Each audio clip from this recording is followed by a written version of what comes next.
Chapter 29 has an introductory account of the inmates of the house to which Oliver resorted. In a handsome room, though its furniture had rather the air of old-fashioned comfort than of modern elegance, there sat two ladies at a well-spread breakfast table. Mr. Giles, dressed with scrupulous care in a full suit of black, was in attendance upon them. He had taken his station some half-way between the sideboard and the breakfast table, and, with his body drawn up to its full height, his head thrown back, and inclined the merest trifle on one side, his left leg advanced, and his right hand thrust into his waistcoat, while his left hung down by his side, grasping a waiter, looked like one who laboured under a very agreeable sense of his own merits and importance. Of the two ladies, one was well advanced in years, but the high-backed oaken chair in which she sat was not more upright than she. Dressed with the utmost nicety and precision, in a quaint mixture of bygone costume, with some slight concessions to the prevailing taste, which rather served to point the old style pleasantly than to impair its effect, she sat in a stately manner, with her hands folded on the table before her.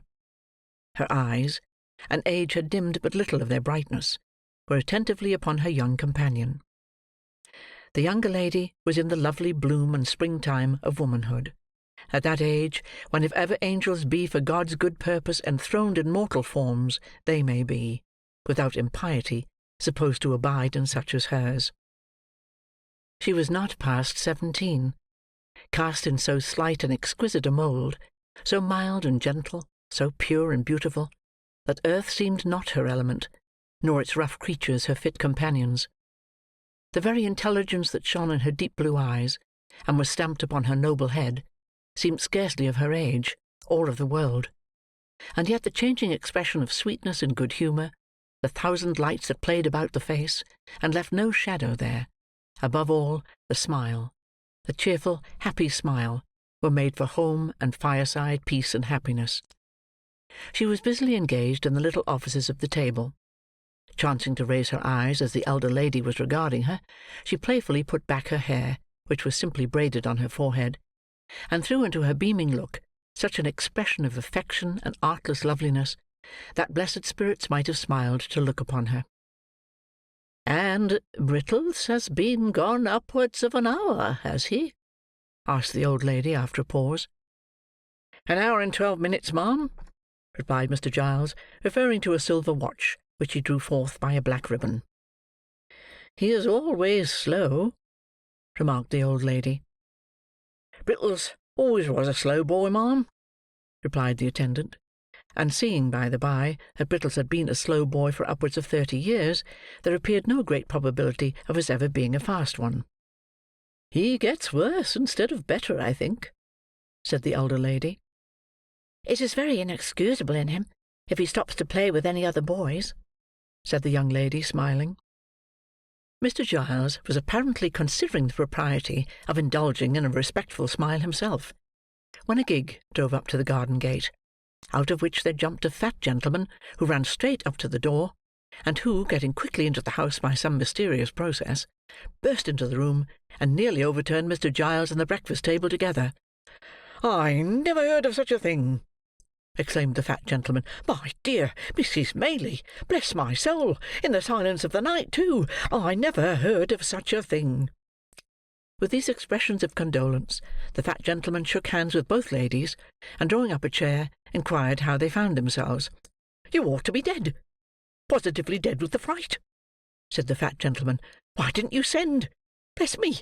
My man should have come in a minute, and so would I, and my assistant would have been delighted, or anybody, I'm sure, under such circumstances.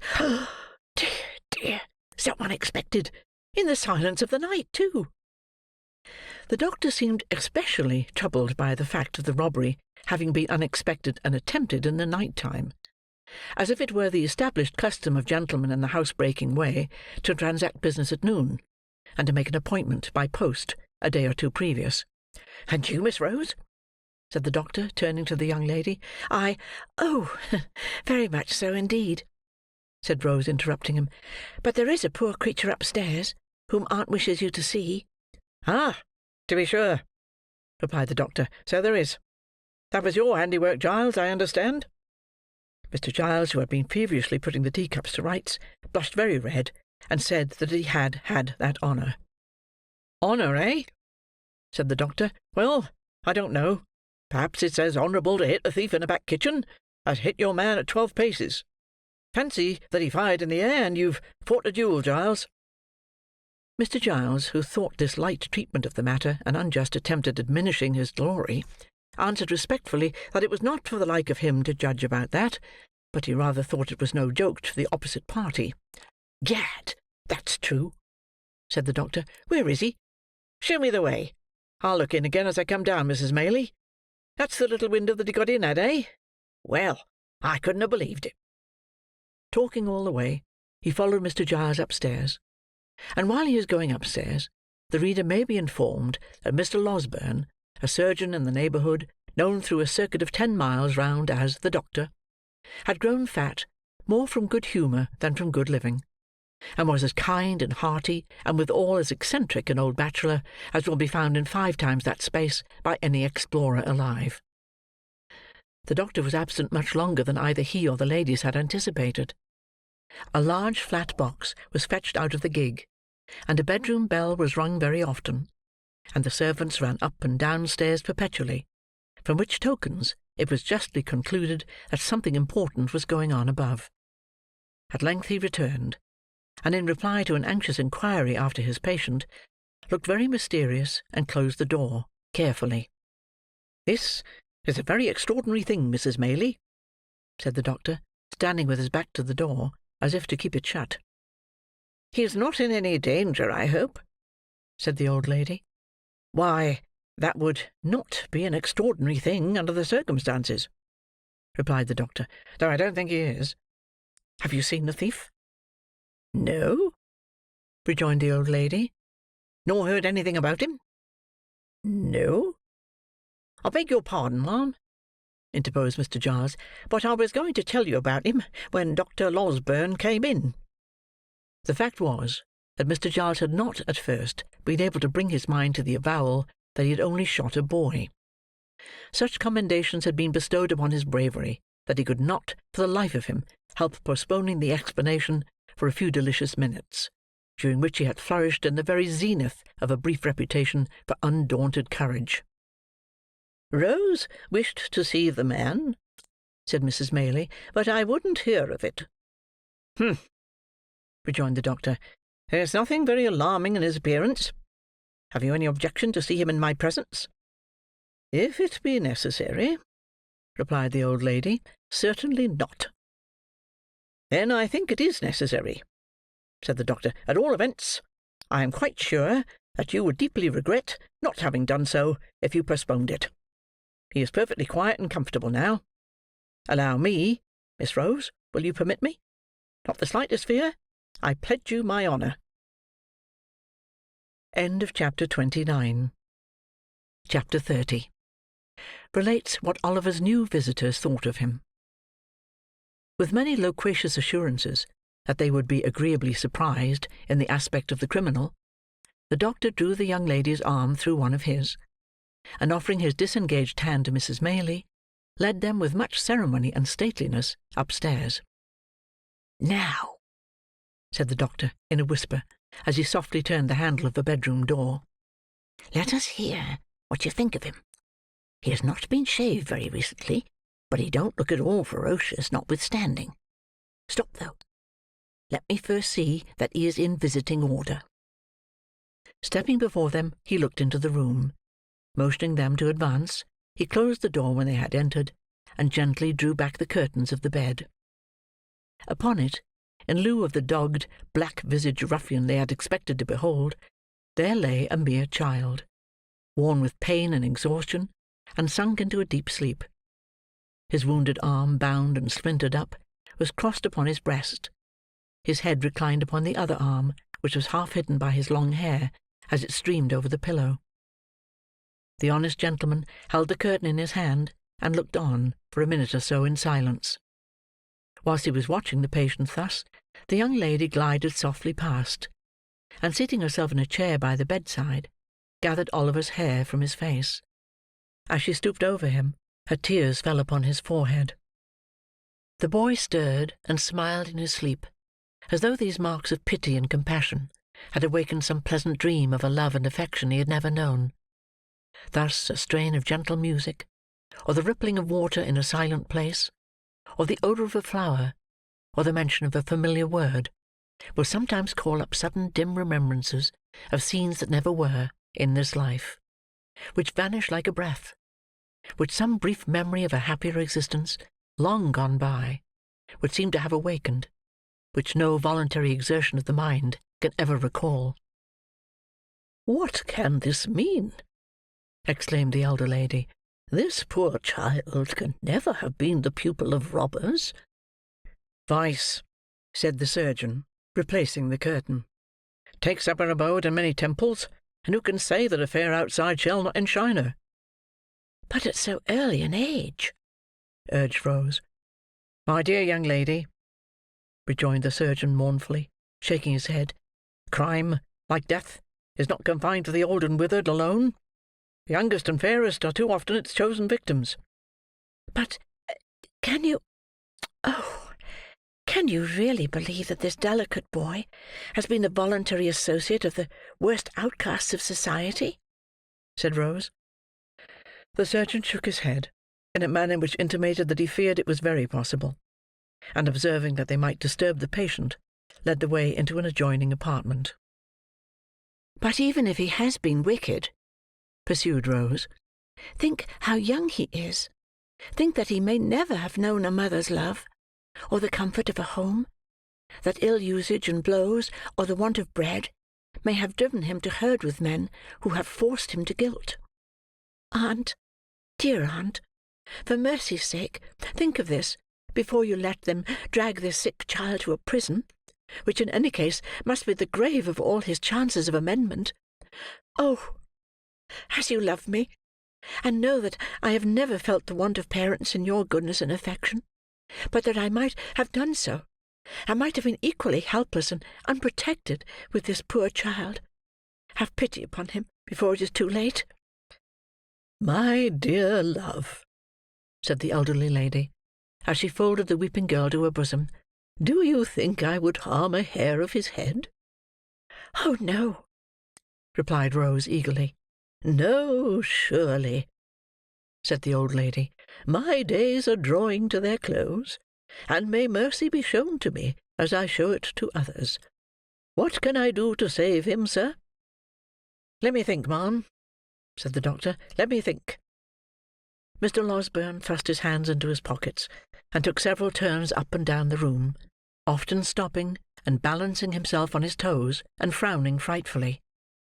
After various exclamations of "I've got it now," and "No, I haven't," and as many renewals of the walking and frowning, he at length made a dead halt, and spoke as follows.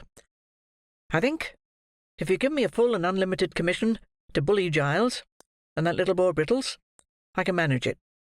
Giles is a faithful fellow and an old servant, I know, but you can make it up to him in 1,000 ways, and reward him for being such a good shot besides.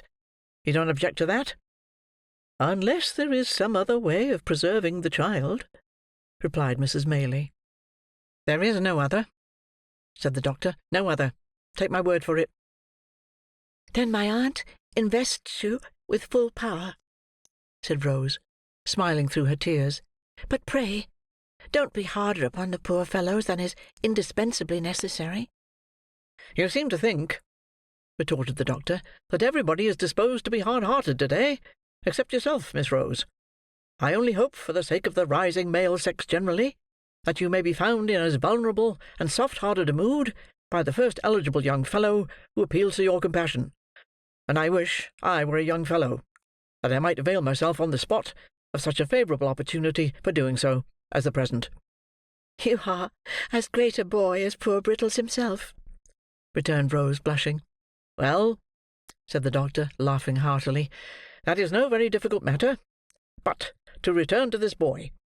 The great point of our agreement is yet to come. He will wake in an hour or so, I dare say, and although I have told that thick-headed constable fellow downstairs that he mustn't be moved or spoken to, on peril of his life, I think we may converse with him without danger. Now, I make this stipulation, that I shall examine him in your presence, and that, if from what he says, we judge, and I can show to the satisfaction of your cool reason that he is a real and thorough bad one, which is more than possible, he shall be left to his fate, without any farther interference on my part, at all events." "Oh, no, aunt," entreated Rose. "Oh, yes, aunt," said the doctor. "Is it a bargain?" "He cannot be hardened in vice," said Rose. "It is impossible." "Very good," retorted the doctor. "Then so much the more reason for acceding to my proposition." Finally, the treaty was entered into, and the parties thereunto sat down to wait, with some impatience, until Oliver should awake. The patience of the two ladies was destined to undergo a longer trial than Mr. Losberne had led them to expect, for hour after hour passed on, and still Oliver slumbered heavily. It was evening, indeed, before the kind-hearted doctor brought them the intelligence that he was at length sufficiently restored to be spoken to. The boy was very ill, he said, and weak from the loss of blood, but his mind was so troubled with anxiety to disclose something, that he deemed it better to give him the opportunity than to insist upon his remaining quiet until next morning, which he should otherwise have done. The conference was a long one. Oliver told them all his simple history, and was often compelled to stop by pain and want of strength. It was a solemn thing to hear, in the darkened room, the feeble voice of the sick child, recounting a weary catalogue of evils and calamities which hard men had brought upon him. Oh, if when we oppress and grind our fellow creatures, we bestowed but one thought on the dark evidences of human error, which, like dense and heavy clouds, are rising slowly, it is true, but not less surely, to heaven, to pour their after-vengeance on our heads. If we heard but one instant, in imagination, the deep testimony of dead men's voices, which no power can stifle, and no pride shut out, where would be the injury and injustice, the suffering, misery, cruelty, and wrong that each day's life brings with it? Oliver's pillow was smoothed by gentle hands that night, and loveliness and virtue watched him as he slept. He felt calm and happy, and could have died without a murmur. The momentous interview was no sooner concluded, and Oliver composed to rest again, and the doctor, after wiping his eyes, and condemning them for being weak all at once, betook himself downstairs to open upon Mr. Giles. And finding nobody about the parlours, it occurred to him that he could perhaps originate the proceedings with better effect in the kitchen. So into the kitchen he went. There were assembled, in that lower house of the domestic parliament, the women servants, Mr. Brittles, Mr. Giles, the tinker, who had received a special invitation to regale himself for the remainder of the day in consideration of his services, and the constable. The latter gentleman had a large staff, a large head, large features, and large half boots, and he looked as if he had been taking a proportionate allowance of ale, as indeed he had. The adventures of the previous night were still under discussion, for Mr. Giles was expatiating upon his presence of mind when the doctor entered. Mr. Brittles, with a mug of ale in his hand, was corroborating everything before his superior said it. "Sit still," said the doctor, waving his hand. "Thank you, sir," said Mr. Giles. "Missus wished some ale to be given out, sir, and as I felt no ways inclined for my own little room, sir, and was disposed for company, I'm taking mine among 'em here." Brittles headed a low murmur, by which the ladies and gentlemen generally were understood to express the gratification they derived from Mr. Giles's condescension. Mr. Giles looked round with a patronizing air, as much as to say that so long as they behaved properly, he would never desert them. "How is the patient to-night, sir?" asked Giles. "So-so," returned the doctor. "I'm afraid you have got yourself into a scrape there, Mr. Giles." "I hope you don't mean to say, sir," said Mr. Giles, trembling, "that he's going to die? If I thought it, I should never be happy again. I wouldn't cut a boy off. No, not even Brittles here, not for all the plate in the county, sir." "That's not the point," said the doctor mysteriously. "Mr. Giles, are you a Protestant?" Yes, sir. I hope so," faltered Mr. Giles, who had turned very pale. "And what are you, boy?" said the doctor, turning sharply upon Brittles. "Law, bless me, sir," replied Brittles, starting violently. "I'm the same as Mr. Giles, sir." "Then tell me this," said the doctor. "Both of you. Both of you. Are you going to take upon yourselves to swear that that boy upstairs is the boy that was put through the little window last night? Out with it! Come, we are prepared for you." The doctor, who was universally considered one of the best-tempered creatures on earth, made this demand in such a dreadful tone of anger, that Giles and Brittles, who were considerably muddled by ale and excitement, stared at each other in a state of stupefaction. "Pay attention to the reply, constable, will you?" said the doctor, shaking his forefinger with great solemnity of manner, and tapping the bridge of his nose with it, to bespeak the exercise of that worthy's utmost acuteness. "Something may come of this before long." The constable looked as wise as he could, and took up his staff of office, which had been reclining indolently in the chimney corner. "It's a simple question of identity, you will observe," said the doctor. "That's what it is, sir," replied the constable, coughing with great violence, for he had finished his ale in a hurry, and some of it had gone the wrong way. "Here's the house broken into," said the doctor, "and a couple of men catch one moment's glimpse of a boy, in the midst of gunpowder, smoke, and in all the distraction of alarm and darkness.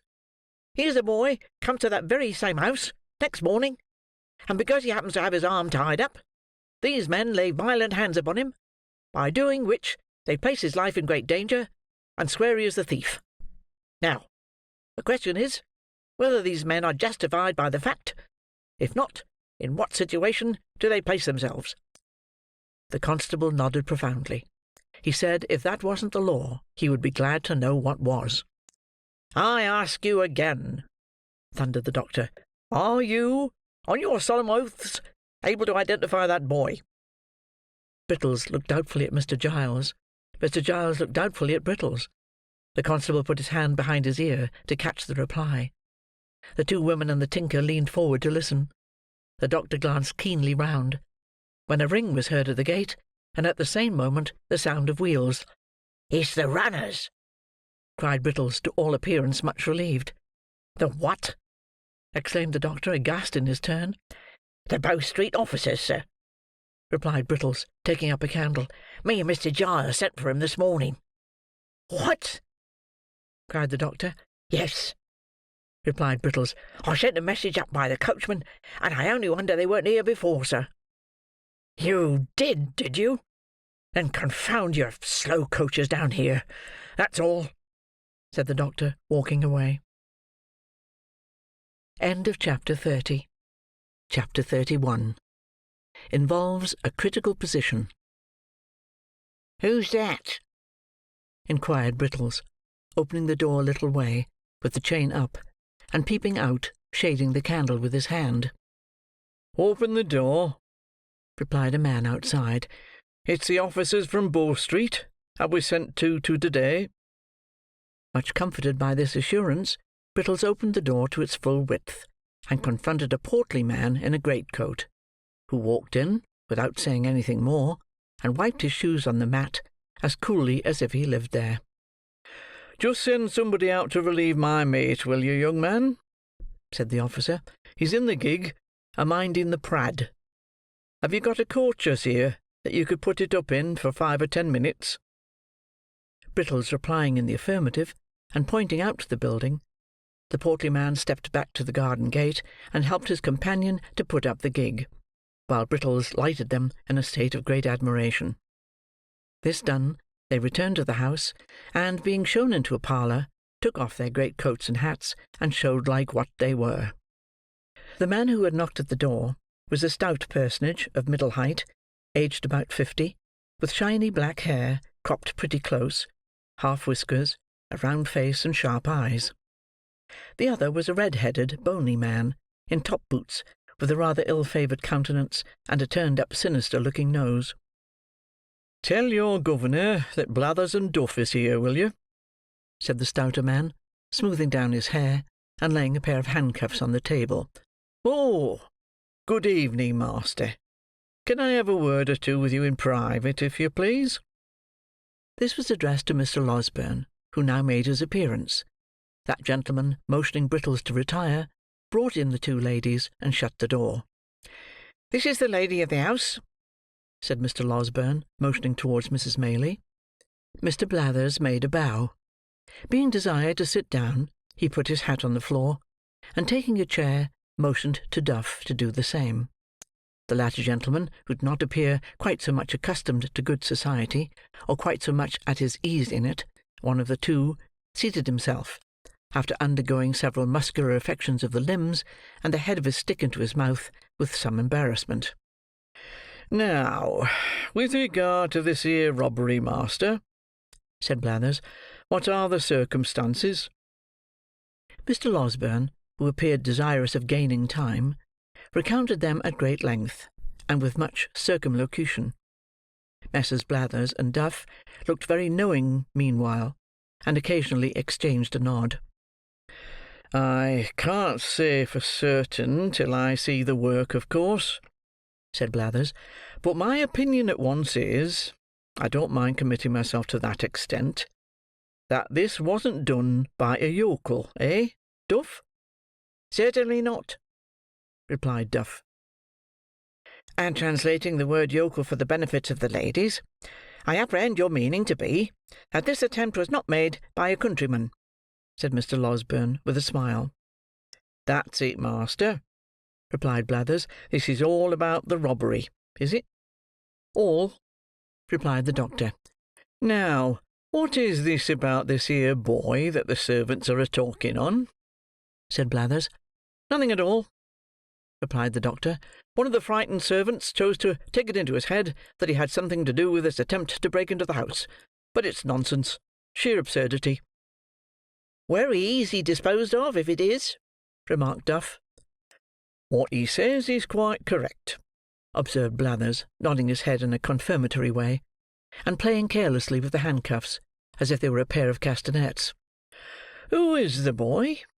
What account does he give of himself? Where did he come from? He didn't drop out of the clouds, did he, master?" "Of course not," replied the doctor, with a nervous glance at the two ladies. "I know his whole history. We can talk about that presently. You would like, first, to see the place where the thieves made their attempt, I suppose?" "Certainly," rejoined Mr. Blathers. "We had better inspect the premises first, and examine the servants afterwards. That's the usual way of doing business." Lights were then procured, and Messrs. Blathers and Duff, attended by the native constable, Brittles, Giles, and everybody else in short, went into the little room at the end of the passage, and looked out at the window, and afterwards went round by way of the lawn, and looked in at the window, and after that had a candle handed out to inspect the shutter with, and after that a lantern to trace the footsteps with, and after that a pitchfork to poke the bushes with. This done, amidst the breathless interest of all beholders, they came in again, and Mr. Giles and Brittles were put through a melodramatic representation of their share in the previous night's adventures, which they performed some 6 times over, contradicting each other in not more than one important respect, the first time, and in not more than a dozen the last. This consummation being arrived at, Blathers and Duff cleared the room, and held a long council together, compared with which, for secrecy and solemnity, a consultation of great doctors on the knottiest point in medicine would be mere child's play. Meanwhile, the doctor walked up and down the next room in a very uneasy state, and Mrs. Maylie and Rose looked on with anxious faces. "Upon my word," he said, making a halt, after a great number of very rapid turns, "I hardly know what to do." "Surely," said Rose, "the poor child's story, faithfully repeated to these men, will be sufficient to exonerate him." "I doubt it, my dear young lady," said the doctor, shaking his head. "I don't think it would exonerate him, either with them or with legal functionaries of a higher grade. What is he, after all, they would say? A runaway. Judged by mere worldly considerations and probabilities, his story is a very doubtful one." "You believe it, surely?" interrupted Rose. "I believe it, strange as it is. And perhaps I may be an old fool for doing so," rejoined the doctor, "but I don't think it is exactly the tale for a practical police officer, nevertheless." "Why not?" demanded Rose. "Because, my pretty cross-examiner," replied the doctor, "because, viewed with their eyes, there are many ugly points about it. He can only prove the parts that look ill, and none of those that look well. Confound the fellows! They will have the why and the wherefore, and will take nothing for granted. On his own showing, you see, he has been the companion of thieves for some time past. He has been carried to a police officer on a charge of picking a gentleman's pocket. He has been taken away forcibly from that gentleman's house to a place which he cannot describe or point out, and of the situation of which he has not the remotest idea. He is brought down to Chertsey by men who seem to have taken a violent fancy to him, whether he will or no, and is put through a window to rob a house.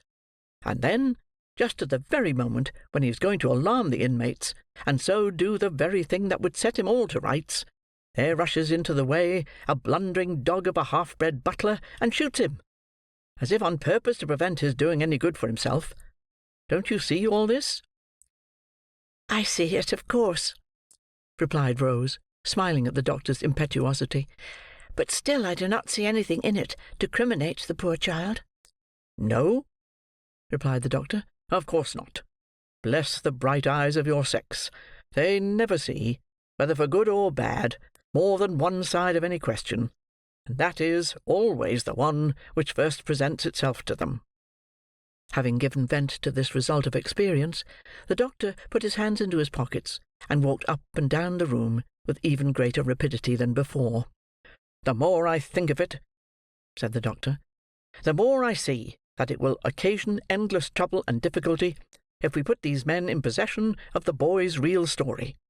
I am certain it will not be believed, and even if they can do nothing to him in the end, still the dragging it forward and giving publicity to all the doubts that will be cast upon it must interfere materially with your benevolent plan of rescuing him from misery." "Oh, what is to be done?" cried Rose. "Dear, dear, why did they send for these people?" "Why, indeed!" exclaimed Mrs. Maylie. "I would not have had them here for the world."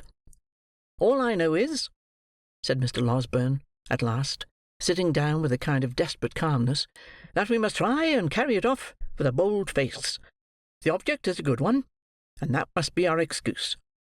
The boy has strong symptoms of fever upon him, and is in no condition to be talked to any more. That's one comfort. We must make the best of it, and if bad be the best, it is no fault of ours. Come in." "Well, master," said Blathers, entering the room followed by his colleague, and making the door fast before he said any more, "this warn't a put-up thing." "And what the devil's a put-up thing?" demanded the doctor impatiently. "We call it a put-up robbery, ladies," said Blathers, turning to them, as if he pitied their ignorance, but had a contempt for the doctor's, "when the servants is in it." "Nobody suspected them in this case," said Mrs. Maylie. "Very likely not, ma'am," replied Blathers, "but they might have been in it for all that." "More likely on that wery account," said Duff. "We find it was a town hand," said Blathers, continuing his report, "for the style of work is first rate." "Very pretty indeed it is," remarked Duff, in an undertone. "There was 2 of 'em in it," continued Blathers, "and they had a boy with 'em. That's plain from the size of the window.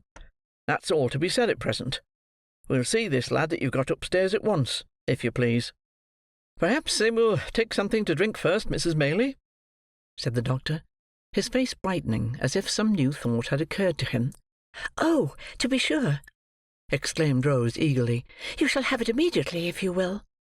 "Why, thank you, miss," said Blathers, drawing his coat-sleeve across his mouth.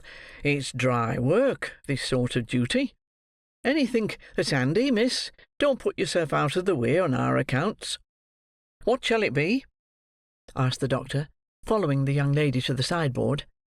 "A little drop of spirits, master, if it's all the same," replied Blathers. "It's a cold ride from London, ma'am. and I always find the spirits comes home warmer to the feelings." This interesting communication was addressed to Mrs. Maylie, who received it very graciously. While it was being conveyed to her, the doctor slipped out of the room. "Ah!" said Mr. Blathers, not holding his wine-glass by the stem, but grasping the bottom between the thumb and forefinger of his left hand, and placing it in front of his chest. "I have seen a good many pieces of business like this in my time, ladies." "That crack down in the back lane at Edmonton, Blathers," said Mr. Duff, assisting his colleague's memory. "That was something in this way, warn't it?" rejoined Mr. Blathers. "That was done by Conkey Chickweed, that was." "You always gave that to him," replied Duff. "It was the family pet, I told you. Conkey hadn't any more to do with it than I had." "Get out," retorted Mr. Blathers. "I know better. Do you mind that time when Conkey was robbed of his money, though? What a start that was! Better than any novel book I ever see." "What was that?" inquired Rose, anxious to encourage any symptoms of good humour in the unwelcome visitors. "It was a robbery, miss, that hardly anybody would have been down upon," said Blathers. "This here Conkey Chickweed—" "Conkey means nosy, ma'am," interposed Duff. "Of course the lady knows that, don't she?" demanded Mr. Blathers.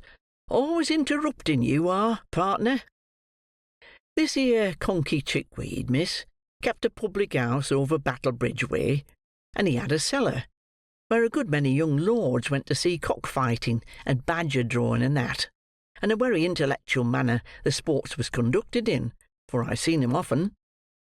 He warn't one of the family at that time, and one night he was robbed of 327 guineas in a canvas bag that was stole out of his bedroom in the dead of night, by a tall man with a black patch over his eye, who had concealed himself under the bed, and after committing the robbery, jumped slap out of the window, which was only a story high.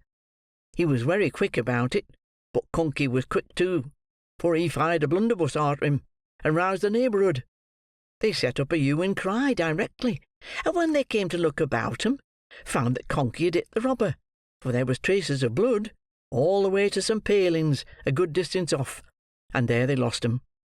However, he made off with the blunt, and consequently the name of Mr. Chickweed, licensed whittler, appeared in the Gazette among the other bankrupts, and all manner of benefits and subscriptions, and I don't know what all, was got up for the poor man, who was in a very low state of mind about his loss, and went up and down the streets for 3 or 4 days, a-pulling his hair off in such a desperate manner that many people was afraid he might be going to make away with himself. One day he came up to the office, all in a hurry, and had a private interview with the magistrate, who, after a deal of talk, rings the bell, and orders Jem Spyers in (Jem was a active officer), and tells him to go and assist Mr. Chickweed in apprehending the man as robbed his house.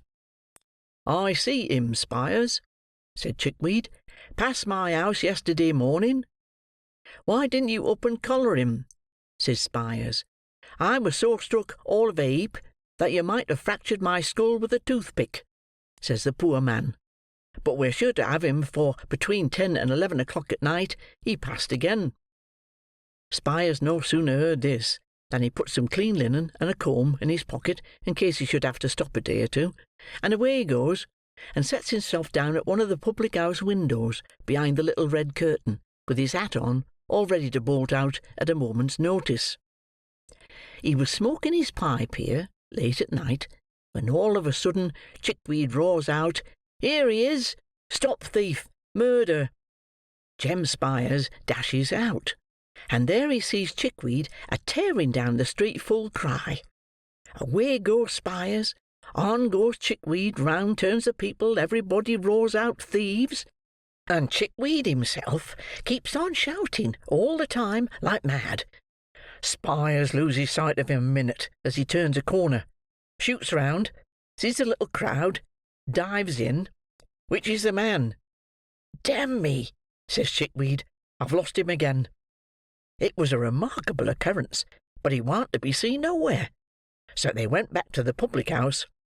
Next morning, Spyers took his old place, and looked out, from behind the curtain, for a tall man with a black patch over his eye, till his own 2 eyes ached again. At last, he couldn't help shutting 'em, to ease 'em a minute, and from the very moment he did so, he hears Chickweed a roaring out, "Here he is!"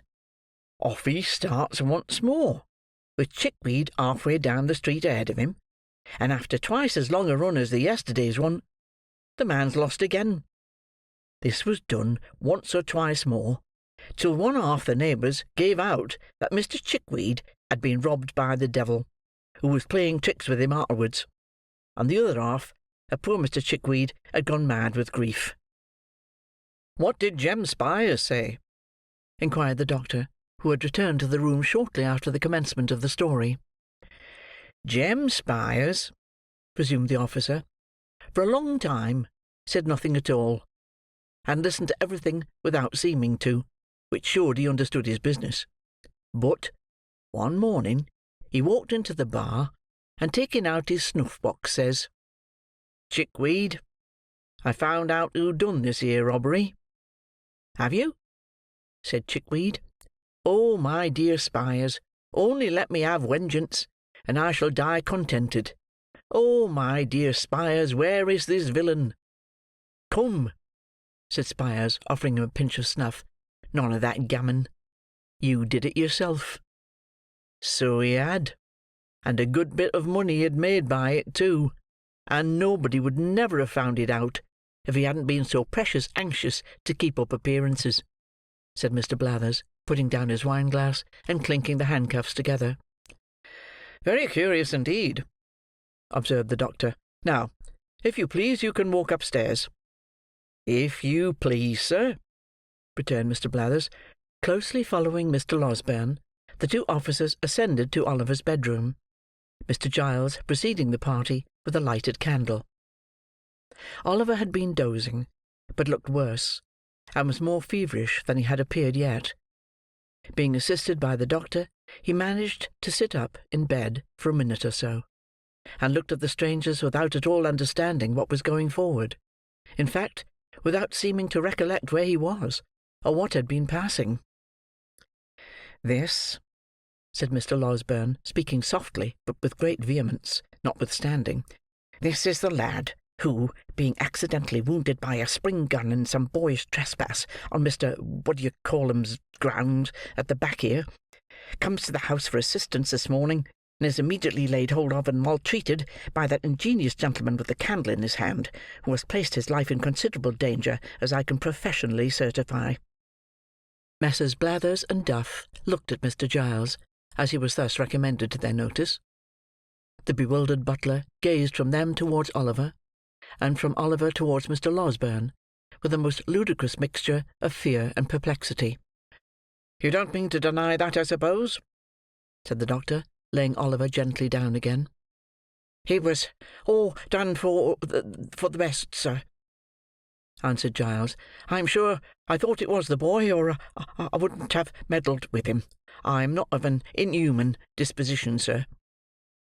"Thought it was what boy?" inquired the senior officer. "The housebreaker's boy, sir," replied Giles. They certainly had a boy." "Well, do you think so now?" inquired Blathers. "Think what now?" replied Giles, looking vacantly at his questioner. "Think it's the same boy, stupid head," rejoined Blathers impatiently. "I don't know. I really don't know," said Giles, with a rueful countenance. "I couldn't swear to him." "What do you think?" asked Mr. Blathers. I don't know what to think," replied poor Giles. "I don't think it is the boy. Indeed, I'm almost certain that it isn't. You know, it can't be." "Has this man been a-drinking, sir?" inquired Blathers, turning to the doctor. "What a precious muddle-headed chap you are!" said Duff, addressing Mr. Giles with supreme contempt. Mr. Losberne had been feeling the patient's pulse during this short dialogue, but he now rose from the chair by the bedside, and remarked that if the officers had any doubts upon the subject, they would perhaps like to step into the next room and have Brittles before them. Acting upon this suggestion, they adjourned to a neighbouring apartment, where Mr. Brittles, being called in, involved himself and his respected superior in such a wonderful maze of fresh contradictions and impossibilities as tended to throw no particular light on anything, but the fact of his own strong mystification, except indeed his declarations that he shouldn't know the real boy if he were put before him in that instant, that he had only taken Oliver to be he because Mr. Giles had said he was, and that Mr. Giles had, 5 minutes previously, admitted in the kitchen that he began to be very much afraid he had been a little too hasty.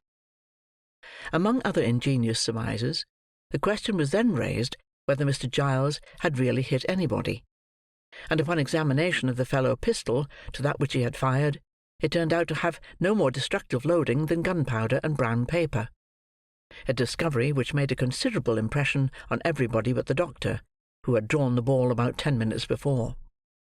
Upon no one, however, did it make a greater impression than on Mr. Giles himself, who, after labouring for some hours under the fear of having mortally wounded a fellow creature, eagerly caught at this new idea and favoured it to the utmost. Finally, the officers, without troubling themselves very much about Oliver, left the Chertsey constable in the house, and took up their rest for that night in the town, promising to return the next morning.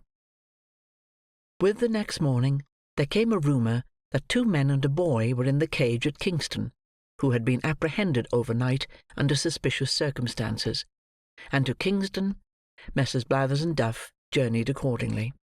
The suspicious circumstances, however, resolving themselves, on investigation, into the one fact that they had been discovered sleeping under a haystack, which, although a great crime, is only punishable by imprisonment, and is, in the merciful eye of the English law and its comprehensive love of all the king's subjects, held to be no satisfactory proof, in the absence of all other evidence, that the sleeper or sleepers have committed burglary accompanied with violence, and have therefore rendered themselves liable to the punishment of death. Messrs. Blathers and Duff came back again, as wise as they went. In short, after some more examination, and a great deal more conversation, a neighbouring magistrate was readily induced to take the joint bail of Mrs. Maylie and Mr. Losberne for Oliver's appearance, if he should ever be called upon; and Blathers and Duff, being rewarded with a couple of guineas, returned to town with divided opinions on the subject of their expedition.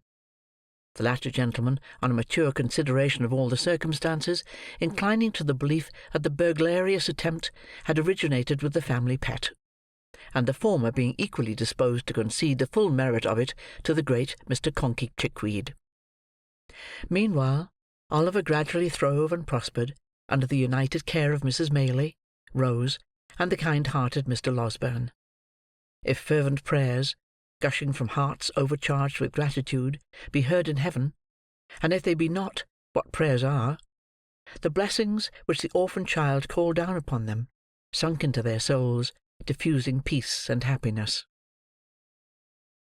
End of chapter 31.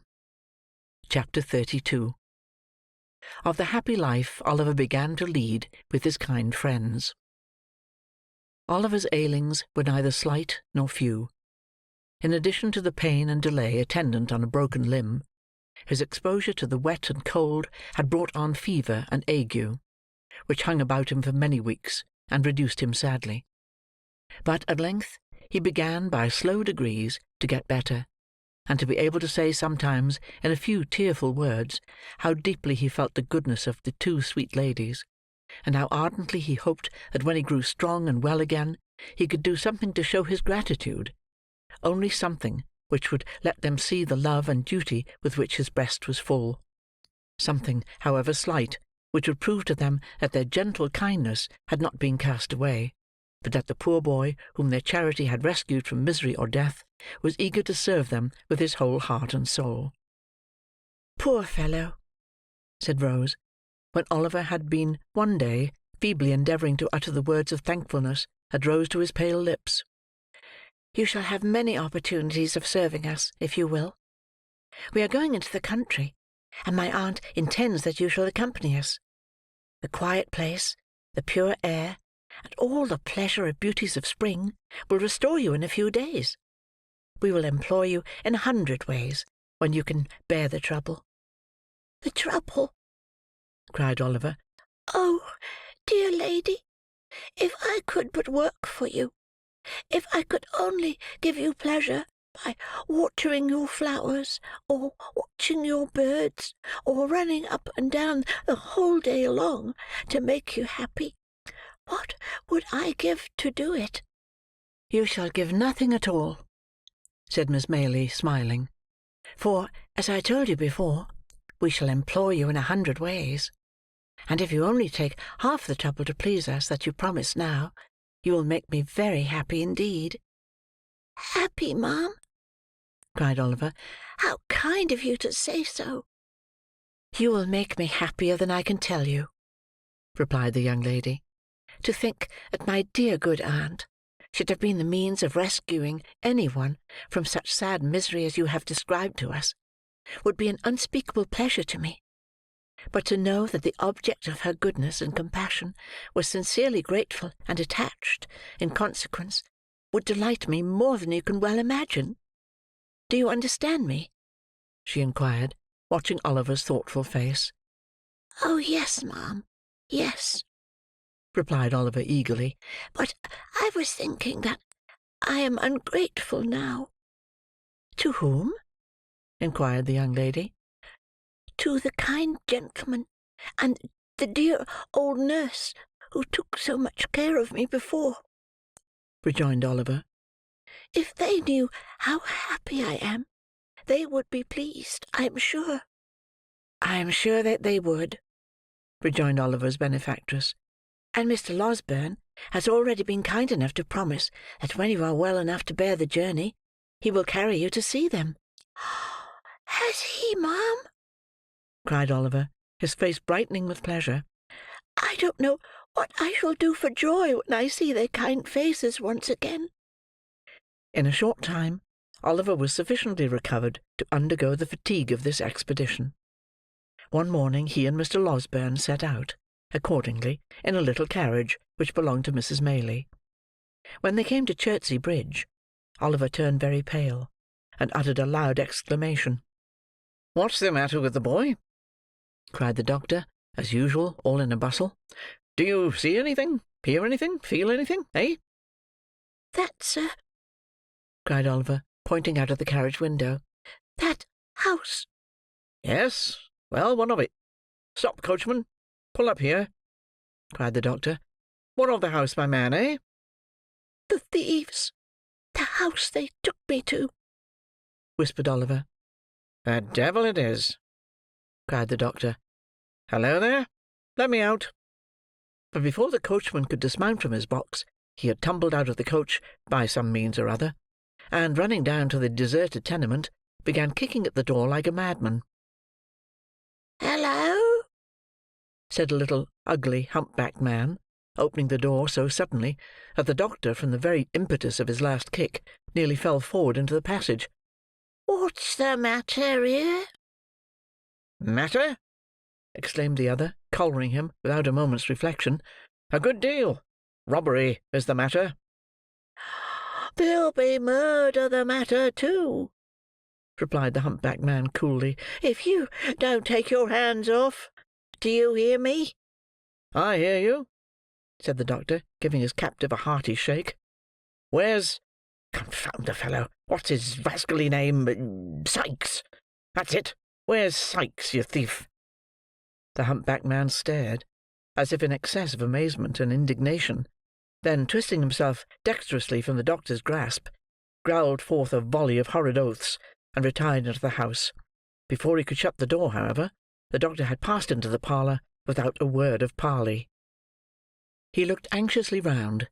Not an article of furniture, not a vestige of anything, animate or inanimate, not even the position of the cupboards, answered Oliver's description.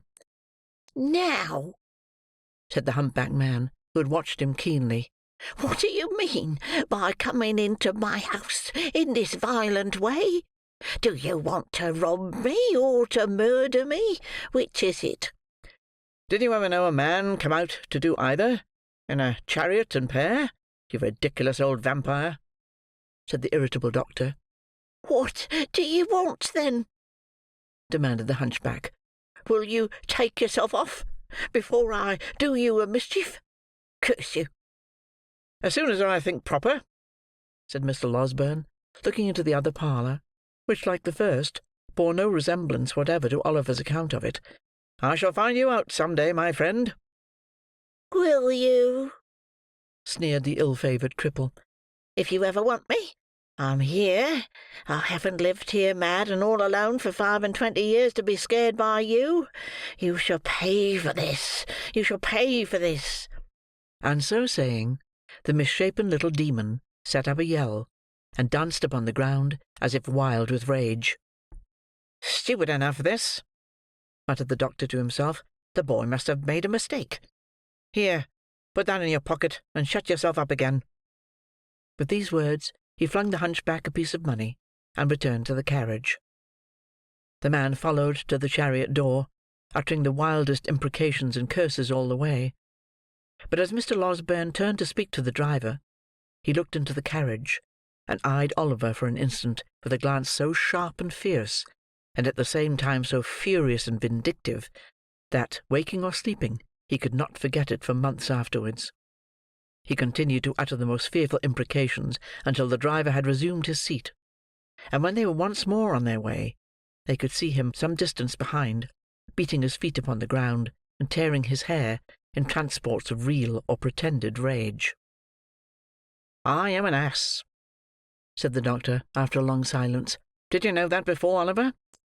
"No, sir." "Then don't forget it another time. An ass," said the doctor again, after a further silence of some minutes. "Even if it had been the right place, and the right fellows had been there, what could I have done, single-handed? And if I had had assistance, I see no good that I should have done, except leading to my own exposure, and an unavoidable statement of the manner in which I have hushed up this business. That would have served me right, though. I'm always involving myself in some scrape or other by acting on impulse. It might have done me good." Now, the fact was, that the excellent doctor had never acted upon anything but impulse all through his life, and it was no bad compliment to the nature of the impulse which governed him, that so far from being involved in any peculiar troubles or misfortunes, he had the warmest respect and esteem of all who knew him. If the truth must be told, he was a little out of temper, for a minute or two, at being disappointed in procuring corroborative evidence of Oliver's story on the very first occasion on which he had a chance of obtaining any. He soon came round again, however, and finding that Oliver's replies to his questions were still as straightforward and consistent, and still delivered with as much apparent sincerity and truth as they had ever been, he made up his mind to attach full credence to them from that time forth. As Oliver knew the name of the street in which Mr. Brownlow resided, they were enabled to drive straight thither. When the coach turned into it, his heart beat so violently that he could scarcely draw his breath. "Now, my boy, which house is it?" inquired Mr. Losberne. That, replied Oliver, pointing eagerly out of the window. "The White House. Oh, make haste! Pray make haste! I feel as if I should die. It makes me tremble so."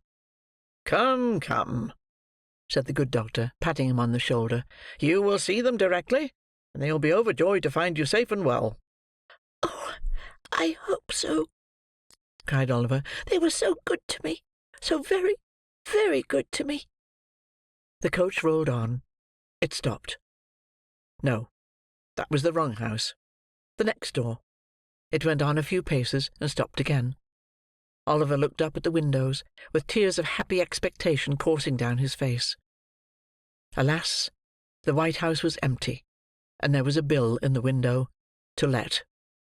"Knock at the next door," cried Mr. Losberne, taking Oliver's arm in his. "What has become of Mr. Brownlow, who used to live in the adjoining house, do you know?" The servant did not know, but would go and inquire. She presently returned, and said that Mr. Brownlow had sold off his goods, and gone to the West Indies 6 weeks before. Oliver clasped his hands, and sank feebly backward. "Has his housekeeper gone too?" inquired Mr. Losberne, after a moment's pause. "Yes, sir," replied the servant.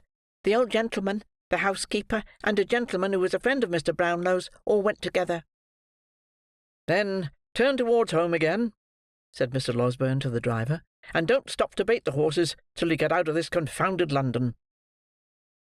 "The bookstall keeper, sir," said Oliver. "I know the way there. See him, pray, sir. Do see him."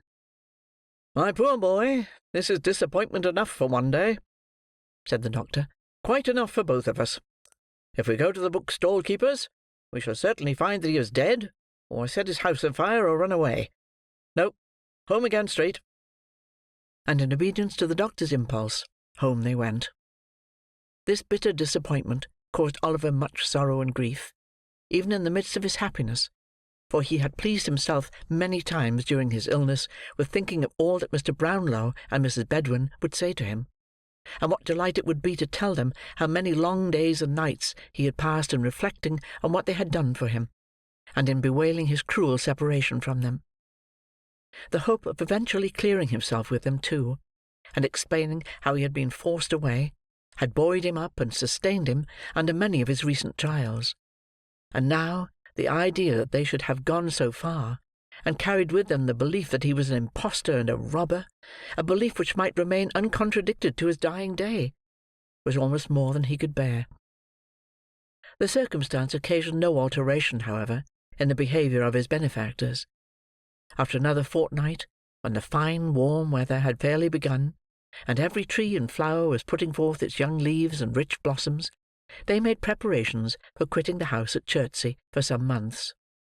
Sending the plate, which had so excited Fagin's cupidity, to the banker's, and leaving Giles and another servant in care of the house, they departed to a cottage at some distance in the country, and took Oliver with them. Who can describe the pleasure and delight, the peace of mind and soft tranquillity, the sickly boy felt in the balmy air, and among the green hills and rich woods of an inland village?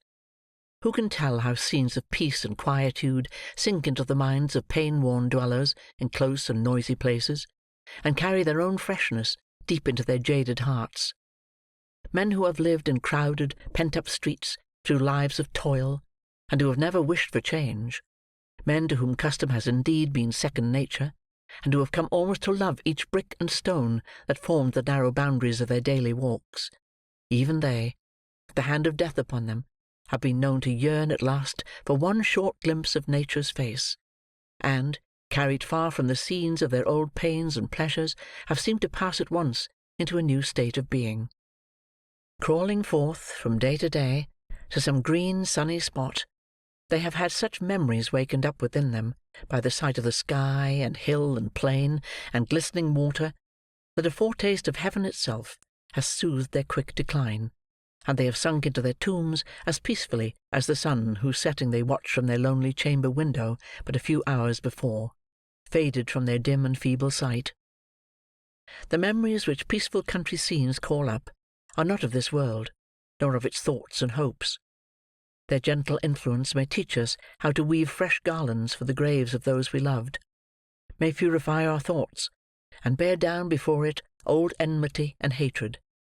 But beneath all this, there lingers in the least reflective mind a vague and half-formed consciousness of having held such feelings long before, in some remote and distant time, which calls up solemn thoughts of distant times to come, and bends down pride and worldliness beneath it.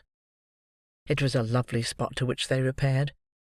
Oliver, whose days had been spent among squalid crowds, and in the midst of noise and brawling, seemed to enter on a new existence there.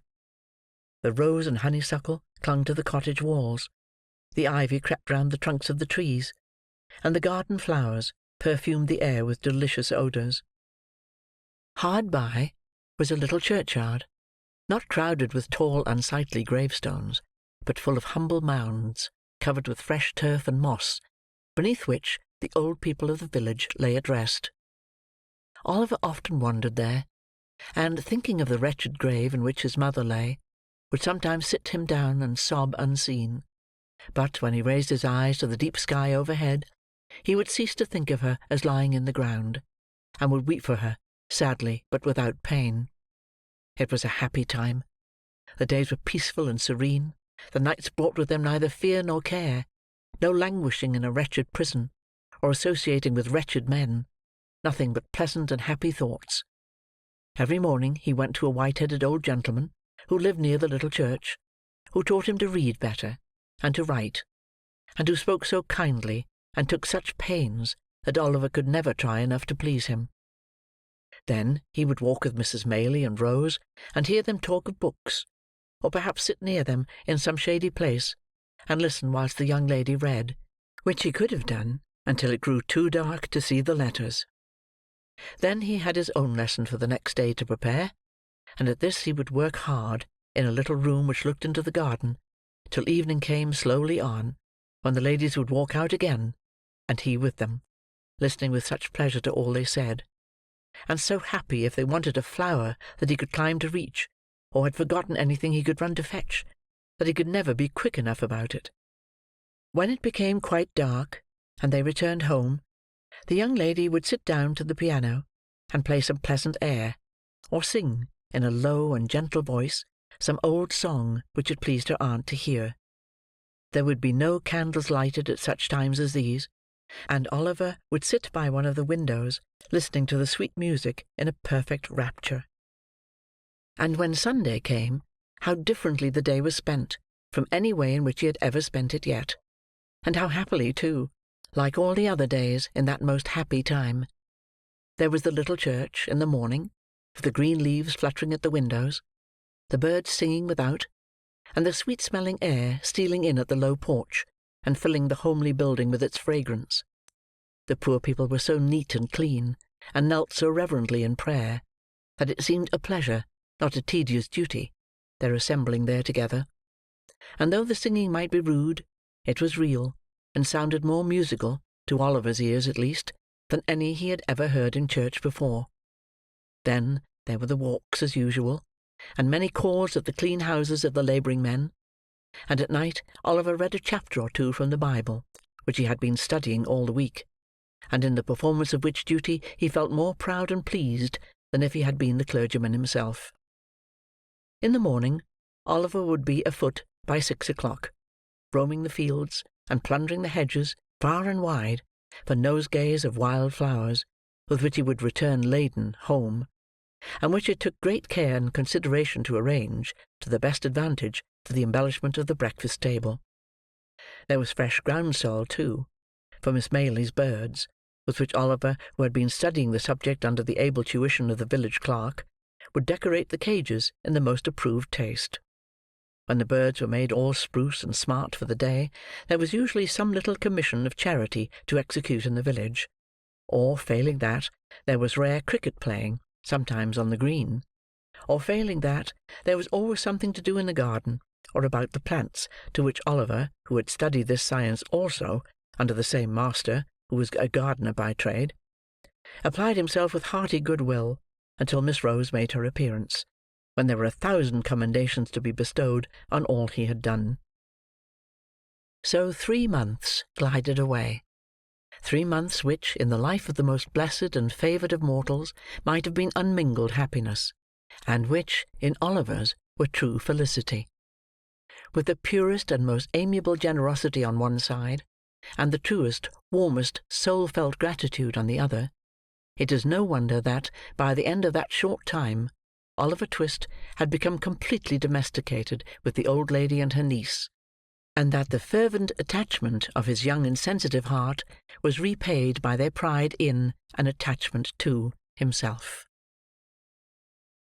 End of Chapter 32. Chapter 33.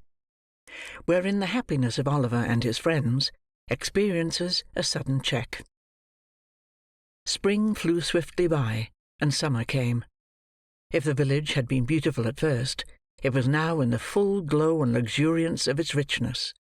The great trees, which had looked shrunken and bare in the early months, had now burst into strong life and health, and stretching forth their green arms over the thirsty ground, converted open and naked spots into choice nooks, where there was a deep and pleasant shade from which to look upon the wide prospect, steeped in sunshine, which lay stretched beyond. The earth had donned her mantle of brightest green, and shed her richest perfumes abroad, It was the prime and vigour of the year. All things were glad and flourishing. Still the same quiet life went on at the little cottage, and the same cheerful serenity prevailed among its inmates. Oliver had long since grown stout and healthy, but health or sickness made no difference in his warm feelings of a great many people. He was still the same gentle, attached, affectionate creature that he had been when pain and suffering had wasted his strength, and when he was dependent for every slight attention and comfort on those who tended him. One beautiful night, when they had taken a longer walk than was customary with them, for the day had been unusually warm, and there was a brilliant moon, and a light wind had sprung up, which was unusually refreshing. Rose had been in high spirits too, and they had walked on in merry conversation until they had far exceeded their ordinary bounds. Mrs. Maylie being fatigued, they returned more slowly home. The young lady, merely throwing off her simple bonnet, sat down to the piano as usual. After running abstractedly over the keys for a few minutes, she fell into a low and very solemn air, and as she played it, they heard a sound as if she were weeping. "Rose, my dear," said the elderly lady. Rose made no reply, but played a little quicker, as though the words had roused her from some painful thoughts. "Rose, my love," cried Mrs. Maylie, rising hastily and bending over her, "what is this? In tears? My dear child, what distresses you?" "Nothing, aunt, nothing," replied the young lady. "I don't know what it is. I can't describe it, but I feel—" "Not ill, my love?" interposed Mrs. Maylie. "No, not ill," replied Rose, shuddering as though some deadly chillness were passing over her while she spoke. "I shall be better presently. Close the window, pray." Oliver hastened to comply with her request. The young lady, making an effort to recover her cheerfulness, strove to play some livelier tune, but her fingers dropped powerless over the keys. Covering her face with her hands, she sank upon a sofa, and gave vent to the tears which she was now unable to repress. "My child," said the elderly lady, folding her arms about her, "I never saw you so before." "I would not alarm you if I could avoid it," rejoined Rose, "but indeed I have tried very hard, and cannot help this. I fear I am ill, aunt." She was indeed, for when the candles were brought, they saw that in the very short time which had elapsed since their return home, the hue of her countenance had changed to a marble whiteness. Its expression had lost nothing of its beauty, but it was changed, and there was an anxious, haggard look about the gentle face, which it had never worn before. Another minute, and it was suffused with a crimson flush, and a heavy wildness came over the soft blue eye. Again this disappeared, like the shadow thrown by a passing cloud, and she was once more deadly pale. Oliver, who watched the old lady anxiously, observed that she was alarmed by these appearances, and so in truth was he. But seeing that she affected to make light of them, he endeavoured to do the same, and they so far succeeded that when Rose was persuaded by her aunt to retire for the night, she was in better spirits, and appeared even in better health, assuring them that she felt certain she would rise in the morning quite well. "I hope," said Oliver, when Mrs. Maylie returned, "that nothing is the matter. She don't look well to-night, but—" The old lady motioned to him not to speak, and sitting herself down in a dark corner of the room, remained silent for some time. At length she said in a trembling voice, "I hope not, Oliver. I have been very happy with her for some years. Too happy, perhaps. It may be time that I should meet with some misfortune, but I hope it is not this." "What?" inquired Oliver. "The heavy blow," said the old lady, "of losing the dear girl who has so long been my comfort and happiness." "Oh, God forbid!" exclaimed Oliver hastily. "Amen to that, my child," said the old lady, wringing her hands. "Surely there is no danger of anything so dreadful?" said Oliver. "2 hours ago she was quite well." "She is very ill now," rejoined Mrs. Maylie, "and will be worse, I am sure. My dear, dear Rose! Oh, what shall I do without her?" She gave way to such great grief that Oliver, suppressing his own emotion, ventured to remonstrate with her, and to beg earnestly that, for the sake of the dear young lady herself, she would be more calm. "And consider, ma'am," said Oliver, as the tears forced themselves into his eyes, despite all of his efforts to the contrary. "Oh, consider how young and good she is, and what pleasure and comfort she gives to all about her. I am sure, certain, quite certain, that for your sake, who are so good yourself, and for her own, and for the sake of all she makes so happy, she will not die. Heaven will never let her die so young." "Hush!" said Mrs. Maylie, laying her hand on Oliver's head. "You think like a child, poor boy. But you teach me my duty notwithstanding. I had forgotten it for a moment, Oliver. But I hope I may be pardoned, for I am old, and have seen enough of illness and death to know the agony of separation from the objects of our love. I have seen enough, too, to know that it is not always the youngest and best who are spared to those that love them. But this should give us comfort in our sorrow, for Heaven is just, and such things teach us, impressively, that there is a brighter world than this, and that the passage to it is speedy. God's will be done. I love her, and He knows how well." Oliver was surprised to see that as Mrs. Maylie said these words, she checked her lamentations as though by one effort, and drawing herself up as she spoke, became composed and firm. He was still more astonished to find that this firmness lasted, and that, under all the care and watching which ensued, Mrs. Maylie was ever ready and collected, performing all the duties which had devolved upon her, steadily, and, to all external appearances, even cheerfully. But he was young, and did not know what strong minds are capable of under trying circumstances. How should he, when their possessors so seldom know themselves? An anxious night ensued. When morning came, Mrs. Maylie's predictions were but too well verified. Rose was in the first stage of a high and dangerous fever. "We must be active, Oliver, and not give way to useless grief," said Mrs. Maylie, laying her finger on her lip, as she looked steadily into his face. "This letter must be sent, with all possible expedition, to Mr. Losberne. It must be carried to the market town, which is not more than 4 miles off, by the footpath across the field, and thence dispatched by an express on horseback straight to Chertsey. The people at the inn will undertake to do this, and I can trust to you to see it done, I know." Oliver could make no reply, but looked his anxiety to be gone at once. "Here is another letter," said Mrs. Maylie, pausing to reflect. "But whether to send it now, or wait until I see how Rose goes on, I scarcely know. I would not forward it unless I feared the worst." "Is it for Chertsey too, ma'am?" inquired Oliver, impatient to execute his commission, and holding out his trembling hand for the letter. "No," replied the old lady, giving it to him mechanically.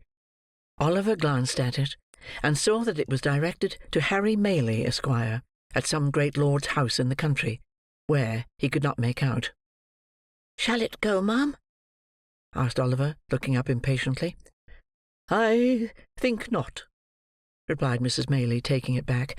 "I will wait until tomorrow." With these words, she gave Oliver her purse, and he started off, without more delay, at the greatest speed he could muster. Swiftly he ran across the fields, and down the little lanes which sometimes divided them, now almost hidden by the high corn on either side, and now emerging on an open field, where the mowers and haymakers were busy at their work. Nor did he stop once, save now and then for a few seconds to recover breath, until he came in a great heat and covered with dust on the little market-place of the market town. Here he paused, and looked about for the inn. There were a white bank, a red brewery, and a yellow town hall, and in one corner there was a large house, with all the wood about it painted green, before which was the sign of the George. To this he hastened as soon as it caught his eye. He spoke to a post-boy who was dozing under the gateway, and who, after hearing what he wanted, referred him to the ostler, who, after hearing all he had to say again, referred him to the landlord, who was a tall gentleman in a blue neckcloth, a white hat, drab breeches, and boots with tops to match, leaning against a pump by the stable door, picking his teeth with a silver toothpick. This gentleman walked with much deliberation into the bar to make out the bill, which took a long time making out, and after it was ready and paid, a horse had to be saddled, and a man to be dressed, which took up 10 good minutes more. Meanwhile, Oliver was in such a desperate state of impatience and anxiety, that he felt as if he could have jumped upon the horse himself, and galloped away, full tear, to the next stage. At length all was ready, and the little parcel having been handed up, with many injunctions and entreaties for its speedy delivery, the man set spurs to his horse, and rattling over the uneven paving of the market-place, was out of the town, and galloping along the turnpike road in a couple of minutes. As it was something to feel certain that assistance was sent for, and that no time had been lost, Oliver hurried up the inn-yard with a somewhat lighter heart. He was turning out of the gateway, when he accidentally stumbled against a tall man wrapped in a cloak, who was at that moment coming out of the inn door. "Ha!" cried the man, fixing his eyes on Oliver, and suddenly recoiling. "What the devil's this?" "I beg your pardon, sir," said Oliver. "I was in a great hurry to get home, and didn't see you were coming." "Death!" muttered the man to himself, glaring at the boy with his large dark eyes. "Who would have thought it?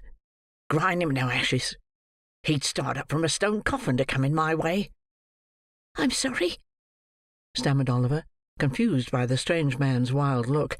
"I hope I have not hurt you." "Rot you!" murmured the man in a horrible passion, between his clenched teeth.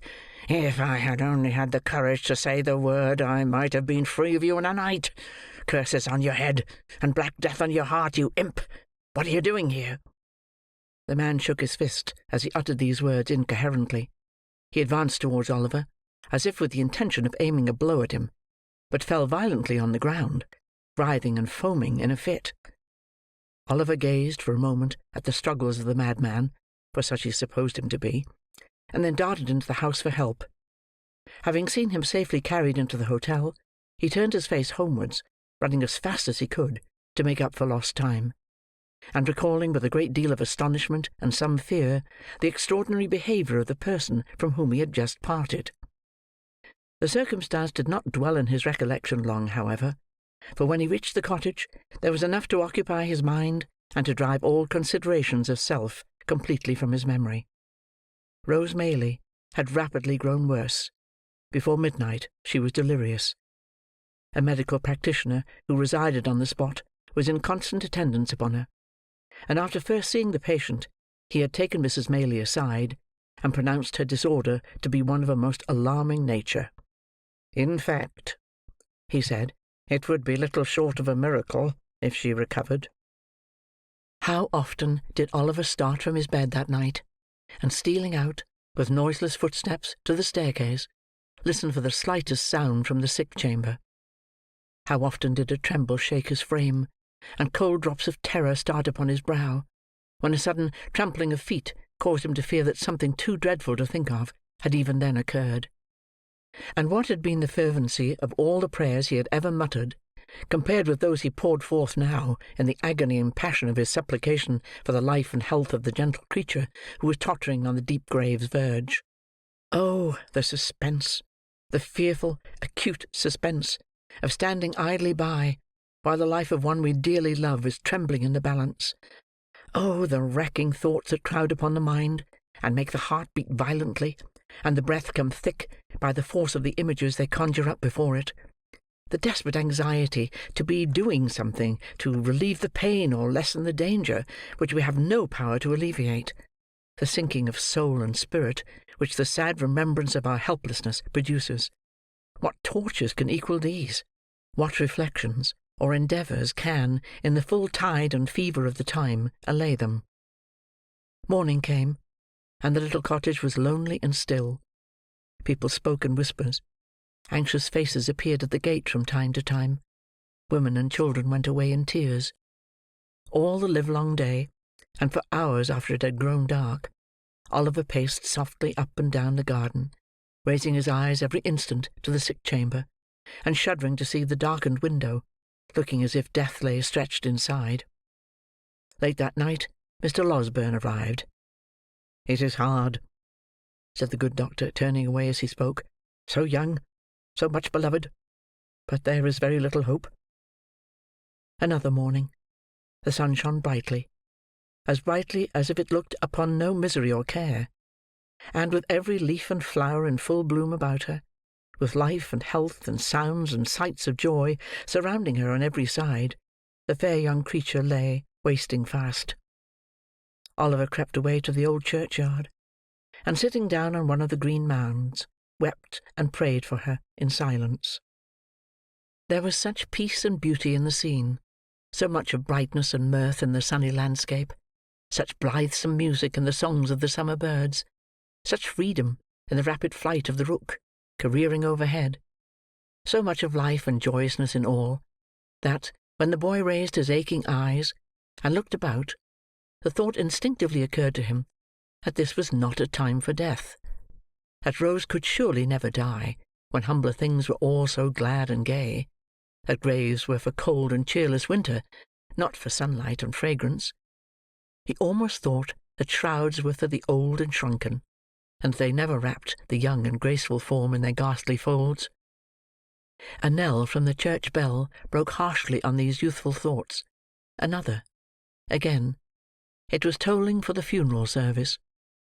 A group of humble mourners entered the gate, wearing white favours, for the corpse was young. They stood uncovered by a grave, and there was a mother once, among the weeping train. But the sun shone brightly, and the birds sang on. Oliver turned homeward, thinking on the many kindnesses he had received from the young lady, and wishing that the time could come again, that he might never cease showing her how grateful and attached he was. He had no cause for self-reproach on the score of neglect, or want of thought, for he had been devoted to her service; and yet 100 little occasions rose up before him, on which he fancied he might have been more zealous, and more earnest, and wished he had been. We need be careful how we deal with those about us, when every death carries, to some small circle of survivors, thoughts of so much omitted, and so little done, of so many things forgotten, and so many more which might have been repaired. There is no remorse so deep as that which is unavailing. If we would be spared its tortures, let us remember this in time. When he reached home, Mrs. Maylie was sitting in the little parlour. Oliver's heart sank at sight of her, for she had never left the bedside of her niece, and he trembled to think what change could have driven her away. He learnt that she had fallen into a deep sleep, from which she would waken either to recovery and life, or to bid them farewell, and die. They sat, listening, and afraid to speak, for hours. The untasted meal was removed, with looks which showed that their thoughts were elsewhere. They watched the sun as he sank lower and lower, and, at length, cast over sky and earth those brilliant hues which herald his departure. Their quick ears caught the sound of an approaching footstep. They both involuntarily darted to the door, as Mr. Losberne entered. "What of Rose?" cried the old lady. "Tell me at once. I can bear it. Anything but suspense. Oh, tell me, in the name of heaven." "You must compose yourself," said the doctor, supporting her. "Be calm. My dear ma'am, pray." "Let me go, in God's name. My dear child, she is dead. She is dying." "No," cried the doctor, passionately. "As he is good and merciful, she will live to bless us all, for years to come." The lady fell upon her knees, and tried to fold her hands together, but the energy which had supported her so long fled up to heaven with her first thanksgiving, and she sank into the friendly arms which were extended to receive her. End of Chapter 33. Chapter 34 contains some introductory particulars relative to a young gentleman who now arrives upon the scene, and a new adventure which happened to Oliver. It was almost too much happiness to bear. Oliver felt stunned and stupefied by the unexpected intelligence. He could not weep, or speak, or rest. He had scarcely the power of understanding anything that had passed, until, after a long ramble in the quiet evening air, a burst of tears came to his relief, and he seemed to awaken all at once to a full sense of the joyful change that had occurred, and the almost insupportable load of anguish which had been taken from his breast. The night was fast closing in when he returned homeward, laden with flowers which he had culled with peculiar care for the adornment of the sick chamber. As he walked briskly along the road, he heard behind him the noise of some vehicle approaching at a furious pace. Looking round, he saw that it was a post-chaise, driven at great speed, and as the horses were galloping and the road was narrow, he stood leaning against a gate until it should have passed him. As it dashed on, Oliver caught a glimpse of a man in a white nightcap, whose face seemed familiar to him, although his view was so brief that he could not identify the person. In another second or two, the nightcap was thrust out of the chaise window, and a stentorian voice bellowed to the driver to stop, which he did as soon as he could pull up his horses. Then the nightcap once again appeared, and the same voice called Oliver by his name. "Here!" cried the voice. "Oliver! What's the news? Miss Rose? Master Oliver?" "It is you, Giles!" cried Oliver, running up to the chaise door. Giles popped out his nightcap again, preparatory to making some reply, when he was suddenly pulled back by a young gentleman who occupied the other corner of the chaise, and who eagerly demanded what was the news. "In a word," cried the gentleman, "better or worse?" "Better, much better," replied Oliver hastily. "Thank heaven!" exclaimed the gentleman. "You are sure?" "Quite, sir," replied Oliver. "The change took place only a few hours ago, and Mr. Losberne says that all danger is at an end." The gentleman said not another word, but, opening the chaise door, leapt out, and taking Oliver hurriedly by the arm, led him aside. "You are quite certain there is no possibility of any mistake on your part, my boy, is there?" demanded the gentleman in a tremulous voice. "Do not deceive me by awakening hopes that are not to be fulfilled." "I would not for the world, sir," replied Oliver. "Indeed, you may believe me. Mr. Losberne's words were, that she would live to bless us all for many years to come. I heard him say so." The tears stood in Oliver's eyes as he recalled the scene, which was the beginning of so much happiness, and the gentleman turned his face away, and remained silent for some minutes. Oliver thought he heard him sob, more than once, but he feared to interrupt him by any fresh remark, for he could well guess what his feelings were, and so stood apart, feigning to be occupied with his nosegay. All this time, Mr. Giles, with the white nightcap on, had been sitting on the steps of the chaise, supporting an elbow on each knee, and wiping his eyes with a blue cotton pocket-handkerchief, dotted with white spots. That the honest fellow had not been feigning emotion was abundantly demonstrated by the very red eyes with which he regarded the young gentleman. Then he turned round and addressed him. "I think you had better go on to my mother's in the chaise, Giles," said he. "I would rather walk slowly on, so as to gain a little time before I see her. You can say I am coming." "I beg your pardon, Mr. Harry," said Giles, giving a final polish to his ruffled countenance with the handkerchief, "but if you would leave the post-boy to say that, I should be very much obliged to you. It wouldn't be proper for the maids to see me in this state, sir. I should never have any more authority with them if they did." "Well," rejoined Harry Maylie, smiling, "you can do as you like. Let him go on with the luggage if you wish, and do you follow with us." Only, first exchange that nightcap for some more appropriate covering, or we shall be taken for madmen." Mr. Giles, reminded of his unbecoming costume, snatched off and pocketed his nightcap, and substituted a hat of grave and sober shape, which he took out of the chaise. This done, the postboy drove off. Giles, Mr. Maylie, and Oliver followed at their leisure. As they walked along, Oliver glanced from time to time with much interest and curiosity at the newcomer. He seemed about 25 years of age, and was of the middle height. His countenance was frank and handsome, and his demeanour easy and prepossessing. Notwithstanding the difference between youth and age, he bore so strong a likeness to the old lady, that Oliver would have had no great difficulty in imagining their relationship, if he had not already spoken of her as his mother. Mrs. Maylie was anxiously waiting to receive her son when he reached the cottage. The meeting did not take place without great emotion on both sides. "Mother," whispered the young man, "why did you not write before?" "I did," replied Mrs. Maylie, "but on reflection I determined to keep back the letter until I had heard Mr. Losberne's opinion." "But why?" said the young man. "Why run the chance of that occurring, which so nearly happened? If Rose had—I cannot utter that word now. If this illness had terminated differently, how could you ever have forgiven yourself? How could I ever have known happiness again?" "If that had been the case, Harry," said Mrs. Maylie, "I fear your happiness would have been effectually blighted, and that your arrival here, a day sooner or a day later, would have been of very, very little import." "And who can wonder if it be so, mother?" rejoined the young man. "Or why should I say, if? It is... Oh, you know it, mother. You must know it." "I know that she deserves the best and purest love the heart of man can offer," said Mrs. Maylie.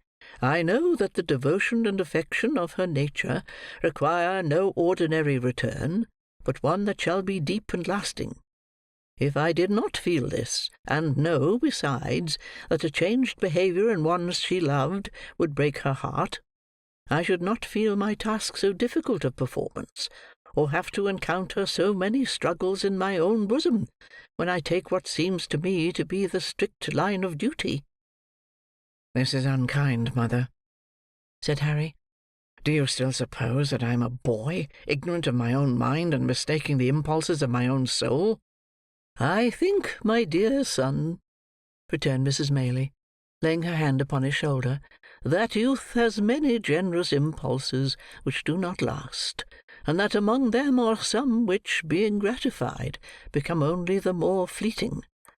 Above all, I think," said the lady, fixing her eyes on her son's face, "that if an enthusiastic, ardent, and ambitious man marry a wife on whose name there is a stain, which, though it originate in no fault of hers, may be visited by cold and sordid people upon her, and upon his children also, and, in exact proportion to his success in the world, be cast in his teeth, and made the subject of sneers against him, he may, no matter how generous and good his nature, one day repent of the connection he formed in early life, and she may have the pain of knowing that he does so."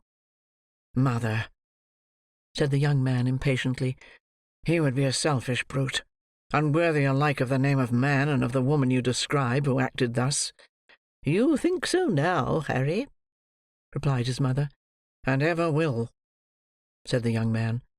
"The mental agony I have suffered during the last 2 days wrings from me the avowal to you of a passion which, as you well know, is not one of yesterday, nor one I have lightly formed. On Rose, sweet, gentle girl, my heart is set as firmly as ever heart of man was set on woman. I have no thought, no view, no hope in life beyond her. And if you oppose me in this great stake, you take my peace and happiness in your hands, and cast them to the wind. Mother, think better of this, and of me, and do not disregard the happiness of which you seem to think so little." "Harry," said Mrs. Maylie, It is because I think so much of warm and sensitive hearts that I would spare them from being wounded. But we have said enough, and more than enough, on this matter just now." "Let it rest with Rose, then," interposed Harry. "You will not press these overstrained opinions of yours so far as to throw any obstacle in my way?" "I will not," rejoined Mrs. Maylie, "but I would have you consider—" "I have considered," was the impatient reply. "Mother, I have considered years and years. I have considered ever since I have been capable of serious reflection.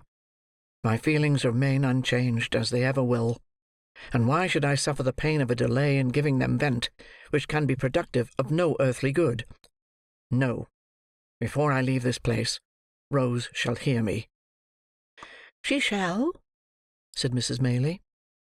"There is something in your manner which would almost imply that she will hear me coldly, mother," said the young man. "Not coldly," rejoined the old lady. "Far from it." "How then?" urged the young man. "She has formed no other attachment?" "No, indeed," replied his mother. "You have, or I mistake, too strong a hold on her affections already. What I would say," resumed the old lady, stopping her son as he was about to speak, "is this. Before you stake your all on this chance, before you suffer yourself to be carried to the highest point of hope, reflect for a few moments, my dear child, on Rose's history, and consider what effect the knowledge of her doubtful birth may have on her decision. Devoted as she is to us, with all the intensity of her noble mind, and with that perfect sacrifice of self which in all matters, great or trifling, has always been her characteristic." "What do you mean?" "That I leave you to discover," replied Mrs. Maylie. "I must go back to her. God bless you." "I shall see you again to-night?" said the young man eagerly. "By and by," replied the lady, "when I leave Rose." "You will tell her I am here?" said Harry. "Of course," replied Mrs. Maylie. "And say how anxious I have been, and how much I have suffered, and how I long to see her. You will not refuse to do this, mother?"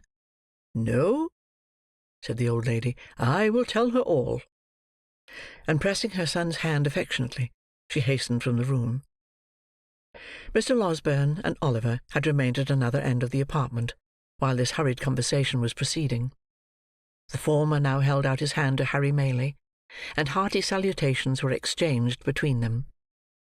The doctor then communicated, in reply to multifarious questions from his young friend, a precise account of his patient's situation, which was quite as consolatory and full of promise as Oliver's statement had encouraged him to hope, and to the whole of which Mr. Giles, who affected to be busy about the luggage, listened with greedy ears. "Have you shot anything particular lately, Giles?" inquired the doctor when he had concluded. "Nothing particular, sir," replied Mr. Giles, colouring up to the eyes. "Nor catching any thieves, nor identifying any housebreakers?" said the doctor. "None at all, sir," replied Mr. Giles, with much gravity. "Well," said the doctor, "I am sorry to hear it, because you do that sort of thing admirably. Pray, how is Brittles?" The boy is very well, sir," said Mr. Giles, recovering his usual tone of patronage, "and sends his respectful duty, sir." "That's well," said the doctor. "Seeing you here, reminds me, Mr. Giles, that on the day before that on which I was called away so hurriedly, I executed, at the request of your good mistress, a small commission in your favour. Just step into this corner a moment, will you?" Mr. Giles walked into the corner with much importance and some wonder, and was honoured with a short whispering conference with the doctor, on the termination of which he made a great many bows, and retired with steps of unusual stateliness.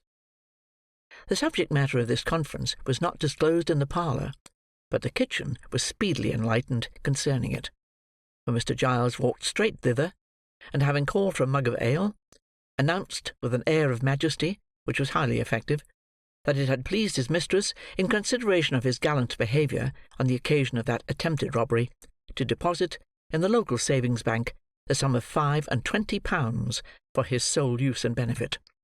At this, the two women servants lifted up their hands and eyes, and supposed that Mr. Giles, pulling out his shirt-frill, replied, "No, no," and that if they observed that he was at all haughty to his inferiors, he would thank them to tell him so.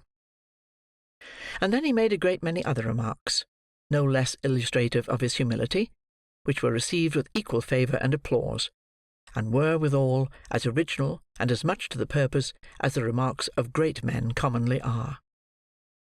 Above the stairs, the remainder of the evening passed cheerfully away, for the doctor was in high spirits, and however fatigued or thoughtful Harry Maylie might have been at first, he was not proof against the worthy gentleman's good humour, which displayed itself in a great variety of sallies and professional recollections, and an abundance of small jokes, which struck Oliver as being the drollest things he had ever heard, and caused him to laugh proportionately, to the evident satisfaction of the doctor, who laughed immoderately at himself, and made Harry laugh almost as heartily by the very force of sympathy.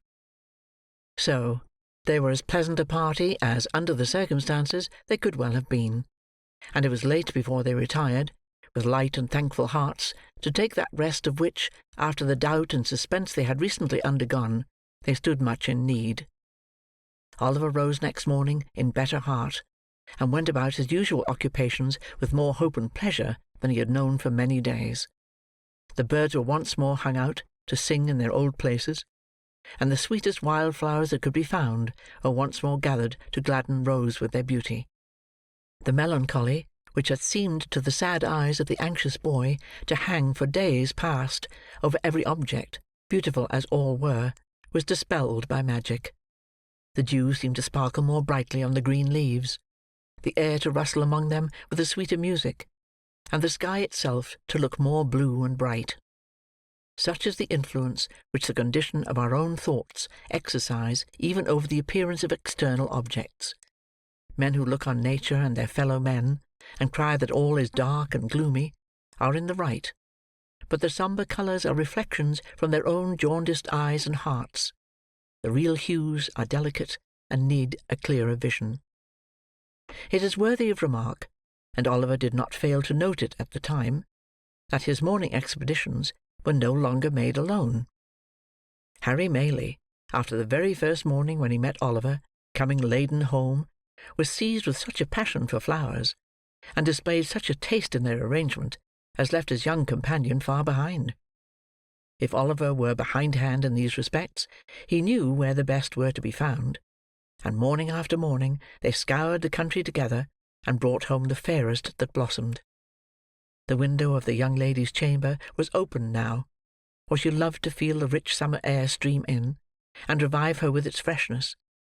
But there always stood in water, just inside the lattice, one particular little bunch, which was made up with great care every morning. Oliver could not help noticing that the withered flowers were never thrown away, although the little vase was regularly replenished. Nor could he help observing that whenever the doctor came into the garden, he invariably cast his eyes up to that particular corner, and nodded his head most expressively as he set forth on his morning's walk. Pending these observations, the days were flying by, and Rose was rapidly recovering. Nor did Oliver's time hang heavy on his hands.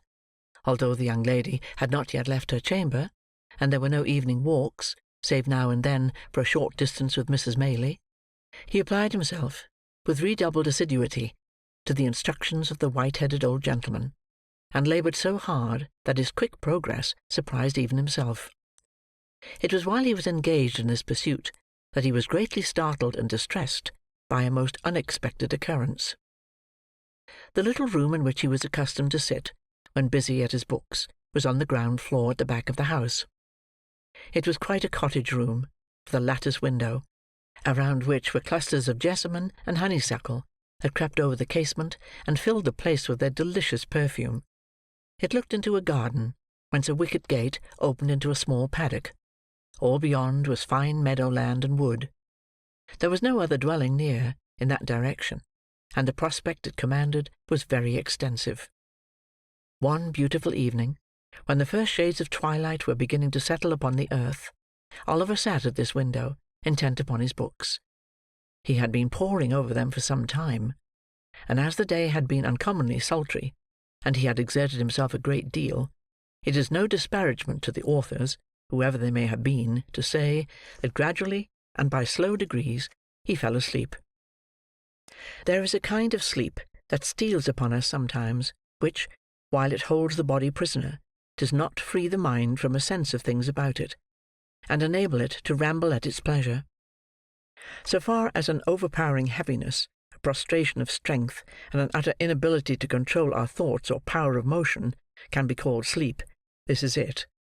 And yet we have a consciousness of all that is going on about us. And if we dream at such a time, words which are really spoken, or sounds which really exist at the moment, accommodate themselves with surprising readiness to our visions, until reality and imagination become so strangely blended that it is afterwards almost matter of impossibility to separate the two. Nor is this the most striking phenomenon incidental to such a state. It is an undoubted fact that although our senses of touch and sight be for the time dead, yet our sleeping thoughts and the visionary scenes that pass before us will be influenced and materially influenced by the mere silent presence of some external object which may not have been near us when we close our eyes, and of whose vicinity we have had no waking consciousness. Oliver knew perfectly well that he was in his own little room, that his books were lying on the table before him, that the sweet air was stirring among the creeping plants outside, and yet he was asleep. Suddenly the scene changed. The air became close and confined, and he thought with a glow of terror that he was in the Jew's house again. There sat the hideous old man in his accustomed corner, pointing at him, and whispering to another man, with his face averted, who sat beside him. "Hush, my dear," he thought he heard the Jew say. "It is he, sure enough. Come away." "He?" the other man seemed to answer. "Could I mistake him, think you? If a crowd of ghosts have put themselves into his exact shape, and he stood amongst them, there is something that would tell me how to point him out. If you buried him 50 feet deep and took me across his grave, I fancy I should know, if there wasn't a mark above it, that he lay buried there." The man seemed to say this with such dreadful hatred that Oliver awoke with the fear and started up. Good heaven! What was that which sent the blood tingling to his heart, and deprived him of his voice and of power to move? There, at the window, close before him, so close that he could have almost touched him before he started back, with his eyes peering into the room and meeting his. There stood the Jew, and beside him, white with rage or fear or both, were the scowling features of the man who had accosted him in the inn yard. It was but an instant, a glance, a flash before his eyes, and they were gone. But they had recognized him, and he them, and their look was as firmly impressed upon his memory as if it had been deeply carved in stone and set before him from his birth. He stood transfixed for a moment, then, leaping from the window into the garden, called loudly for help. End of Chapter 34. Chapter 35. Containing the unsatisfactory result of Oliver's adventure, and a conversation of some importance between Harry Maylie and Rose. When the inmates of the house, attracted by Oliver's cries, hurried to the spot from which they proceeded, they found him, pale and agitated, pointing in the direction of the meadows behind the house, and scarcely able to articulate the words, "The Jew! The Jew!" Mr. Giles was at a loss to comprehend what this outcry meant, but Harry Maylie, whose perceptions were something quicker, and who had heard Oliver's history from his mother, understood it at once. "What direction did he take?" he asked, catching up a heavy stick which was standing in a corner. "That," replied Oliver, pointing out the course the man had taken. "I missed them in an instant." "Then they are in the ditch," said Harry. "Follow, and keep as near me as you can." So saying, he sprang over the hedge, and darted off with a speed which rendered it a matter of exceeding difficulty for the others to keep near him. Giles followed as well as he could, and Oliver followed too, and in the course of a minute or two, Mr. Losberne, who had been out walking, and just then returned, tumbled over the hedge after them, and picking himself up with more agility than he could have been supposed to possess, struck into the same course at no contemptible speed, shouting all the while most prodigiously to know what was the matter. On they all went, nor stopped they once to breathe, until the leader, striking off into an angle of the field indicated by Oliver, began to search narrowly the ditch and hedge adjoining, which afforded time for the remainder of the party to come up, and for Oliver to communicate to Mr. Losberne the circumstances that had led to so vigorous a pursuit. The search was all in vain. There were not even the traces of recent footsteps to be seen. They stood now on the summit of a little hill, commanding the open fields in every direction for 3 or 4 miles. There was a village in the hollow on the left, but in order to gain that, after pursuing the track Oliver had pointed out, the men must have made a circuit of open ground, which it was impossible they could have accomplished in so short a time. A thick wood skirted the meadow-land in another direction, but they could not have gained that covert for the same reason. "It must have been a dream, Oliver," said Harry Maylie. "Oh, no, indeed, sir," replied Oliver, shuddering at the very recollection of the old wretch's countenance. "I saw him too plainly for that. I saw them both as plainly as I see you now." "Who was the other?" inquired Harry and Mr. Losberne together. "The very same man I told you of, who came so suddenly upon me at the inn," said Oliver. "We had our eyes fixed full upon each other, and I could swear to him." "They took this way?" demanded Harry. "Are you sure?" "As I am that the men were at the window," replied Oliver, pointing down as he spoke to the hedge which divided the cottage garden from the meadow. "The tall man leapt over just there, and the Jew, running a few paces to the right, crept through that gap." The 2 gentlemen watched Oliver's earnest face as he spoke, and looking from him to each other, seemed to feel satisfied of the accuracy of what he said. Still, in no direction were there any appearances of the trampling of men in hurried flight. The grass was long, but it was trodden down nowhere, save where their own feet had crushed it. The sides and brinks of the ditches were of damp clay, but in no one place could they discern the print of men's shoes, or the slightest mark which would indicate that any feet had pressed the ground for hours before. "This is strange," said Harry. "Strange?" echoed the doctor. "Blathers and Duff themselves could make nothing of it." Notwithstanding the evidently useless nature of their search, they did not desist until the coming on of night rendered its further prosecution hopeless, and even then they gave it up with reluctance. Giles was dispatched to the different alehouses in the village, furnished with the best description Oliver could give of the appearance and dress of the strangers. Of these, the Jew was, at all events, sufficiently remarkable to be remembered, supposing he had been seen drinking or loitering about. But Giles returned without any intelligence calculated to dispel or lessen the mystery. On the next day, fresh search was made, and the inquiries renewed, but with no better success. On the day following, Oliver and Mr. Maylie repaired to the market town, in the hope of seeing or hearing something of the men there, but this effort was equally fruitless. After a few days, the affair began to be forgotten, as most affairs are, when wonder, having no fresh food to support it, dies away of itself. Meanwhile, Rose was rapidly recovering. She had left her room, was able to go out, and mixing once more with the family, carried joy into the hearts of all. But, although this happy change had a visible effect on the little circle, and although cheerful voices and merry laughter were once more heard in the cottage, there was at times an unwonted restraint upon some there, even upon Rose herself, which Oliver could not fail to remark. Mrs. Maylie and her son were often closeted together for a long time, and more than once Rose appeared with traces of tears upon her face. After Mr. Losberne had fixed a day for his departure to Chertsey, these symptoms increased, and it became evident that something was in progress which affected the peace of the young lady, and of somebody else besides. At length, one morning, when Rose was alone in the breakfast parlour, Harry Maylie entered, and, with some hesitation, begged permission to speak with her for a few moments. "A few, a very few, will suffice, Rose," said the young man, drawing his chair towards her. "What I shall have to say has already presented itself to your mind.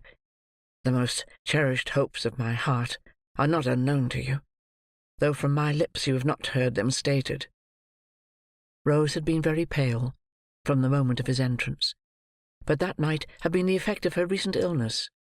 She merely bowed, and bending over some plants that stood near, waited in silence for him to proceed. I ought to have left here before," said Harry. "You should indeed," replied Rose. "Forgive me for saying so, but I wish you had."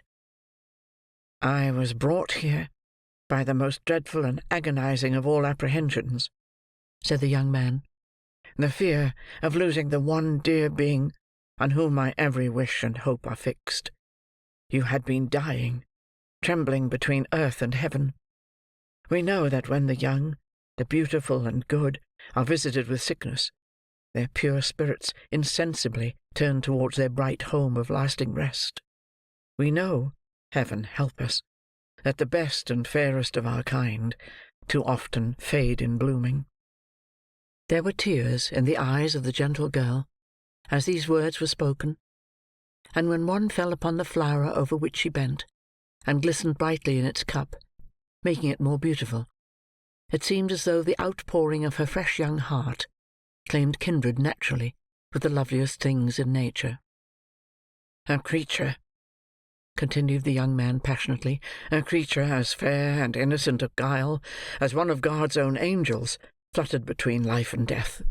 Oh, who could hope, when the distant world to which she was akin half opened to her view, that she would return to the sorrow and calamity of this?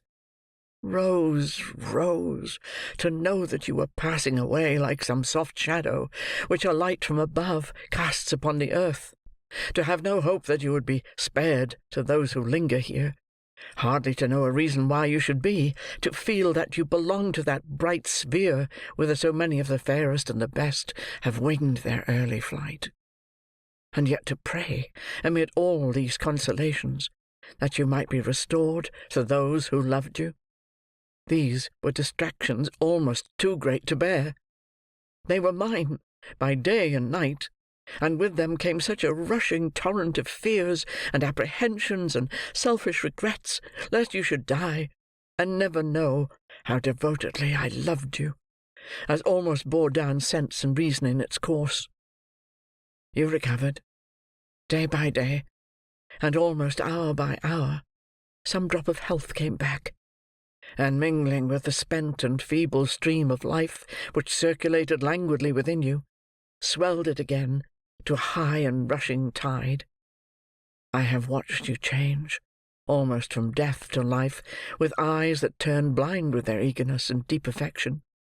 Do not tell me that you wish I had lost this, for it has softened my heart to all mankind."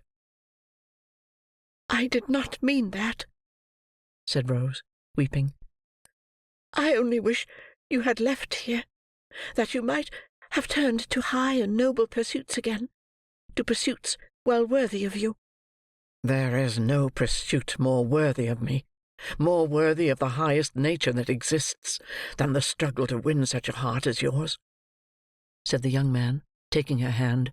"Rose, my own dear Rose, for years I have loved you, hoping to win my way to fame, and then come home proudly and tell you it had been pursued only for you to share, thinking in my daydreams how I would remind you in that happy moment of the many silent tokens I had given of a boy's attachment, and claim your hand as in redemption of some old mute contract that had been sealed between us. That time has not arrived, but here, with not fame won, and no young vision realized, I offer you the heart so long your own, and stake my all upon the words with which you greet the offer. "Your behaviour has ever been kind and noble," said Rose, mastering the emotions by which she was agitated. "As you believe that I am not insensible or ungrateful, so hear my answer." "It is that I may endeavour to deserve you. It is, dear Rose?" "It is," replied Rose, "that you must endeavour to forget me, not as your old and dearly attached companion, for that would wound me deeply, but as the object of your love. Look into the world. Think how many hearts you would be proud to gain are there. Confide some other passion to me if you will. I will be the truest, warmest, and most faithful friend you have." There was a pause, during which Rose, who had covered her face with one hand, gave free vent to her tears. Harry still retained the other. "And your reasons, Rose?" he said at length in a low voice. "Your reasons for this decision?" "You have a right to know them," rejoined Rose. "You can say nothing to alter my resolution. It is a duty that I must perform. I owe it, alike to others and to myself." "To yourself?" "Yes, Harry. I owe it to myself that I, a friendless, portionless girl, with a blight upon my name, should not give your friends reason to suspect that I had sordidly yielded to your first passion, and fastened myself, a clog, on all your hopes and projects. I owe it to you and yours to prevent you from opposing, in the warmth of your generous nature, this great obstacle to your progress in the world." "If your inclinations chime with your sense of duty," Harry began. "They do not," replied Rose, colouring deeply. "Then you return my love?" said Harry. "Say but that, dear Rose, say but that, and soften the bitterness of this hard disappointment."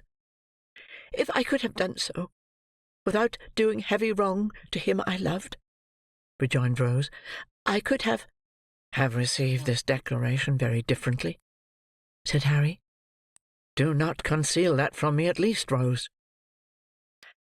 "I could," said Rose. "Stay," she added, disengaging her hand. "Why should we prolong this painful interview? Most painful to me, and yet productive of lasting happiness notwithstanding. For it will be happiness to know that I once held the high place in your regard which I now occupy, and every triumph you achieve in life will animate me with new fortitude and firmness. Farewell, Harry. As we have met today, we meet no more, but in other relations than those in which this conversation hath placed us. We may be long and happily entwined, and may every blessing that the prayers of a true and earnest heart can call down from the source of all truth and sincerity, cheer and prosper you."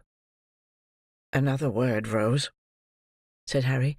"Your reason, in your own words, from your own lips. Let me hear it." "The prospect before you," answered Rose firmly, "is a brilliant one. All the honours to which great talents and powerful connections can help men in public life are in store for you. But those connections are proud, and I will neither mingle with such as may hold in scorn the mother who gave me life, nor bring disgrace or failure on the son of her who has so well supplied that mother's place. In a word," said the young lady, turning away as her temporary firmness forsook her, "there is a stain upon my name, which the world visits on innocent heads. I will carry it into no blood but my own, and the reproach shall rest alone on me." "One word more, Rose. Dearest Rose, one more," cried Harry, throwing himself before her. "If I had been less fortunate, the world would call it, if some obscure and peaceful life had been my destiny, if I had been poor, sick, helpless, would you have turned from me then? Or has my probable advancement to riches and honour given this scruple birth?" "Do not press me to reply," answered Rose. "The question does not arise, and never will. It is unfair, almost unkind, to urge it." "If your answer be what I almost dare to hope it is," retorted Harry, "it will shed a gleam of happiness upon my lonely way, and light the path before me. It is not an idle thing to do so much by the utterance of a few brief words, for one who loves you beyond all else. Oh, Rose, in the name of my ardent and enduring attachment, in the name of all I have suffered for you, and all you doom me to undergo, answer me this one question." "Then, if your lot had been differently cast," rejoined Rose, "if you had been even a little, but not so far above me, if I could have been a help and comfort to you in any humble scene of peace and retirement, and not a blot and drawback in ambitious and distinguished crowds, I should have been spared this trial. I have every reason to be happy, very happy now. But then, Harry, I own I should have been happier." Busy recollections of old hopes, cherished as a girl long ago, crowded into the mind of Rose while making this avowal, but they brought tears with them, as old hopes will when they come back withered, and they relieved her. "I cannot help this weakness, and it makes my purpose stronger," said Rose, extending her hand. "I must leave you now, indeed." "I ask one promise," said Harry. "Once, and only once more. Say within a year, but it may be much sooner. I may speak to you again on this subject, for the last time." "Not to press me to alter my right determination," replied Rose, with a melancholy smile. "It will be useless."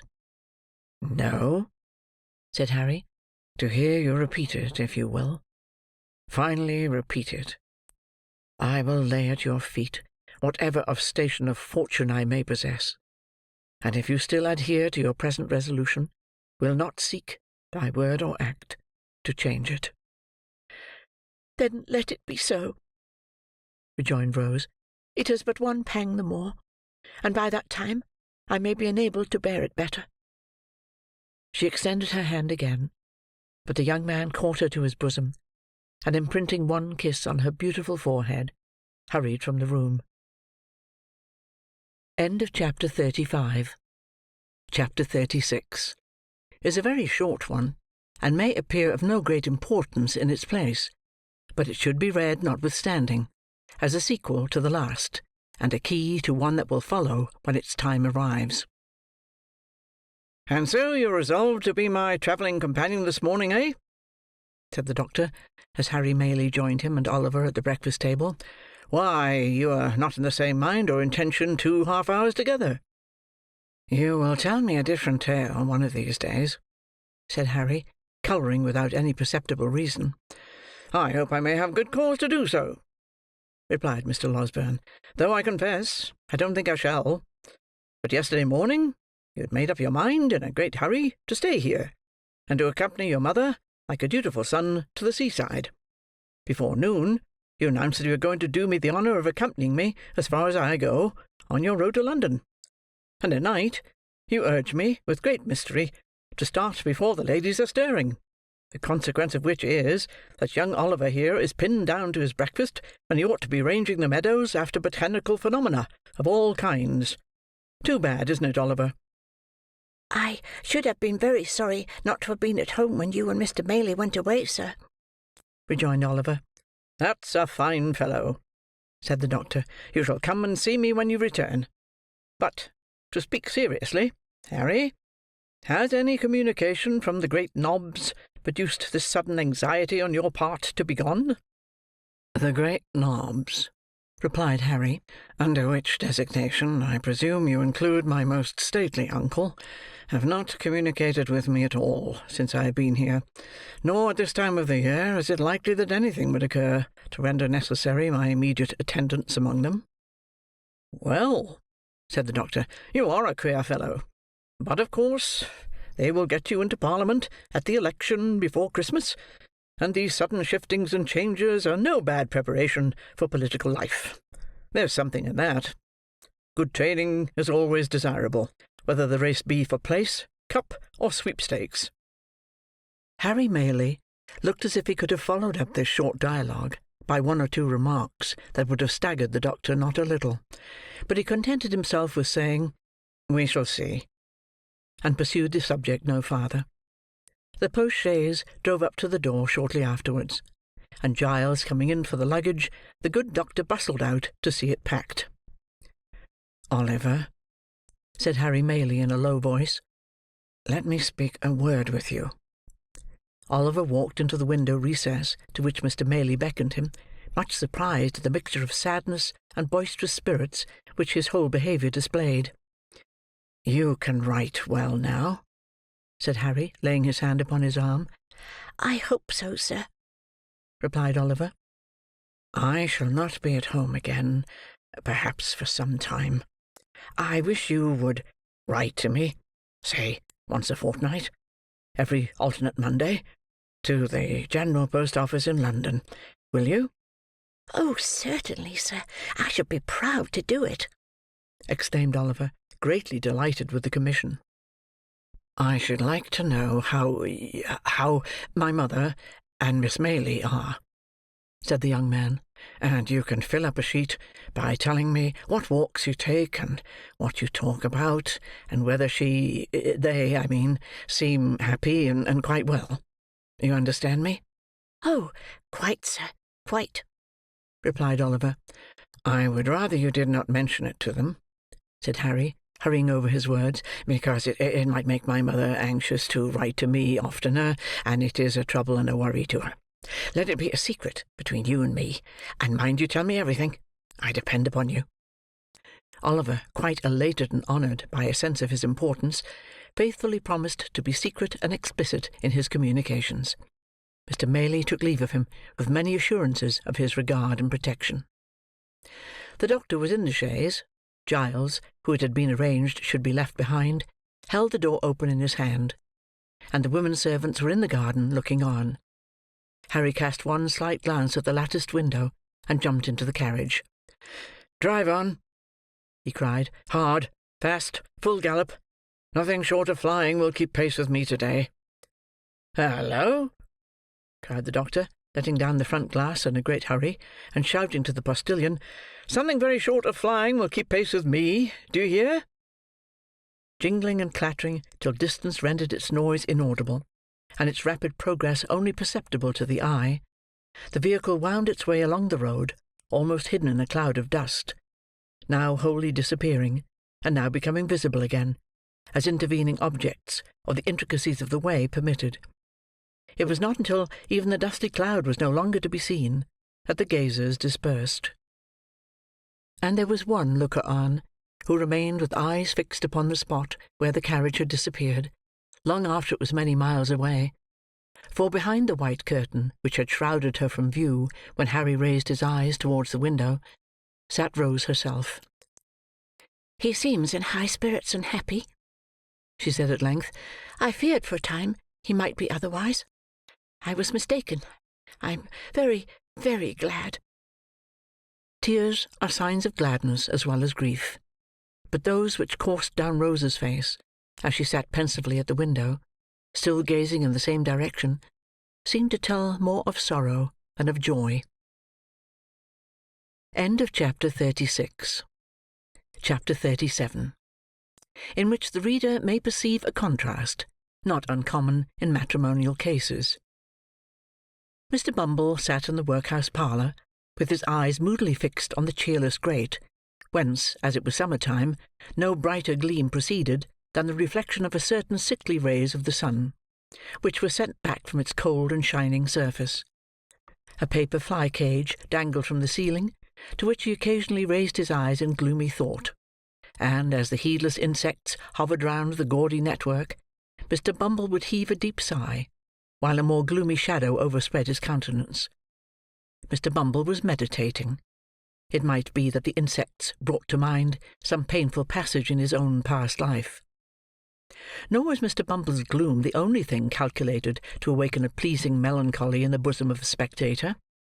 There were not wanting other appearances, and those closely connected with his own person, which announced that a great change had taken place in the position of his affairs. The laced coat and the cocked hat, where were they?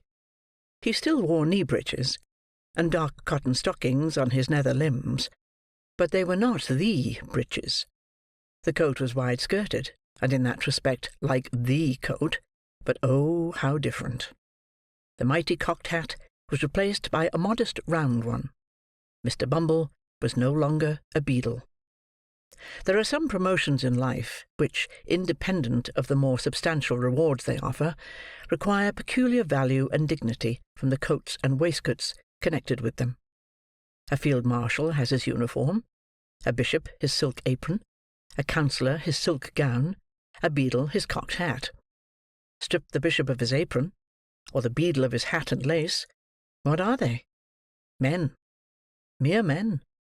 Dignity, and even holiness too, sometimes are more questions of coat and waistcoat than some people imagine. Mr. Bumble had married Mrs. Corney, and was master of the workhouse. Another beadle had come into power. On him the cocked hat, gold-laced coat, and staff had all three descended. "And to-morrow, 2 months it was done," said Mr. Bumble with a sigh. "It seems a age." Mr. Bumble might have meant that he had concentrated a whole existence of happiness into the short space of 8 weeks, but the sigh, there was a vast deal of meaning in the sigh. "I sold myself," said Mr. Bumble, pursuing the same train of reflection, "for 6 teaspoons, a pair of sugar-tongs, and a milk-pot, with a small quantity of second-hand furniture, and £20 in money. I went very reasonable. Cheap. Dirt cheap." "Cheap!" cried a shrill voice in Mr. Bumble's ear.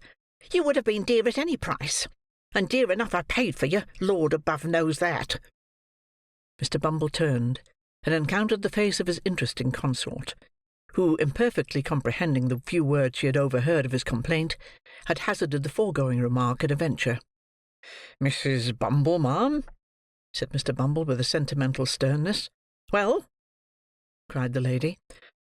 "Have the goodness to look at me," said Mr. Bumble, fixing his eyes upon her. "If she stands such an eye as that," said Mr. Bumble to himself, "she can stand anything. It is an eye I never knew to fail with paupers. If it fails with her, my power is gone." Whether an exceedingly small expansion of eye be sufficient to quell paupers, who, being lightly fed, are in no very high condition, or whether the late Mrs. Corney was particularly proof against eagle glances, are matters of opinion. The matter of fact is, that the matron was in no way overpowered by Mr. Bumble's scowl, but, on the contrary, treated it with great disdain, and even raised a laugh thereat, which sounded as though it were genuine. On hearing this most unexpected sound, Mr. Bumble looked, first incredulous, and afterwards amazed. He then relapsed into his former state, nor did he rouse himself until his attention was again awakened by the voice of his partner. "Are you going to sit snoring there all day?" inquired Mrs. Bumble. "I am going to sit here as long as I think proper, ma'am," rejoined Mr. Bumble; "and although I was not snoring, I shall snore, gape, sneeze, laugh, or cry, as the humour strikes me, such being my prerogative." "Your prerogative!" sneered Mrs. Bumble, with ineffable contempt. "I said the word, ma'am," said Mr. Bumble. "The prerogative of a man is to command." "And what's the prerogative of a woman, in the name of goodness?" cried the relict of Mr. Corney deceased. "To obey, ma'am," thundered Mr. Bumble.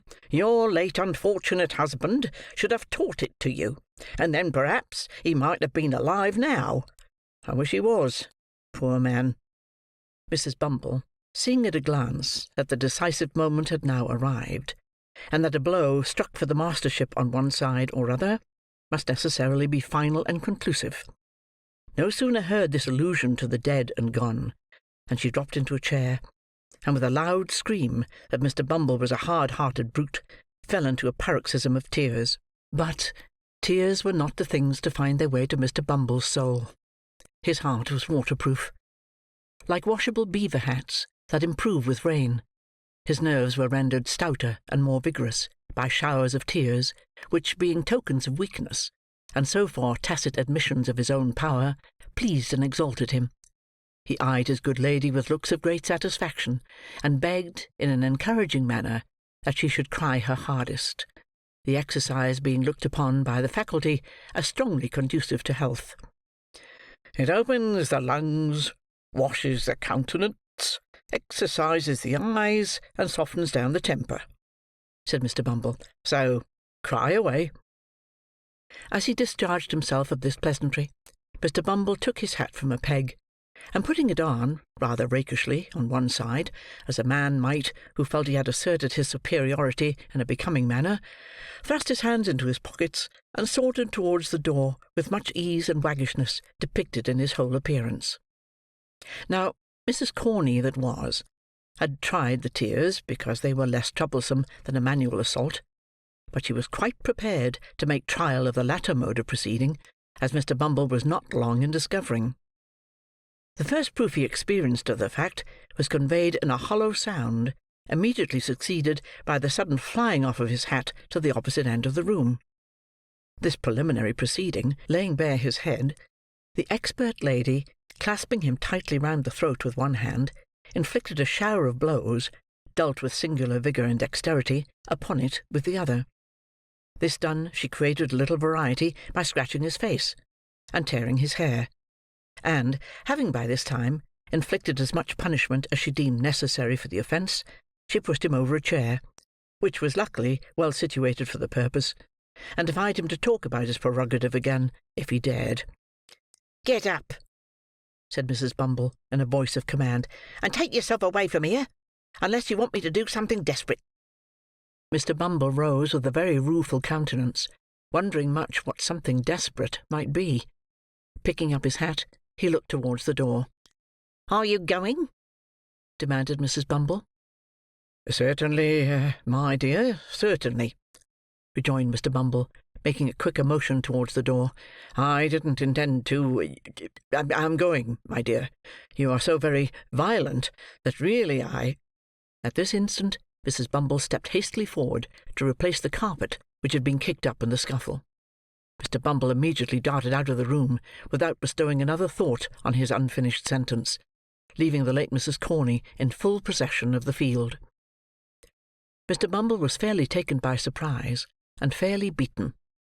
He had a decided propensity for bullying, derived no inconsiderable pleasure from the exercise of petty cruelty, and consequently was, it is needless to say, a coward. This is by no means a disparagement to his character, for many official personages, who are held in high respect and admiration, are the victims of similar infirmities. The remark is made, indeed, rather in his favour than otherwise, and with a view of impressing the reader with a just sense of his qualifications for office. But the measure of his degradation was not yet full.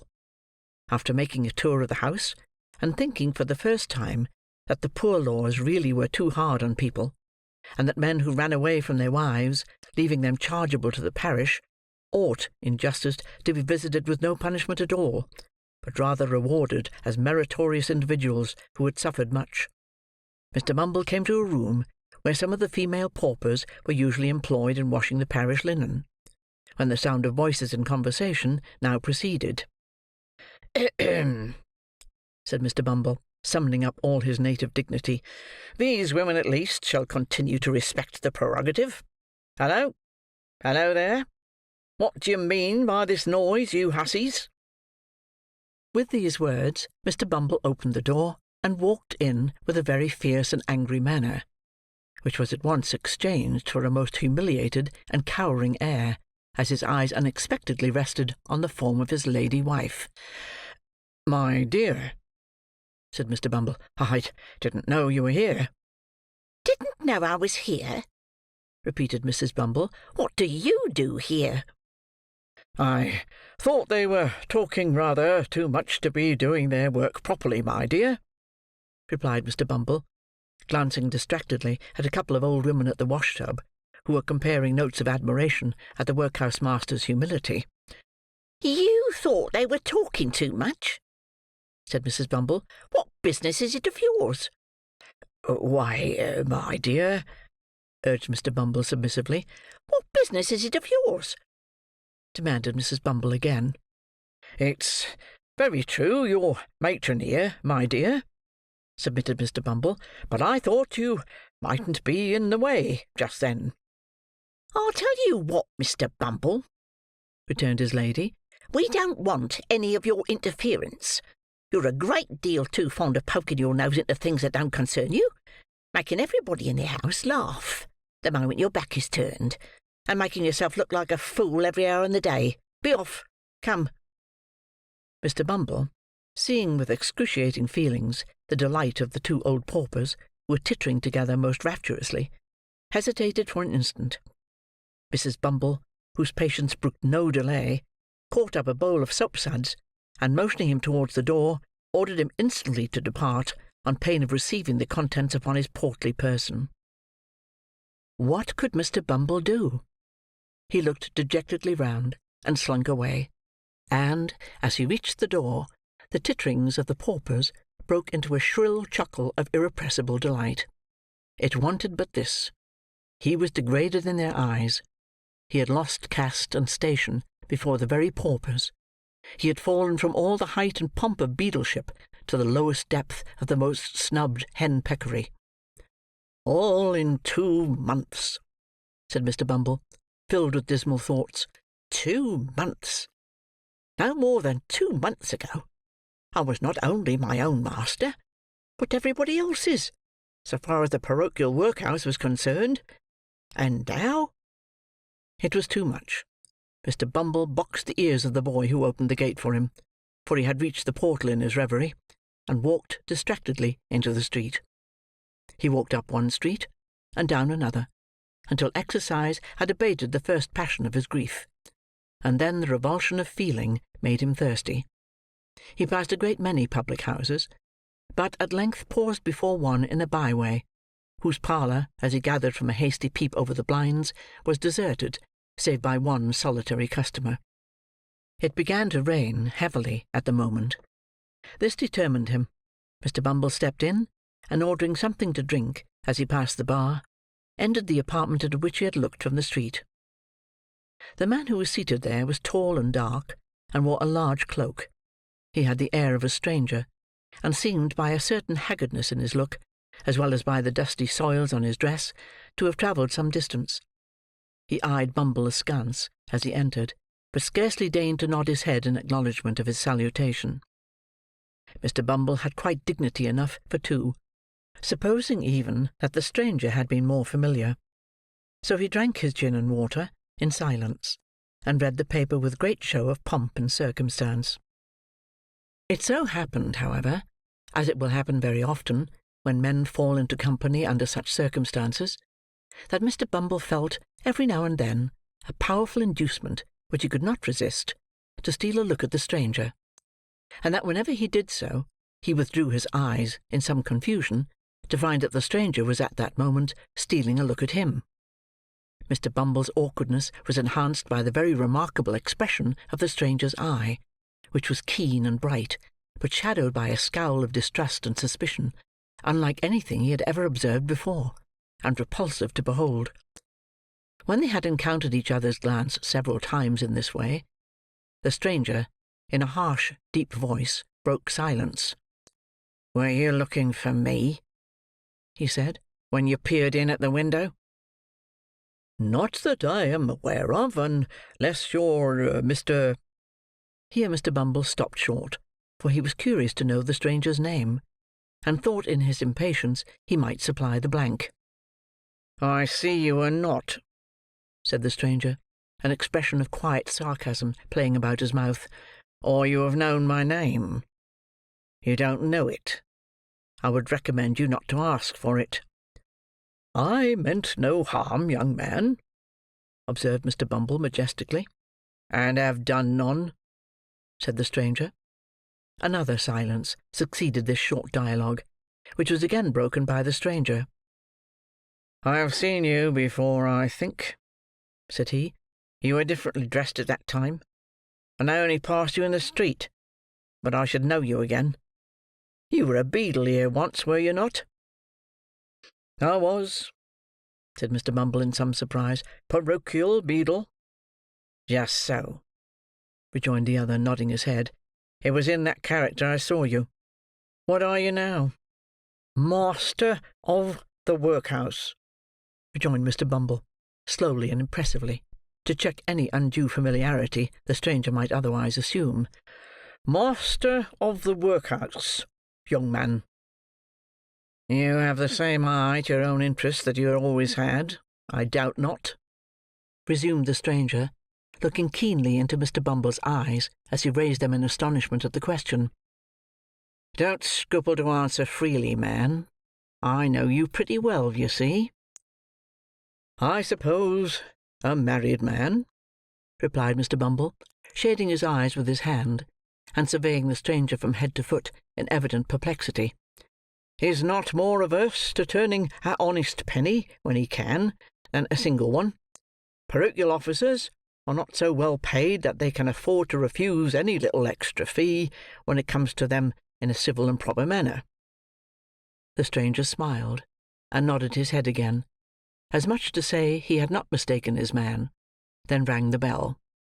"Fill this glass again," he said, handing Mr. Bumble's empty tumbler to the landlord. "Let it be strong and hot. You like it so, I suppose?" "Not too strong," replied Mr. Bumble, with a delicate cough. "You understand what that means, landlord?" said the stranger drily.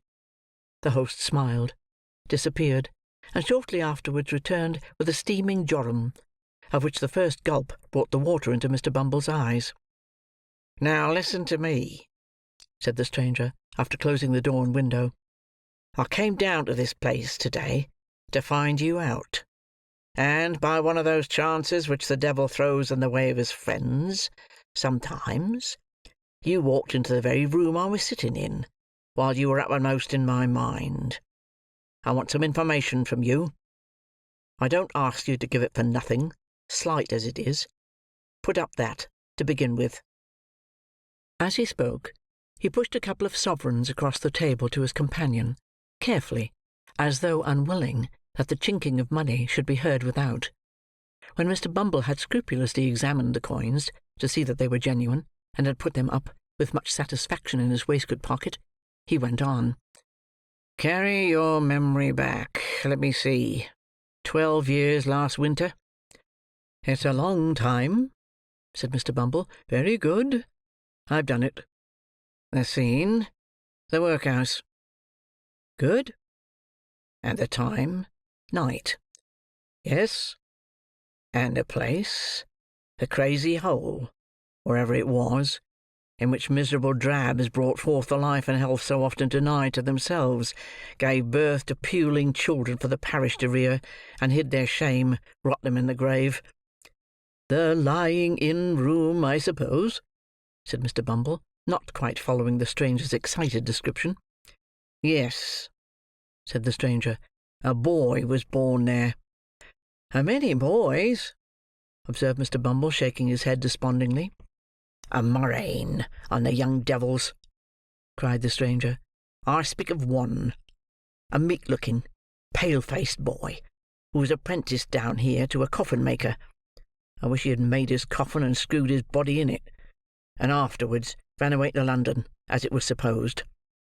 "Why, you mean Oliver, young Twist," said Mr. Bumble. "I remember him, of course. There wasn't an obstinater young rascal." "It's not of him I want to hear. I've heard enough of him," said the stranger, stopping Mr. Bumble in the outset of a tirade on the subject of poor Oliver's vices. "It's of a woman, the hag that nursed his mother. Where is she?" "Where is she?" said Mr. Bumble, whom the gin and water had rendered facetious. "It would be hard to tell. There's no midwifery there, whichever place she's gone to, so I suppose she's out of employment anyway." "What do you mean?" demanded the stranger sternly. "That she died last winter," rejoined Mr. Bumble. The man looked fixedly at him when he had given this information, and although he did not withdraw his eyes for some time afterwards, his gaze gradually became vacant and abstracted, and he seemed lost in thought. For some time he appeared doubtful whether he ought to be relieved or disappointed by the intelligence, but at length he breathed more freely, and withdrawing his eyes, observed that it was no great matter. With that he rose, as if to depart. But Mr. Bumble was cunning enough, and he at once saw that an opportunity was opened for the lucrative disposal of some secret in the possession of his better half. He well remembered the night of old Sally's death, which the occurrences of that day had given him good reason to recollect, as the occasion on which he had proposed to Mrs. Corney. And although that lady had never confided to him the disclosure of which she had been the solitary witness, he had heard enough to know that it related to something that had occurred in the old woman's attendance, as workhouse nurse, upon the young mother of Oliver Twist. Hastily calling this circumstance to mind, he informed the stranger, with an air of mystery, that one woman had been closeted with the old harridan shortly before she died, and that she could, as he had reason to believe, throw some light on the subject of his inquiry. "How can I find her?" said the stranger, thrown off his guard, and plainly showing that all his fears, whatever they were aroused afresh by the intelligence. "Only through me," rejoined Mr. Bumble. "When?" cried the stranger hastily. "To-morrow," rejoined Bumble. "At 9 in the evening," said the stranger, producing a scrap of paper, and writing down upon it an obscure address by the waterside, in characters that betrayed his agitation. "At 9 in the evening. Bring her to me there. I needn't tell you to be secret. It's your interest." With these words, he led the way to the door, after stopping to pay for the liquor that had been drunk. Shortly remarking that their roads were different, he departed, without more ceremony than an emphatic repetition of the hour of appointment for the following night. On glancing at the address, the parochial functionary observed that it contained no name. The stranger had not gone far, so he made after him to ask it. "What do you want?" cried the man, turning quickly round, as Bumble touched him on the arm. "Following me?" "Only to ask a question," said the other, pointing to the scrap of paper. "What name am I to ask for?" "Monks," rejoined the man, and strode hastily away. End of chapter 37. Chapter 38. Containing an account of what passed between Mr. and Mrs. Bumble and Mr. Monks at their nocturnal interview. It was a dull, close, overcast summer evening. The clouds, which had been threatening all day, spread out in a dense and sluggish mass of vapour, already yielded large drops of rain, and seemed to presage a violent thunderstorm, when Mr. and Mrs. Bumble, turning out of the main street of the town, directed their course towards a scattered little colony of ruinous houses, distant from it some mile and a half, or thereabouts, and erected on a low, unwholesome swamp bordering upon the river. They were both wrapped in old and shabby outer garments, which might, perhaps, serve the double purpose of protecting their persons from the rain, and sheltering them from observation. The husband carried a lantern, from which, however, no light yet shone, and trudged on a few paces in front, as though, the way being dirty, to give his wife the benefit of treading in his heavy footprints. They went on, in profound silence. Every now and then Mr. Bumble relaxed his pace, and turned his head, as if to make sure that his helpmate was following. Then, discovering that she was close at his heels, he mended his rate of walking, and proceeded at a considerable increase of speed towards their place of destination. This was far from being a place of doubtful character, for it had long been known as the residence of none but low ruffians, who, under various pretences of living by their labour, subsisted chiefly on plunder and crime. It was a collection of mere hovels, some hastily built with loose bricks, others of old worm-eaten ship timber, jumbled together without any attempted order or arrangement, and planted, for the most part, within a few feet of the river's bank. A few leaky boats, drawn up on the mud, and made fast to the dwarf wall which skirted it, and here and there an oar or coil of rope, appeared at first to indicate that the inhabitants of these miserable cottages pursued some avocation on the river. but a glance at the shattered and useless condition of the articles thus displayed would have led a passer-by, without much difficulty, to the conjecture that they were disposed there, rather for the preservation of appearances than with any view to their being actually employed. In the heart of this cluster of huts, and skirting the river, which its upper stories overhung, stood a large building, formerly used as a manufactory of some kind. It had, in its day, probably furnished employment to the inhabitants of the surrounding tenements, but it had long since gone to ruin. The rat, the worm, and the action of the damp had weakened and rotted the piles on which it stood, and a considerable portion of the building had already sunk down into the water, while the remainder, tottering and bending over the dark stream, seemed to wait a favourable opportunity of following its old companion, and involving itself in the same fate. It was before this ruinous building that the worthy couple paused, as the first peal of distant thunder reverberated in the air, and the rain commenced pouring violently down.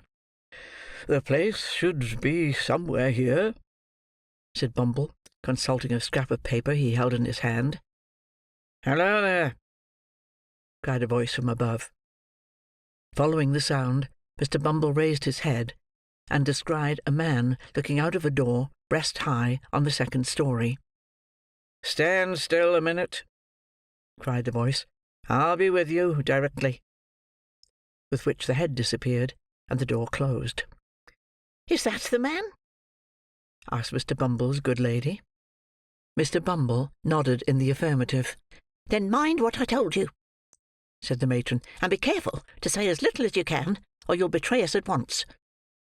Mr. Bumble, who had eyed the building with very rueful looks, was apparently about to express some doubts relative to the advisability of proceeding any further with the enterprise just then, when he was prevented by the appearance of Monks, who opened a small door near which they stood, and beckoned them inwards.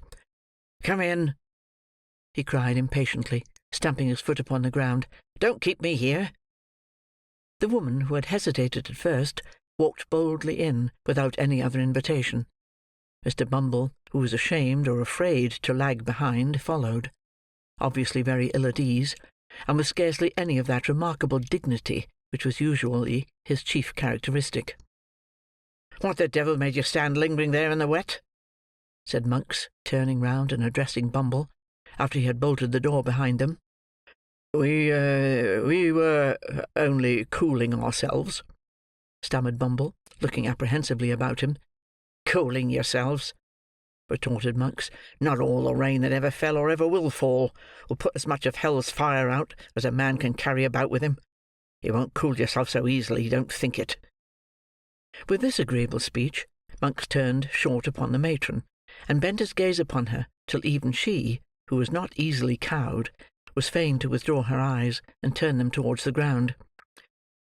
"This is the woman, is it?" demanded Monks. "That is the woman," replied Mr. Bumble, mindful of his wife's caution. "You think women never can keep secrets, I suppose?"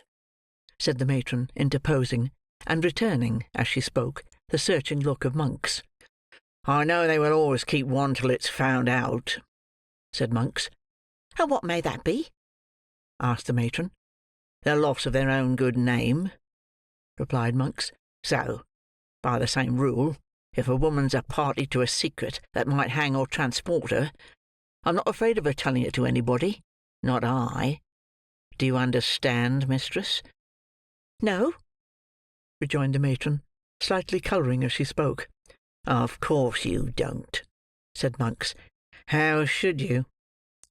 Bestowing something halfway between a smile and a frown upon his two companions, and again beckoning them to follow him, the man hastened across the apartment, which was of considerable extent, but low in the roof.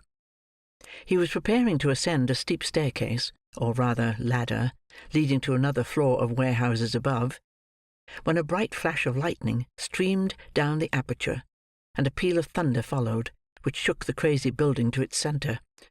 "Hear it?" he cried, shrinking back. "Hear it? Rolling and crashing on as if it echoed through 1,000 caverns where the devils were hiding from it. I hate the sound." He remained silent for a few moments, and then, removing his hands suddenly from his face, showed, to the unspeakable discomposure of Mr. Bumble, that it was much distorted and discoloured. "These fits come over me now and then," said Monks, observing his alarm, "and thunder sometimes brings 'em on. Don't mind me now. It's all over for this once." Thus speaking, he led the way up the ladder, and hastily closing the window shutter of the room into which it led, lowered a lantern which hung at the end of a rope and pulley, passed through one of the heavy beams in the ceiling, and which cast a dim light upon an old table and 3 chairs that were placed beneath it. "Now," said Monks, when they had all 3 seated themselves, "the sooner we come to our business, the better for all. The woman knows what it is, does she?" The question was addressed to Bumble, but his wife anticipated the reply by intimating that she was perfectly acquainted with it. "He is right in saying that you were with this hag the night she died, and that she told you something?" "About the mother of the boy you named?" replied the matron, interrupting him. "Yes." "The first question is, of what nature was her communication?" said Monks. "That's the second," observed the woman with much deliberation. "The first is, what may the communication be worth?" "Who the devil can tell that without knowing of what kind it is?" asked Monks. "Nobody better than you, I am persuaded," answered Mrs. Bumble, who did not want for spirit, as her yoke-fellow could abundantly testify. "Humph!" said Monks, significantly, and with a look of eager inquiry. "There may be money's worth to get, eh?"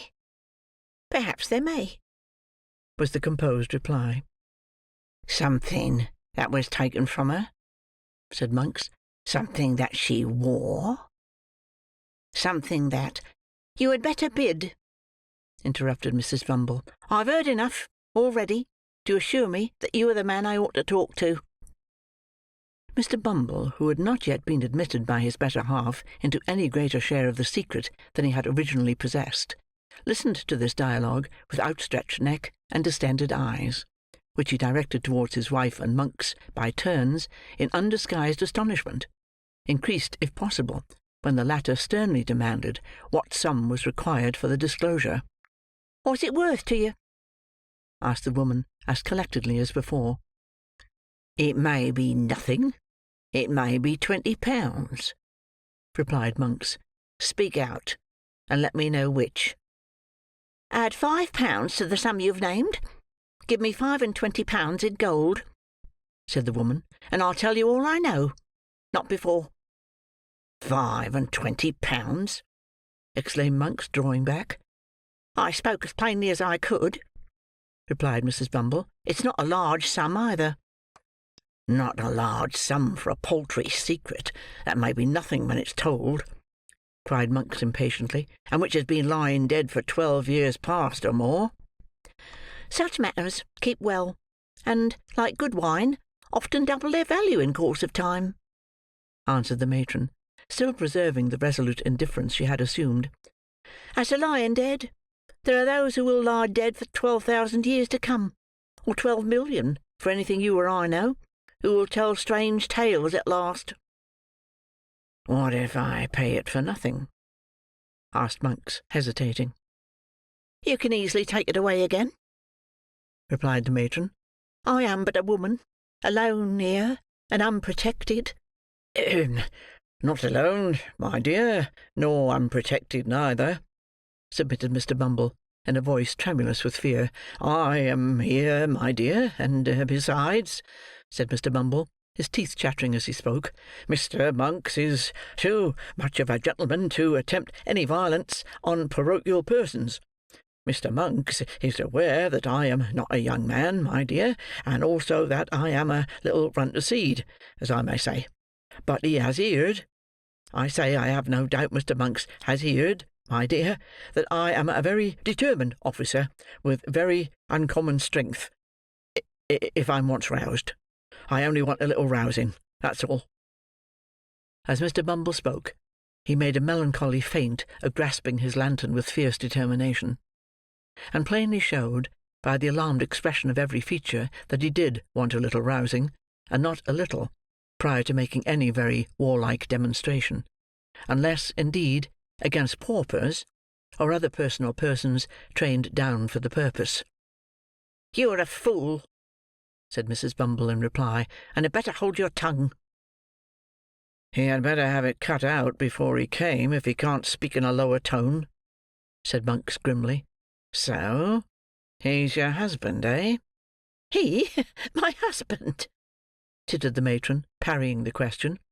"I thought as much when you came in," rejoined Monks, marking the angry glance which the lady darted at her spouse as she spoke. "So much the better. I have less hesitation in dealing with two people, when I find that there's only one will between them. I'm in earnest. See here." He thrust his hand into a side pocket, and producing a canvas bag, told out 25 sovereigns on the table, and pushed them over to the woman. "Now," he said, "gather them up, and when this cursed peal of thunder, which I feel is coming up to break over the housetop, is gone, let's hear your story." The thunder, which seemed in fact much nearer, and to shiver and break almost over their heads, having subsided, Monks, raising his face from the table, bent forward to listen to what the woman should say.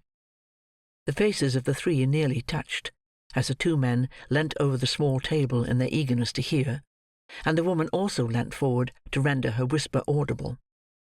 The sickly rays of the suspended lantern falling directly upon them, aggravated the paleness and anxiety of their countenances, which, encircled by the deepest gloom and darkness, looked ghastly in the extreme. "When this woman that we called old Sally died," the matron began, "she and I were alone." "Was there no one by?" asked Monks in the same hollow whisper. "No sick wretch or idiot in some other bed? No one who could hear, and might, by possibility, understand?" "Not a soul," replied the woman. "We were alone. I stood alone beside the body when death came over it." "Good," said Monks, regarding her attentively. "Go on."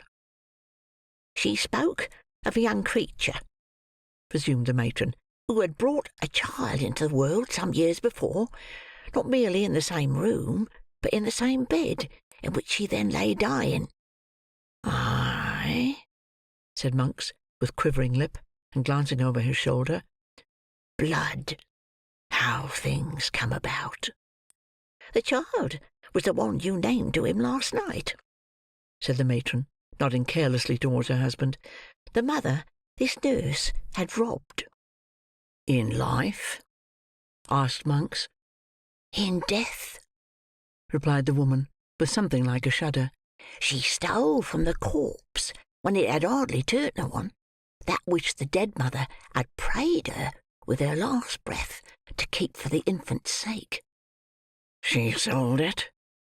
cried Monks with desperate eagerness. "Did she sell it? Where? When? To whom? How long before?" "As she told me, with great difficulty, that she had done this," said the matron, "she fell back and died." "Without saying more?" cried Monks in a voice which, from its very suppression, seemed only the more furious. "It's a lie. I'll not be played with. She said more. I'll tear the life out of you both, but I'll know what it is." "She didn't utter another word," said the woman, to all appearance unmoved, as Mr. Bumble was very far from being, by the strange man's violence. "But she clutched my gown violently with one hand, which was partly closed, and when I saw that she was dead, and so removed the hand by force, I found it clasped a scrap of dirty paper." "Which contained?" interposed Monks, stretching forward. "Nothing," replied the woman. "It was a pawnbroker's duplicate." "For what?" demanded Monks. "In good time, I'll tell you," said the woman. "I judge that she had kept the trinket for some time, in the hope of turning it to better account, and then had pawned it, and had saved or scraped together money to pay the pawnbroker's interest year by year, and prevent its running out, so that if anything came of it, it could still be redeemed. Nothing had come of it, and, as I tell you, she died with the scrap of paper, all worn and tattered, in her hand. The time was out in 2 days. I thought something might one day come of it too, and so redeemed the pledge." "Where is it now?" asked Monks quickly. "There," replied the woman; and, as if glad to be relieved of it, she hastily threw upon the table a small kid bag, scarcely large enough for a French watch, which Monks, pouncing upon, tore open with trembling hands. It contained a little gold locket, in which were 2 locks of hair, and a plain gold wedding ring. "It has the word Agnes engraved on the inside," said the woman. "There is a blank left for the surname, and then follows the date, which is within a year before the child was born. I found out that." "And this is all?"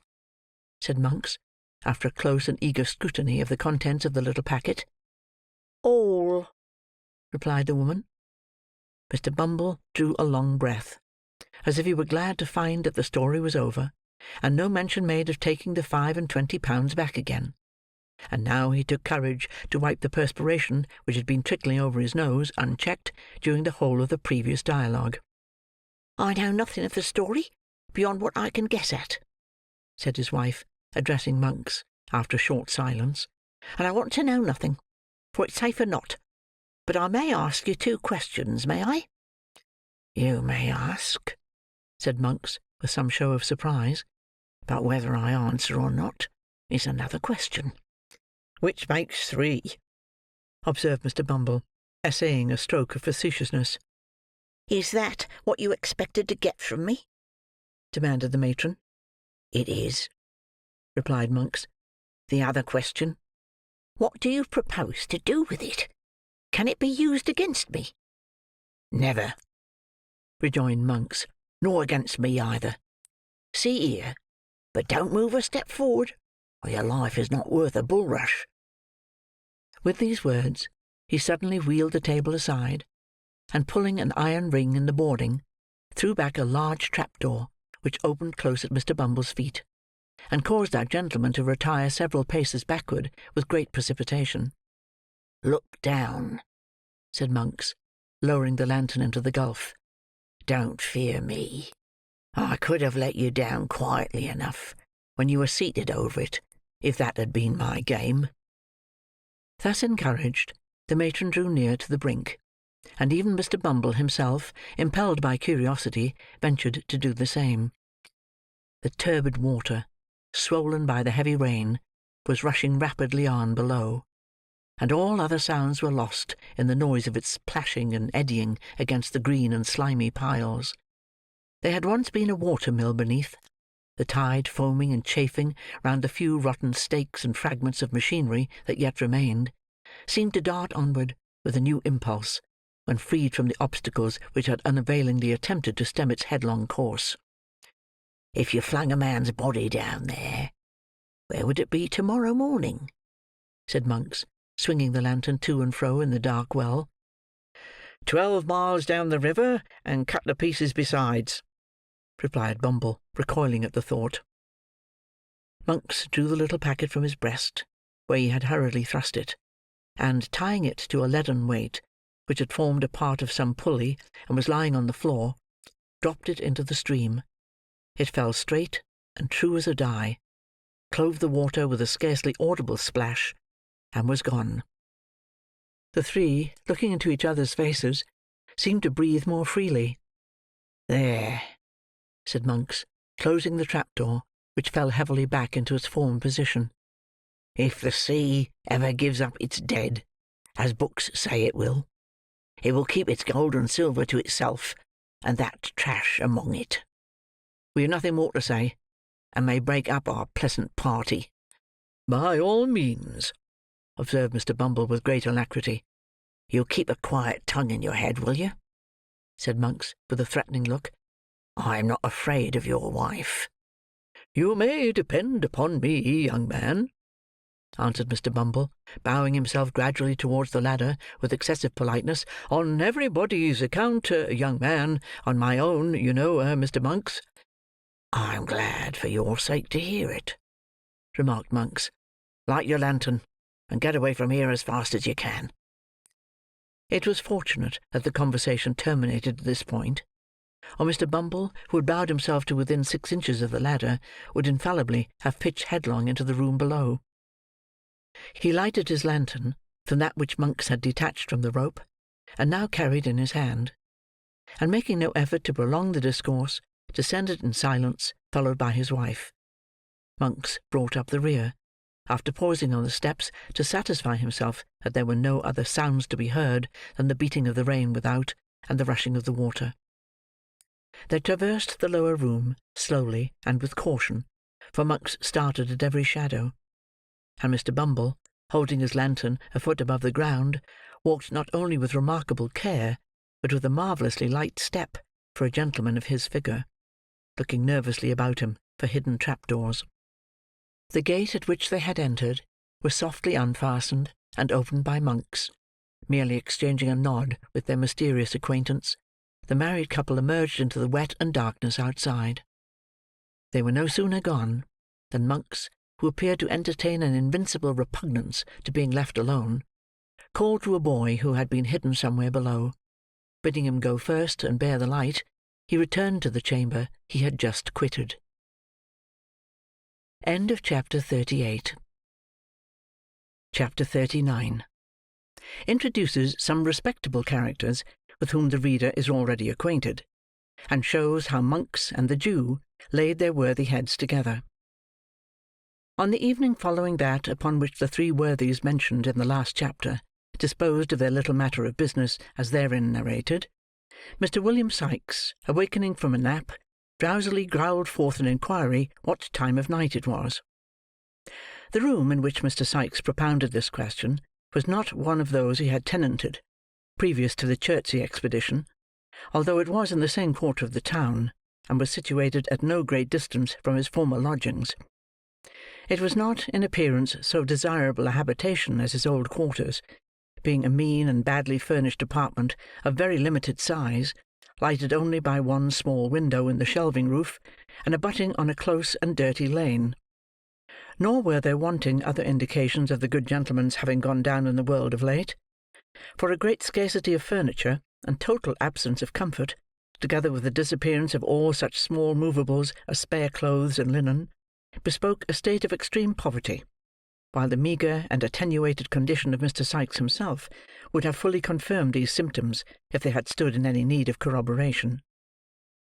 The housebreaker was lying on the bed, wrapped in his white greatcoat, by way of dressing-gown, and displaying a set of features in no degree improved by the cadaverous hue of illness, and the addition of a soiled nightcap, and a stiff black beard of a week's growth.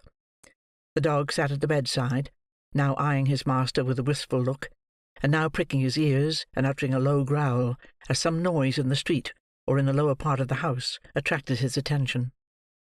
Seated by the window, busily engaged in patching an old waistcoat, which formed a portion of the robber's ordinary dress, was a female, so pale and reduced with watching and privation, that there would have been considerable difficulty in recognizing her as the same Nancy who has already figured in this tale, but for the voice in which she replied to Mr. Sikes's question.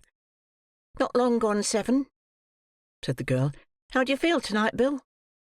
"As weak as water," replied Mr. Sikes, with an imprecation on his eyes and limbs. "Here, lend us a hand, and let me get off this thundering bed anyhow." Illness had not improved Mr. Sikes's temper, for, as the girl raised him up and led him to a chair, he muttered various curses on her awkwardness, and struck her. "Whining, are you?" said Sikes. "Come, don't stand snivelling there. If you can't do anything better than that, cut off altogether. Do you hear me?" "I hear you," returned the girl, turning her face aside, and forcing a laugh. "What a fancy have you got in your head now?" "Oh, you've thought better of it, have you?"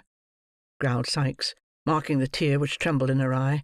"All the better for you, you have." "Why, you don't mean to say you'd be hard upon me tonight, Bill?" said the girl, laying her hand upon his shoulder. "No," cried Mr. Sikes. "Why not?" "Such a number of nights," said the girl, with a touch of woman's tenderness, which communicated something like sweetness of tone, even to her voice. "Such a number of nights as I've been patient with you, nursing and caring for you, as if you'd been a child, and this the first that I've seen you like yourself. You wouldn't have served me as you did just now if you'd thought of that, would you? Come, come, say you wouldn't." "Well, then," rejoined Mr. Sikes, "I wouldn't. Why, damme, now the girl's whining again." "It's nothing," said the girl, throwing herself into a chair. "Don't you seem to mind me. It will soon be over." "What'll be over?" demanded Mr. Sikes in a savage voice. "What foolery are you up to now again? Get up and bustle about, and don't come over me with your woman's nonsense." At any other time, this remonstrance, and the tone in which it was delivered, would have had the desired effect; but the girl, being really weak and exhausted, dropped her head over the back of the chair, and fainted, before Mr. Sikes could get out a few of the appropriate oaths with which, on similar occasions, he was accustomed to garnish his threats. Not knowing very well what to do in this uncommon emergency, for Miss Nancy's hysterics were usually of that violent kind which the patient fights and struggles out of, without much assistance, Mr. Sikes tried a little blasphemy, and finding that mode of treatment wholly ineffectual, called for assistance. "What's the matter here, my dear?" said Fagin, looking in. "Lend a hand to the girl, can't you?" replied Sikes impatiently. "Don't stand chattering and grinning at me." With an exclamation of surprise, Fagin hastened to the girl's assistance, while Mr. John Dawkins, otherwise the Artful Dodger, who had followed his venerable friend into the room, hastily deposited on the floor a bundle with which he was laden, and snatching a bottle from the grasp of Master Charles Bates, who came close at his heels, uncorked it in a twinkling with his teeth, and poured a portion of its contents down the patient's throat, previously taking a taste himself to prevent mistakes. "Give her a whiff of fresh air with the bellows, Charlie," said Mr. Dawkins, "and you slap her hands, Fagin, while Bill undoes the petticoats." These united restoratives, administered with great energy, especially that department consigned to Master Bates, who appeared to consider his share in the proceedings a piece of unexampled pleasantry, were not long in producing the desired effect. The girl gradually recovered her senses, and, staggering to a chair by the bedside, hid her face upon the pillow, leaving Mr. Sikes to confront the newcomers in some astonishment at their unlooked-for appearance. "Why, what evil wind has blowed you here?" he asked Fagin. "No evil wind at all, my dear, for evil winds blow nobody any good, and I brought something good with me that you'll be glad to see. Dodger, my dear, open the bundle, and give Bill the little trifles that we spent all our money on this morning."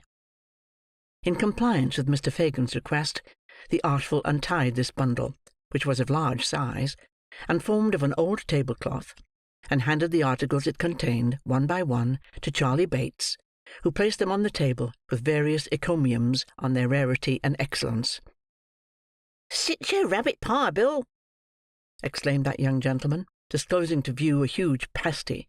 "Sich delicate creeturs, with sich tender limbs, Bill, out of weary bones melt in your mouth, and there's no occasion to pick 'em. £half of 7 and 6penny green. So precious strong that if you mix it with boiling water, it'll go nigh to blow the lid off a teapot off. £1.5 of moist sugar that the niggers didn't work at all afore they got it up to sich a pitch of goodness. Oh no! 2 half-quartern brands, pound of best fresh, piece of double Gloucester, and, to wind up all, some of the richest sort you ever blushed." Uttering this last panegyric, Master Bates produced from one of his extensive pockets a full-sized wine bottle, carefully corked, while Mr. Dawkins, at the same instant, poured out a wine-glassful of raw spirits from the bottle he carried, which the invalid tossed down his throat without a moment's hesitation. "Ah," said Fagin, rubbing his hands with great satisfaction. "You'll do, Bill. You'll do now." "Do?" exclaimed Mr. Sikes. "I might have been done for 20 times over, afore you'd have done anything to help me. What do you mean by leaving a man in this state 3 weeks and more, you false-hearted vagabond." "Only hear him, boys," said Fagin, shrugging his shoulders, "and us come to bring him all these beautiful things." "The things is well enough in their way," observed Mr. Sikes, a little soothed, as he glanced over the table. "But what have you got to say for yourself? Why you should leave me here, down in the mouth, health, blunt, and everything else, and take no more notice of me all this mortal time than if I was that here dog. Drive him down, Charley." "I never see such a jolly dog as that," cried Master Bates, doing as he was desired. "Smelling the grub like an old lady a-going to market. He'd make his fortune on the stage, that dog would, and revive the Draymar besides." "Hold your din!" cried Sikes, as the dog retreated under the bed, still growling angrily. "What have you got to say for yourself, you withered old fence, eh?" "I was away from London a week or more, my dear, on a plant," replied the Jew. "And what about the other fortnight?" demanded Sikes. "What about the other fortnight that you've left me lying here like a sick rat in his hole?" "I couldn't help it, Bill. I can't go into a long explanation before the company, but I couldn't help it, upon my honour." "Upon your what?" growled Sikes with excessive disgust. "Here, cut me off a piece of that pie, one of you boys, to take the taste of that out of my mouth, or it'll choke me dead." "Don't be out of temper, my dear," urged Fagin submissively. "I've never forgot you, Bill, never once." "No, I'll pound it that you han't," replied Sikes with a bitter grin. "You've been scheming and plotting away every hour that I have laid shivering and burning here, and Bill was to do this, and Bill was to do that, and Bill was to do it all dirt cheap as soon as he got well, and was quite poor enough for your work. If it hadn't been for the girl, I might have died." "There now, Bill," remonstrated Fagin, eagerly catching at the word. "If it hadn't been for the girl, who but poor old Fagin was the means of your having such a handy girl about you?" "He says true enough there," said Nancy, coming hastily forward. "Let him be. Let him be." Nancy's appearance gave a new turn to the conversation, for the boys, receiving a sly wink from the wary old Jew, began to ply her with liquor, of which, however, she took very sparingly; while Fagin, assuming an unusual flow of spirits, gradually brought Mr. Sikes into a better temper, by affecting to regard his threats as a little pleasant banter, and, moreover, by laughing very heartily at one or two rough jokes, which, after repeated applications to the spirit bottle, he condescended to make. "It's all very well," said Mr. Sikes, "but I must have some blunt from you tonight." "I haven't a piece of coin about me," replied the Jew. "Then you've got lots at home," retorted Sikes, "and I must have some from there." "Lots?" cried Fagin, holding up his hands. "I haven't so much as would—" "I don't know how much you've got, and I dare say you hardly know yourself, as it would take a pretty long time to count it," said Sikes. "But I must have some, tonight, and that's flat." "Well, well," said Fagin with a sigh, "I'll send Artful round presently." "You won't do nothing of the kind," rejoined Mr. Sikes. "The Artful's a deal too artful, and will forget to come, or lose his way, or get dodged by traps, and so be perwented, or anything for an excuse if you put him up to it. Nancy shall go to the ken and fetch it, to make all sure, and I'll lie down and have a snooze while she's gone." After a deal of haggling and squabbling, Fagin beat down the amount of the required advance from £5 to £3 4 and sixpence, protesting with many solemn asseverations that that would only leave him 18 pence to keep house with; Mr. Sikes sullenly remarking that if he couldn't get any more, he must accompany him home, with the Dodger and Master Bates put the eatables in the cupboard. The Jew then, taking leave of his affectionate friend, returned homeward, attended by Nancy and the boys. Mr. Sikes, meanwhile, flinging himself on the bed, and composing himself to sleep away the time until the young lady's return. In due course they arrived at Fagin's abode, where they found Toby Crackit and Mr. Chitling intent upon their 15th game at cribbage, which it is scarcely necessary to say the latter gentleman lost, and with it his 15th and last sixpence, much to the amusement of his young friends. Mr. Crackit, apparently somewhat ashamed at being found relaxing himself with a gentleman so much his inferior in station and mental endowments, yawned, and inquiring after Sikes, took up his hat to go. "Has nobody been, Toby?" asked Fagin. "Not a living leg," answered Mr. Crackit, pulling up his collar. "It's been as dull as swipes. You ought to stand something handsome, Fagin, to recompense me for keeping house so long. Damn! I'm as flat as a juryman, and should have gone to sleep as fast as Newgate, if I hadn't had the good nature to amuse this youngster. Horrid dull. I'm blessed if I han't." With these and other ejaculations of the same kind, Mr. Toby Crackit swept up his winnings and crammed them into his waistcoat pocket with a haughty air, as though such small pieces of silver were wholly beneath the consideration of a man of his figure.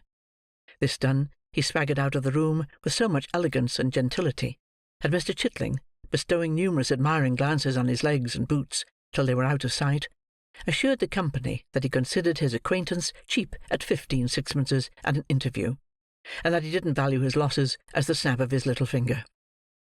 "What a rum chap you are, Tom," said Master Bates, highly amused by this declaration. "Not a bit of it," replied Mr. Chitling. "Am I, Fagin?" "A very clever fellow, my dear," said Fagin, patting him on the shoulder, and winking to his other pupils.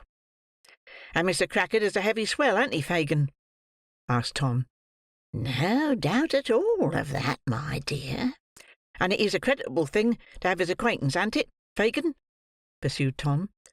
"Very much so indeed, my dear. They're only jealous, Tom, because he won't give it to them." "Ah!" cried Tom triumphantly. "That's where it is.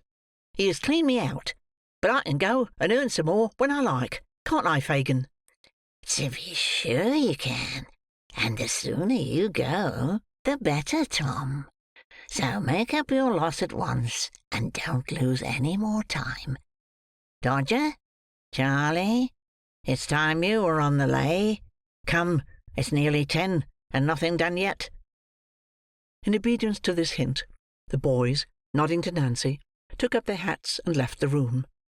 The Dodger and his vivacious friend indulging, as they went, in many witticisms at the expense of Mr. Chitling, in whose conduct it is but justice to say there was nothing very conspicuous or peculiar, inasmuch as there are a great number of spirited young bloods upon town, who pay a much higher price than Mr. Chitling for being seen in good society, and a great number of fine gentlemen, composing the good society aforesaid, who established their reputation upon very much the same footing as Flash Toby Crackit.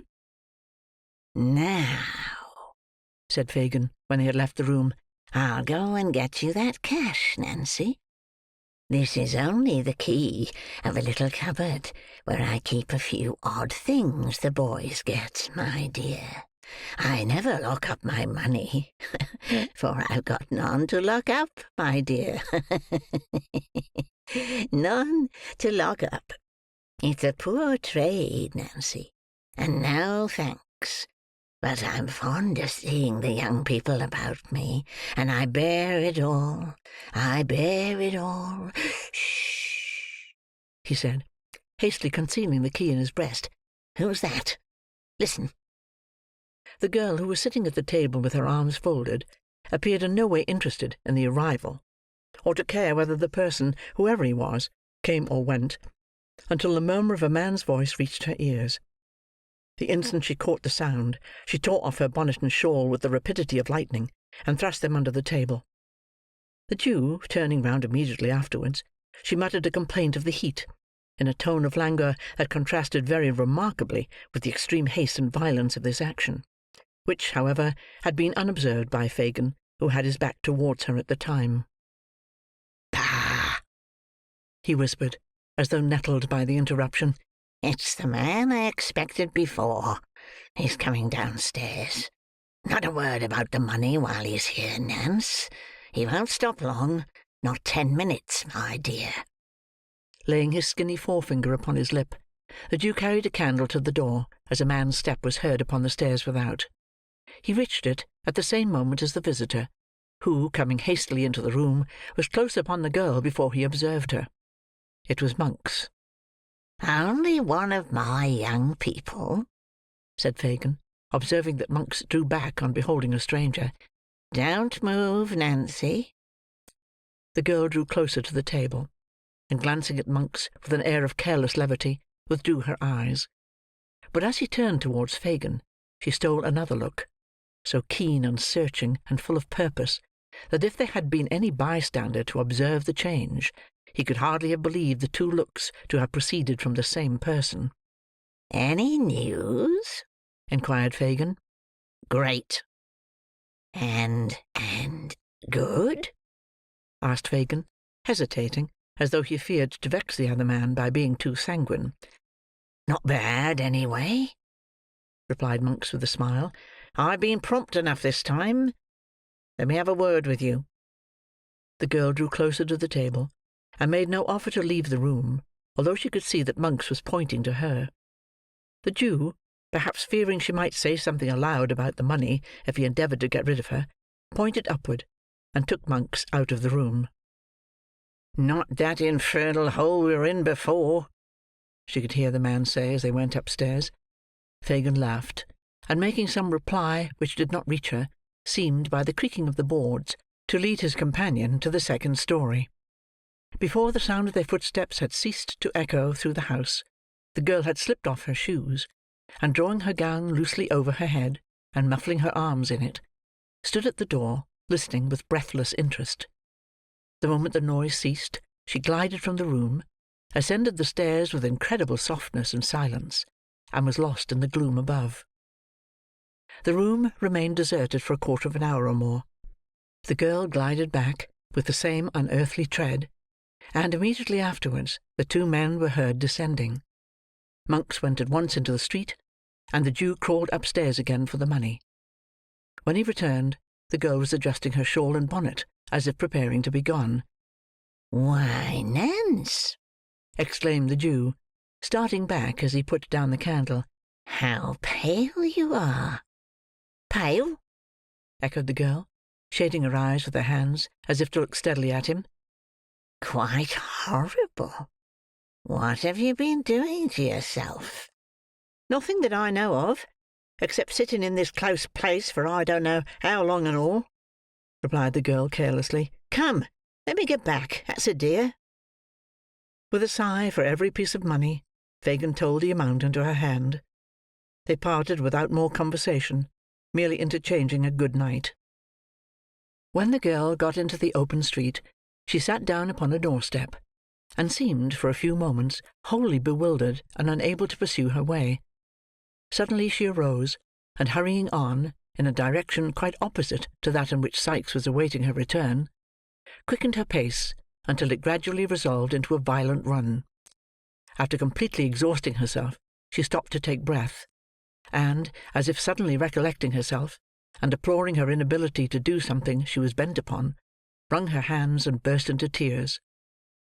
It might be that her tears relieved her, or that she felt the full hopelessness of her condition, but she turned back, and hurrying with nearly as great rapidity in the contrary direction, partly to recover lost time, and partly to keep pace with the violent current of her own thoughts, soon reached the dwelling where she had left the housebreaker. If she betrayed any agitation when she presented herself to Mr. Sikes, he did not observe it, for merely inquiring if she had brought the money, and receiving a reply in the affirmative, he uttered a growl of satisfaction, and replacing his head upon the pillow, resumed the slumbers which her arrival had interrupted. It was fortunate for her that the possession of money occasioned him so much employment next day, in the way of eating and drinking, and withal had so beneficial an effect in smoothing down the asperities of his temper, that he had neither time nor inclination to be very critical upon her behaviour and deportment. that she had all the abstracted and nervous manner of one who is on the eve of some bold and hazardous step, which it has required no common struggle to resolve upon, would have been obvious to the lynx-eyed Fagin, who would most probably have taken the alarm at once. But Mr. Sikes, lacking the niceties of discrimination, and being troubled with no more subtle misgivings than those which resolve themselves into a dogged roughness of behaviour towards everybody, and being furthermore in an unusually amiable condition, as has been already observed, saw nothing unusual in her demeanour, and indeed troubled himself so little about her, that, had her agitation been far more perceptible than it was, it would have been very unlikely to have awakened his suspicions. As that day closed in, the girl's excitement increased, and, when night came on, and she sat by, watching until the housebreaker should drink himself asleep, there was an unusual paleness in her cheek, and a fire in her eye, that even Sikes observed with astonishment. Mr. Sikes, being weak from the fever, was lying in bed, taking hot water with his gin to render it less inflammatory, and had pushed his glass towards Nancy to be replenished for the third or fourth time, when these symptoms first struck him. "Why, burn my body," said the man, raising himself on his hands as he stared the girl in the face. "You look like a corpse come to life again. What's the matter?" "Matter?" replied the girl. "Nothing. What do you look at me so hard for?" "What foolery is this?" demanded Sikes, grasping her by the arm and shaking her roughly. "What is it? What do you mean? What are you thinking of?" "Of many things, Bill," replied the girl, shivering, and as she did so, pressing her hands upon her eyes. "But, Lord, what odds in that?" The tone of forced gaiety in which the last words were spoken seemed to produce a deeper impression on Sikes than the wild and rigid look which had preceded them. "I tell you what it is," said Sikes. "If you haven't caught the fever, and got it coming on now, there's something more than usual in the wind, and something dangerous too. You're not going to— No, damn, you wouldn't do that." "Do what?" asked the girl. "There ain't," said Sikes, fixing his eyes upon her, and muttering the words to himself. "There ain't a stauncher-hearted gal going, or I'd have cut her throat 3 months ago. She's got the fever coming on, that's it." Fortifying himself with this assurance, Sikes drained the glass to the bottom, and then, with many grumbling oaths, called for his physic. The girl jumped up with great alacrity, poured it quickly out, but with her back towards him, and held the vessel to his lips while he drank off the contents. "Now," said the robber, "come and sit aside of me, and put on your own face, or I'll alter it so that you won't know it again when you do want it." The girl obeyed. Sikes, locking her hand in his, fell back upon the pillow, turning his eyes upon her face. They closed, opened again, closed once more, again opened. He shifted his position restlessly, and, after dozing again and again for 2 or 3 minutes, and as often springing up with a look of terror, and gazing vacantly about him, was suddenly stricken, as it were, while in the very attitude of rising, into a deep and heavy sleep. The grasp of his hand relaxed. The upraised arm fell languidly by his side, and he lay like one in a profound trance. "The laudanum has taken effect at last," murmured the girl, as she rose from the bedside. "I may be too late even now." She hastily dressed herself in her bonnet and shawl, looking fearfully round from time to time, as if, despite the sleeping draught, she expected every moment to feel the pressure of Sikes' heavy hand upon her shoulder. Then, stooping softly over the bed, she kissed the robber's lips, and then opening and closing the room door with noiseless touch, hurried from the house. A watchman was crying 9:30 down a dark passage through which she had to pass in gaining the main thoroughfare. "Has it long gone, the half-hour?" asked the girl. "It'll strike the hour in another quarter," said the man, raising his lantern to her face. "And I cannot get there in less than an hour or more," muttered Nancy, brushing swiftly past him, and gliding rapidly down the street. Many of the shops were already closing in the back lanes and avenues through which she tracked her way, in making from Spitalfields towards the west end of London. The clock struck 10, increasing her impatience. She tore along the narrow pavement, elbowing the passengers from side to side, and darting almost under the horses' heads, crossed crowded streets, where clusters of persons were eagerly watching their opportunity to do the like. "The woman is mad," said people, turning to look after her as she rushed away. When she reached the more wealthy quarter of the town, the streets were comparatively deserted, and here her headlong progress excited a still greater curiosity in the stragglers whom she hurried past. Some quickened their pace behind, as though to see whither she was hasting at such an unusual rate, and a few made head upon her, and looked back, surprised at her undiminished speed. But they fell off one by one, and when she neared her place of destination, she was alone. It was a family hotel in a quiet but handsome street near Hyde Park. As the brilliant light of the lamp which burned before its door guided her to the spot, the clock struck 11. She had loitered for a few paces as though irresolute, and making up her mind to advance, but the sound determined her, and she stepped into the hall. The porter's seat was vacant. She looked round with an air of incertitude, and advanced towards the stairs. "Now, young woman," said a smartly dressed female, looking out from a door behind her, "what do you want here?" "A lady who is stopping in this house," answered the girl. "A lady?" was the reply, accompanied with a scornful look. "What lady?" "Miss Maylie," said Nancy. The young woman, who had by this time noted her appearance, replied only by a look of virtuous disdain, and summoned a man to answer her. To him, Nancy repeated her request. "What name am I to say?" asked the waiter. "It's of no use saying any," replied Nancy. "Nor business?" said the man.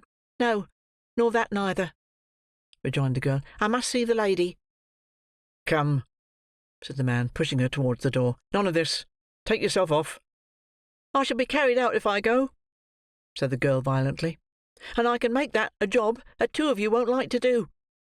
Isn't there anybody here," she said, looking round, "that will see a simple message carried for a poor wretch like me?" This appeal produced an effect on a good-tempered faced man cook, who with some of the other servants was looking on, and who stepped forward to interfere. "Take it up for a joke, can't you?" said this person. "Oh, what's the good?" replied the man. "You don't suppose the young lady will see such as her, do you?" This allusion to Nancy's doubtful character raised a vast quantity of chaste wrath in the bosoms of 4 housemaids, who remarked, with great fervour, that the creature was a disgrace to her sex, and strongly advocated her being thrown ruthlessly into the kennel. "Do what you like with me," said the girl, turning to the men again, "but do what I ask you first, and I ask you to give this message for God Almighty's sake." The soft-hearted cook added his intercession, and the result was that the man who had first appeared undertook its delivery. "What's it to be?" said the man with one foot on the stairs. "That a young woman earnestly asks to speak to Miss Maylie alone," said Nancy, "and that if the lady will only hear the first word she has to say, she will know whether to hear her business, or to have her turned out of doors as an impostor." "I say," said the man, "you're coming it strong." "You give the message," said the girl firmly, "and let me hear the answer." The man ran upstairs. Nancy remained pale and almost breathless, listening with quivering lip to the very audible expressions of scorn, of which the chaste housemaids were very prolific, and of which they became still more so when the man returned, and said the young woman was to walk upstairs. "It's no good being proper in this world," said the first housemaid. "Brass can do better than the gold what has stood the fire," said the second. The third contented herself with wondering what ladies was made of, and the fourth took the first in a quartet of shameful, with which the Dianas concluded. Regardless of all this, for she had weightier matters at heart, Nancy followed the man, with trembling limbs, to a small antechamber, lighted by a lamp from the ceiling. Here he left her, and retired. End of chapter 39. Chapter 40. A strange interview, which is a sequel to the last chamber.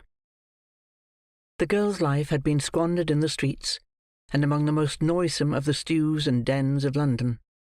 But there was something of the woman's original nature left in her still; and when she heard a light step approaching the door opposite to that by which she had entered, and thought of the wide contrast which the small room would in another moment contain, she felt burdened with the sense of her own deep shame, and shrunk as though she could scarcely bear the presence of her with whom she had sought this interview.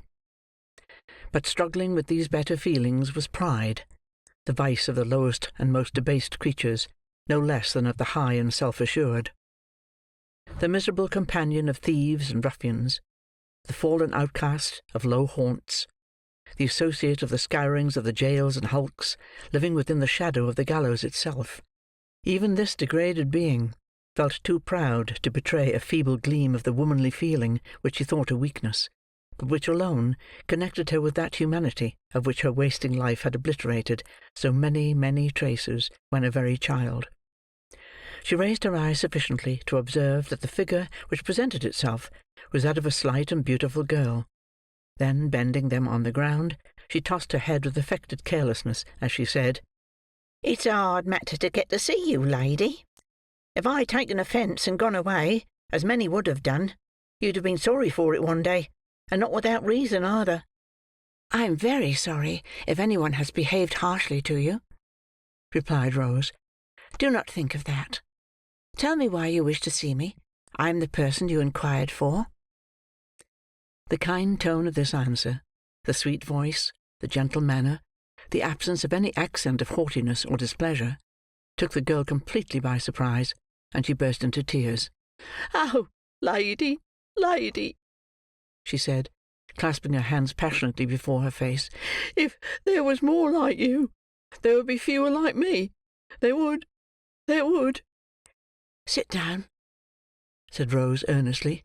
"If you are in poverty or affliction, I shall be truly glad to relieve you if I can. I shall indeed. Sit down." "Let me stand, lady," said the girl, still weeping, "and do not speak to me so kindly till you know me better. It is growing late. Is that door shut?" "Yes," said Rose, recoiling a few steps, as if to be nearer assistance in case she should require it. "Why?" "Because," said the girl, "I am about to put my life and the lives of others in your hands. I am the girl that dragged little Oliver back to old Fagin's on the night he went out from the house in Pentonville." "You?" said Rose Maylie. "Aye, lady," replied the girl. "I am the infamous creature you have heard of, that lives among the thieves, and that never, from the first moment I can recollect my eyes and senses opening on London streets, have known any better life, or kinder words than they have given me. So help me God. Do not mind shrinking openly from me, lady. I am younger than you would think to look at me, but I am well used to it. The poorest women fall back, as I make my way along the crowded pavement." "What dreadful things are these?" said Rose, involuntarily falling from her strange companion. "Thank Heaven upon your knees, dear lady," cried the girl, "that you have friends to care for, and keep you in your childhood, and that you were never in the midst of cold and hunger, and riot and drunkenness, and something worse than all, as I have been from my cradle. I may use the word, for the alley and the gutter were mine, as they will be my deathbed." "I pity you," said Rose in a broken voice. "It wrings my heart to hear you." "Heaven bless you for your goodness," rejoined the girl. "If you knew what I am sometimes, you would pity me indeed. But I have stolen away from those who would surely murder me if they knew I had been here, to tell you what I have overheard. Do you know a man named Monks?" "No," said Rose. "He knows you," replied the girl, "and knew you were here, for it was by hearing him tell the place that I found you out." "I never heard the name," said Rose. "Then he goes by some other amongst us," rejoined the girl, "which I more than thought before. Some time ago, and soon after Oliver was put into your house on the night of the robbery, I, suspecting this man, listened to a conversation held between him and Fagin in the dark. I found out, from what I heard, that Monks, the man I asked you about, you know?" "Yes," said Rose, "I understand." "That Monks," pursued the girl, "had seen him accidentally with two of our boys on the day we first lost him, and had known him directly to be the same child that he was watching for, though I couldn't make out why. A bargain was struck with Fagin, that if Oliver was got back, he should have a certain sum, and he was to have more for making him a thief, which this Monks wanted for some purpose of his own." "For what purpose?" asked Rose. "He caught sight of my shadow on the wall as I listened, in the hope of finding out," said the girl, "and there are not many people besides me that could have got out of their way in time to escape discovery. But I did, and I saw him no more till last night." "And what occurred then?" "I'll tell you, lady. Last night he came again. Again they went upstairs, and I, wrapping myself up so that my shadow would not betray me, again listened at the door. The first words I heard Monks say were these: 'So the only proofs of the boy's identity lie at the bottom of the river, and the old hag that received them from the mother is rotting in her coffin.' They laughed, and talked of his success in doing this; and Monks, talking on about the boy, and getting very wild, said that though he had got the young devil's money safely now, he'd rather have had it the other way, for what a game it would have been to have brought down the boast of the father's will by driving him through every jail in town, and then hauling him up for some capital felony, which Fagin could easily manage, after having made a good profit on him besides." "What is all this?" said Rose. "The truth, lady, though it comes from my lips," replied the girl. "Then he said, with oaths common enough in my ears, but strange to yours, that if he could gratify his hatred by taking the boy's life without bringing his own neck in danger, he would; but as he couldn't, he'd be upon the watch to meet him at every turn in life, and if he took advantage of his birth and history, he might harm him yet. In short, Fagin, he says, Jew as you are, you never laid such snares as I'll contrive for my young brother Oliver." "His brother?" exclaimed Rose. "Those were his words," said Nancy, glancing uneasily round, as she had scarcely ceased to do since she began to speak, for a vision of Sikes haunted her perpetually. "And more, when he spoke of you and the other lady, and said it seemed contrived by Heaven, or the devil, against him, that Oliver should come into your hands, he laughed, and said there was some comfort in that too, for how many thousands and hundreds of thousands of pounds would you not give, if you had them, to know who your two-legged spaniel was?" "You do not mean," said Rose, turning very pale, "to tell me that this was said in earnest?" "He spoke in hard and angry earnest, if a man ever did," replied the girl, shaking her head. "He is an earnest man when his hatred is up. I know many who do worse things, but I rather listen to them all a dozen times than to that Monks once. It is growing late, and I have to reach home without suspicion of having been on such an errand as this. I must get back quickly." "But what can I do?" said Rose. "To what use can I turn this communication without you? Back? Why do you wish to return to companions you paint in such terrible colours? If you repeat this information to a gentleman whom I can summon in an instant from the next room, you can be consigned to some place of safety without half an hour's delay." "I wish to go back," said the girl. "I must go back, because how can I tell such things to an innocent lady like you? Because among the men I've told you of, there is one, the most desperate among them all, that I can't leave, no, not even to be saved from the life I am leading now." "Your having interfered in this dear boy's behalf before," said Rose, "your coming here at so great a risk to tell me what you have heard, your manner which convinces me of the truth of what you say, your evident contrition and sense of shame, all lead me to believe that you might yet be reclaimed." "Oh," said the earnest girl, folding her hands as the tears coursed down her face, "do not turn a deaf ear to the entreaties of one of your own sex. The first, I do believe, who ever appealed to you in the voice of pity and compassion. Do hear my words, and let me save you yet for better things." "Lady," cried the girl, sinking on her knees, "dear, sweet angel lady, you are the first that ever blessed me with such words as these, and if I had heard them years ago, they might have turned me from a life of sin and sorrow. But it's too late. It is too late." "It is never too late," said Rose, "for penitence and atonement." "It is," cried the girl, writhing in agony of her mind. "I cannot leave him now. I could not be his death." "Why should you be?" asked Rose. "Nothing could save him," cried the girl.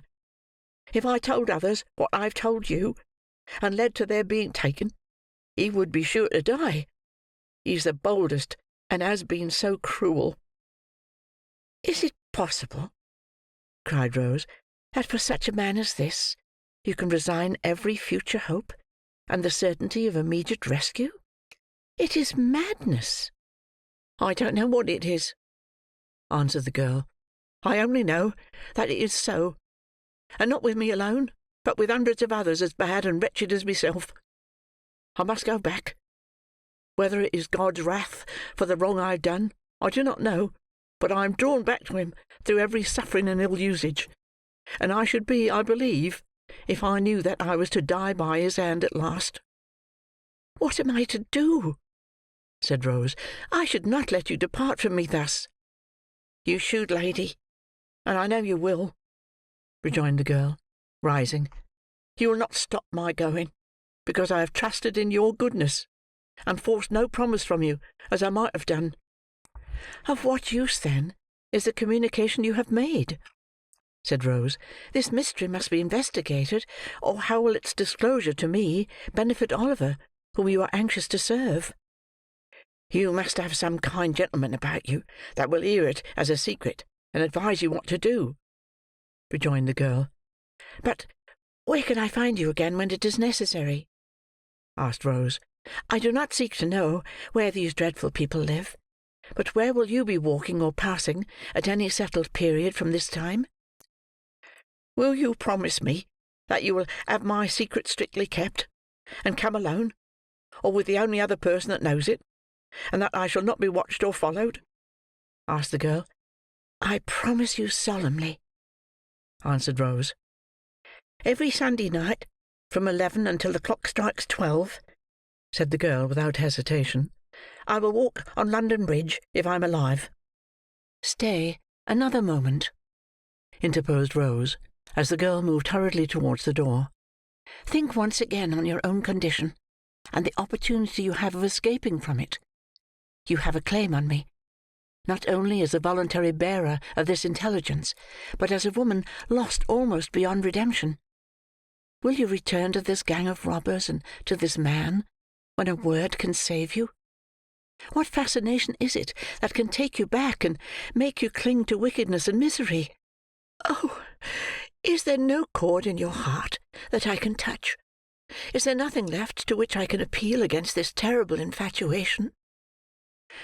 When ladies as young and good and beautiful as you are," replied the girl steadily, "give away your hearts, love will carry you all lengths, even such as you, who have home, friends, other admirers, everything to fill them.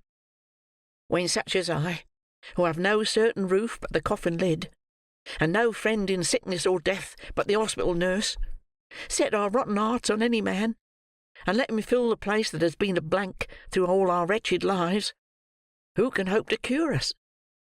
Pity us, lady, pity us for having only one feeling of the woman left, and for having that turned, by heavy judgment, from a comfort and a pride, into a new means of violence and suffering." "You will," said Rose, after a pause, "take some money from me, which may enable you to live without dishonesty at all events until we meet again." "Not a penny," replied the girl, waving her hand. "Do not close your heart against all my efforts to help you," said Rose, stepping gently forward. "I wish to serve you indeed." "You would serve me best, lady," replied the girl, wringing her hands, "if you could take my life at once. for I felt more grief to think of what I am to-night than I ever did before, and it would be something not to die in the hell in which I have lived. God bless you, sweet lady, and send as much happiness on your head as I have brought shame on mine." Thus speaking, and sobbing aloud, the unhappy creature turned away, while Rose Maylie, overpowered by this extraordinary interview, which had more the semblance of a rapid dream than an actual occurrence, sank into a chair and endeavoured to collect her wandering thoughts. Chapter 40. Chapter 41. Containing fresh discoveries, and showing that surprises, like misfortunes, seldom come alone. Her situation was, indeed, one of no common trial and difficulty. While she felt a most eager and burning desire to penetrate the mystery in which Oliver's history was enveloped, she could not but hold sacred the confidence which the miserable woman with whom she had just conversed had reposed in her, as a young and guileless girl. Her words and manner had touched Rose Maylie's heart, and, mingled with her love for her young charge, and scarcely less intense in its truth and fervour, was her fond wish to win the outcast back to repentance and hope.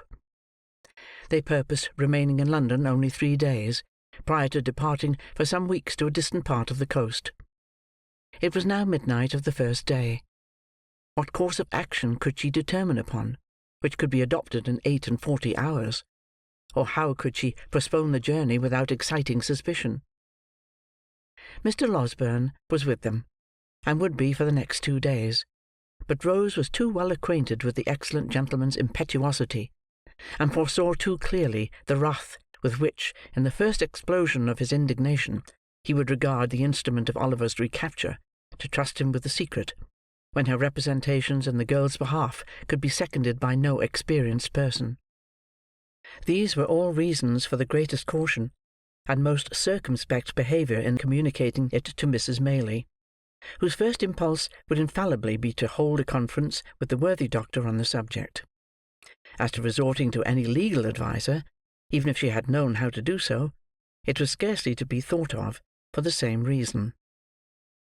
Once the thought occurred to her of seeking assistance from Harry, but this awakened the recollection of their last parting, and it seemed unworthy of her to call him back when the tears rose to her eyes as she pursued this train of reflection.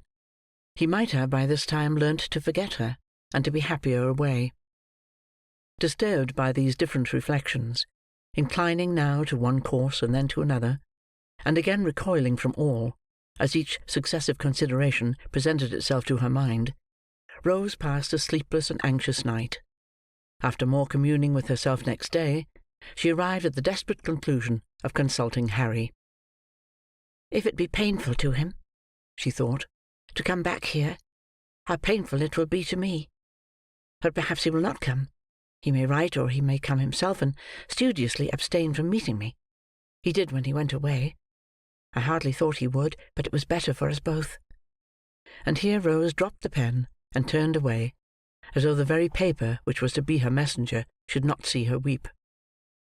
She had taken up the same pen, and laid it down again 50 times, and had considered and reconsidered the first line of her letter without writing the first word, when Oliver, who had been walking in the streets with Mr. Giles for a bodyguard, entered the room in such breathless haste and violent agitation as seemed to betoken some new cause of alarm. "What makes you look so flurried?" asked Rose, advancing to meet him. "I hardly know how. I feel as if I should be choked," replied the boy. "Oh dear! To think that I should see him at last, and you should be able to know that I have told you the truth." "I never thought you had told us anything but the truth," said Rose, soothing him. "But what is this? Of whom do you speak?" "I have seen the gentleman," replied Oliver, scarcely able to articulate. "The gentleman who was so good to me, Mr. Brownlow, that we have so often talked about." "Where?" asked Rose. "Getting out of a coach," replied Oliver, shedding tears of delight, "and going into a house. I didn't speak to him. I couldn't speak to him, for he didn't see me, and I trembled so that I was not able to go up to him. But Giles asked for me whether he lived there, and they said he did. Look here," said Oliver, opening a scrap of paper. "Here it is. Here's where he lives. I'm going there directly. Oh, dear me, dear me! What shall I do when I come to see him and hear him speak again?" With her attention not a little distracted by these and a great many other incoherent exclamations of joy, Rose read the address, which was Craven Street, in the Strand. She very soon determined upon turning the discovery to account. "Quick," she said, "tell them to fetch a hackney coach, and be ready to go with me. I will take you there directly, without a minute's loss of time. I will only tell my aunt that we are going out for an hour, and be ready as soon as you are." Oliver needed no prompting to dispatch, and in little more than 5 minutes they were on their way to Craven Street. When they arrived there, Rose left Oliver in the coach, under pretence of preparing the old gentleman to receive him, and sending up her card by the servant, requested to see Mr. Brownlow on very pressing business. The servant soon returned, to beg that she would walk upstairs, and following him into an upper room, Miss Maylie was presented to an elderly gentleman of benevolent appearance, in a bottle-green coat. At no great distance from whom was seated another old gentleman, in nankeen breeches and gaiters, who did not look particularly benevolent, and who was sitting with his hands clasped on the top of a thick stick, and his chin propped thereupon. "Dear me," said the gentleman in the bottle-green coat, hastily rising with great politeness, "I beg your pardon, young lady. I imagined it was some importunate person who... I beg you will excuse me. Be seated, pray." "Mr. Brownlow, I believe, sir?" said Rose, glancing from the other gentleman to the one who had spoken. "That is my name," said the old gentleman. "This is my friend, Mr. Grimwig. Grimwig, will you leave us for a few minutes?" "I believe," interposed Miss Maylie, "that at this period of our interview I need not give that gentleman the trouble of going away. If I am correctly informed, he is cognizant of the business on which I wish to speak to you." Mr. Brownlow inclined his head. Mr. Grimwig, who had made one very stiff bow, and risen from his chair, made another very stiff bow, and dropped into it again. "I shall surprise you very much, I have no doubt," said Rose, naturally embarrassed. "But you once showed great benevolence and goodness to a very dear young friend of mine, and I am sure you will take an interest in hearing of him again." "Indeed?" said Mr. Brownlow. "Oliver Twist, you knew him as," replied Rose. The words no sooner escaped her lips, than Mr. Grimwig, who had been affecting to dip into a large book that lay on the table, upset it with a great crash, and falling back in his chair, discharged from his features every expression but one of unmitigated wonder, and indulged in a prolonged and vacant stare. Then, as if ashamed of having betrayed so much emotion, he jerked himself, as it were, by a convulsion, into his former attitude, and looking out straight before him, emitted a long deep whistle, which seemed, at last, not to be discharged on empty air, but to die away in the innermost recesses of his stomach. Mr. Brownlow was no less surprised, although his astonishment was not expressed in the same eccentric manner. He drew his chair nearer to Miss Maylie's, and said, "Do me the favour, my dear young lady, to leave entirely out of the question that goodness and benevolence of which you speak, and of which nobody else knows anything. And if you have it in your power to produce any evidence which will alter the unfavourable opinion I was once induced to entertain of that poor child, in Heaven's name put me in possession of it." "A bad one? I'll eat my head if he's not a bad one," growled Mr. Grimwig, speaking by some ventriloquial power, without moving a muscle of his face. "He is a child of a noble nature and a warm heart," said Rose, colouring, "and that power, which has thought fit to try him beyond his years, has planted in his breast affections and feelings which would do honour to many who have numbered his days 6 times over." "I'm only 61, said Mr. Grimwig, with the same rigid face, "and as the devil's in it, if this Oliver is not 12 years old at least, I don't see the application of that remark." "Do not heed my friend, Miss Maylie," said Mr. Brownlow. "He does not mean what he says." "Yes, he does," growled Mr. Grimwig. "No, he doesn't," said Mr. Brownlow, obviously rising in wrath as he spoke. "He'll eat his head if he doesn't," growled Mr. Grimwig. "He would deserve to have it knocked off, if he does," said Mr. Brownlow. "And he'd uncommonly like to see any man offer to do it," responded Mr. Grimwig, knocking his stick upon the floor. Having gone thus far, the two old gentlemen severally took snuff, and afterwards shook hands, according to their invariable custom. "Now, Miss Maylie," said Mr. Brownlow, "to return to the subject in which your humanity is so much interested. Will you let me know what intelligence you have of this poor child, allowing me to promise that I exhausted every means in my power of discovering him, and that since I have been absent from this country, my first impression that he had imposed upon me, and had been persuaded by his former associates to rob me, has been considerably shaken?" Rose, who had had time to collect her thoughts, at once related, in a few natural words, all that had befallen Oliver since he left Mr. Brownlow's house, reserving Nancy's information for that gentleman's private ear, and concluding with the assurance that his only sorrow, for some months past, had been not being able to meet with his former benefactor and friend. "Thank God," said the old gentleman.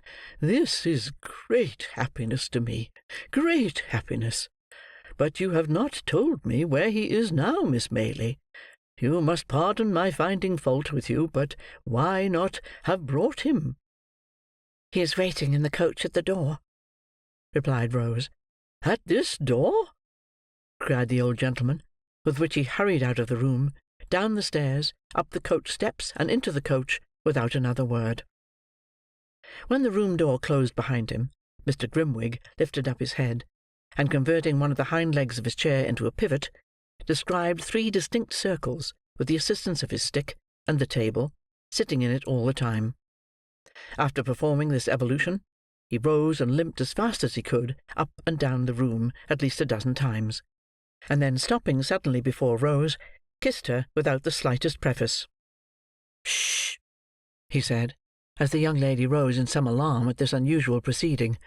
"Don't be afraid. I'm old enough to be your grandfather. You're a sweet girl.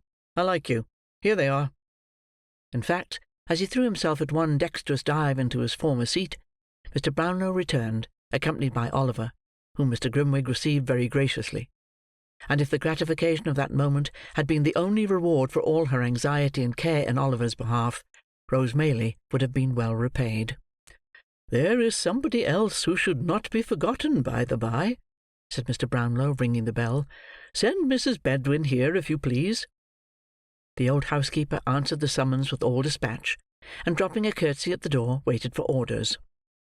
"Why, you get blinder every day, Bedwin," said Mr. Brownlow, rather testily. "Well, that I do, sir," replied the old lady. "People's eyes at my time of life don't improve with age, sir." "I could have told you that," rejoined Mr. Brownlow. "But put on your glasses, and see if you can't find out what you were wanted for, will you?" The old lady began to rummage in her pocket for her spectacles, but Oliver's patience was not proof against this new trial, and yielding to his first impulse, he sprang into her arms. "God be good to me!" cried the old lady, embracing him. "It is my innocent boy." "My dear old nurse!" cried Oliver. "He would come back. I knew he would," said the old lady, holding him in her arms. "How well he looks, and how like a gentleman's son he is dressed again. Where have you been this long, long while? Ah, the same sweet face, but not so pale. The same soft eye, but not so sad. I've never forgotten him, or his quiet smile, but have seen them every day, side by side with those of my own dear children, dead and gone since I was a lightsome young creature." Running on thus, and now holding Oliver from her to mark how he had grown, now clasping him to her, and passing her fingers fondly through his hair, the good soul laughed and wept upon his neck by turns.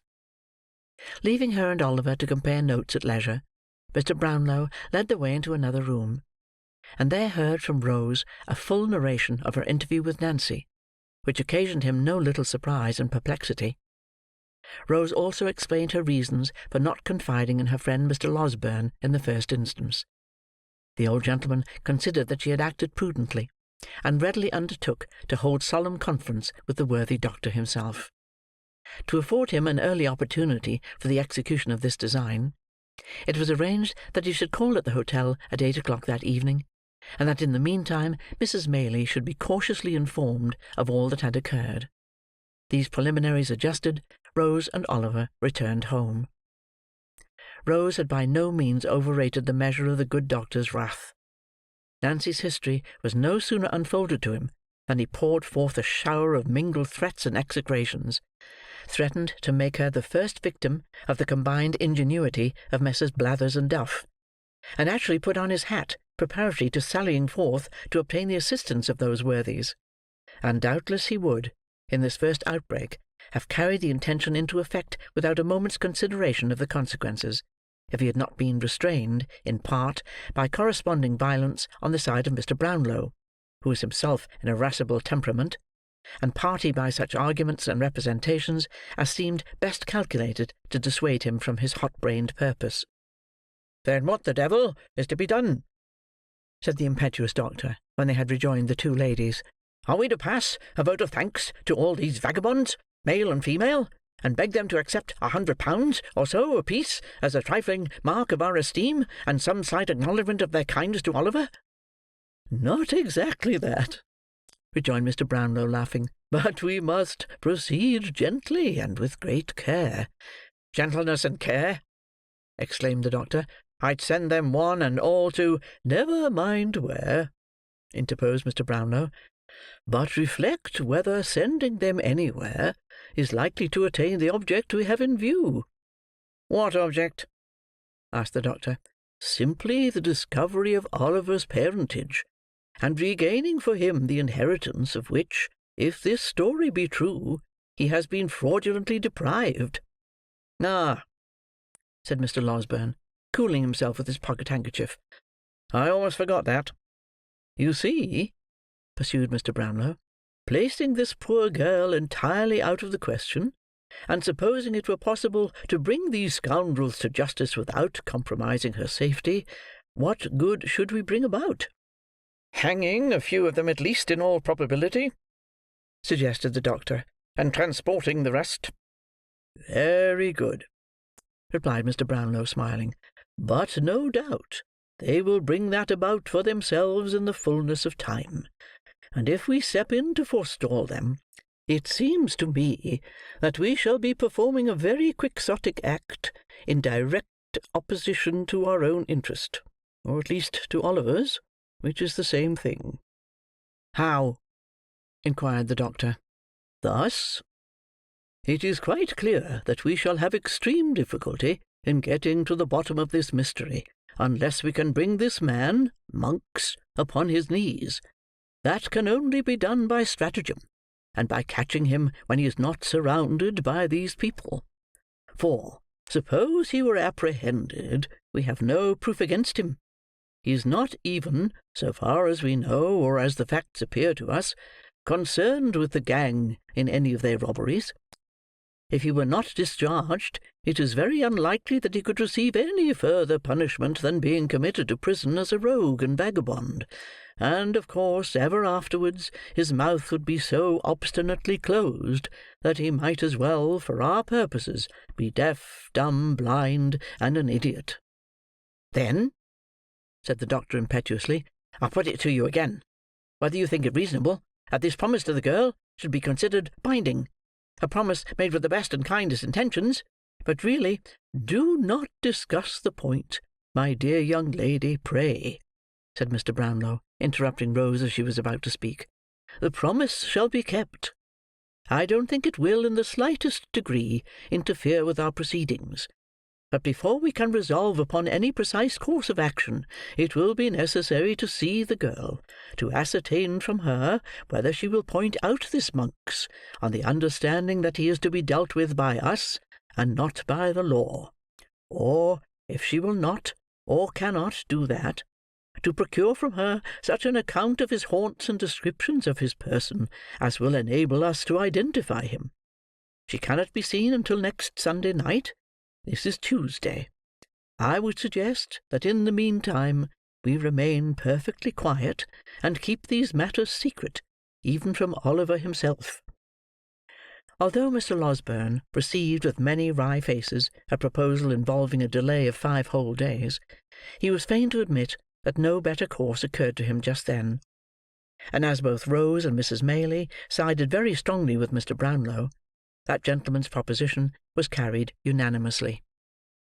"I should like," he said, "to call in the aid of my friend Grimwig. He is a strange creature, but a shrewd one, and might prove of material assistance to us. I should say that he was bred a lawyer, and quitted the bar in disgust, because he had only one brief, and a motion, of course, in 20 years, though whether that is recommendation or not, you must determine for yourselves." "I have no objection to your calling in your friend, if I may call in mine," said the doctor. "We must put it to the vote," replied Mr. Brownlow. "Who may he be?" "That lady's son, and this young lady's very old friend," said the doctor, motioning towards Mrs. Maylie, and concluding with an expressive glance at her niece. Rose blushed deeply, but she did not make any audible objection to this motion. Possibly she felt in a hopeless minority; and Harry Maylie and Mr. Grimwig were accordingly added to the committee. "We stay in town, of course," said Mrs. Maylie, "while there remains the slightest prospect of prosecuting this inquiry with a chance of success. I will spare neither trouble nor expense in behalf of the object in which we are all so deeply interested, and I am content to remain here, if it be for 12 months, so long as you assure me that any hope remains." "Good," rejoined Mr. Brownlow; "and as I see on the faces about me a disposition to inquire how it happened that I was not in the way to corroborate Oliver's tale, and had so suddenly left the kingdom, let me stipulate that I shall be asked no questions until such time as I may deem it expedient to forestall them by telling my own story. Believe me, I make this request with good reason, for I might otherwise excite hopes destined never to be realized, and only increase difficulties and disappointments, already quite numerous enough. Come, supper has been announced, and young Oliver, who is all alone in the next room, will have begun to think by this time that we have wearied of his company, and entered into some dark conspiracy to thrust him forth upon the world." With these words, the old gentleman gave his hand to Mrs. Maylie, and escorted her into the supper-room. Mr. Losberne followed, leading Rose, and the council was, for the present, effectually broken up. Chapter 41. Chapter 42. An old acquaintance of Oliver's, exhibiting decided marks of genius, becomes a public character in the metropolis. Upon the night when Nancy, having lulled Mr. Sikes to sleep, hurried on her self-imposed mission to Rose Maylie, there advanced towards London, by the Great North Road, 2 persons upon whom it is expedient that this history should bestow some attention. They were a man and woman, or perhaps they would be better described as a male and female, for the former was one of those long-limbed, knock-kneed, shambling, bony people, to whom it is difficult to assign any precise age, looking as they do, when they are yet boys, like undergrown men, and when they are almost men, like overgrown boys. The woman was young, but of a robust and hardy make, as she need have been to bear the weight of the heavy bundle which was strapped to her back. Her companion was not encumbered with much luggage, as there merely dangled from a stick which he carried over his shoulder a small parcel wrapped in a common handkerchief, and apparently light enough. This circumstance, added to the length of his legs, which were of unusual extent, enabled him with much ease to keep some half-dozen paces in advance of his companion, to whom he occasionally turned with an impatient jerk of the head, as if reproaching her tardiness and urging her to greater exertion.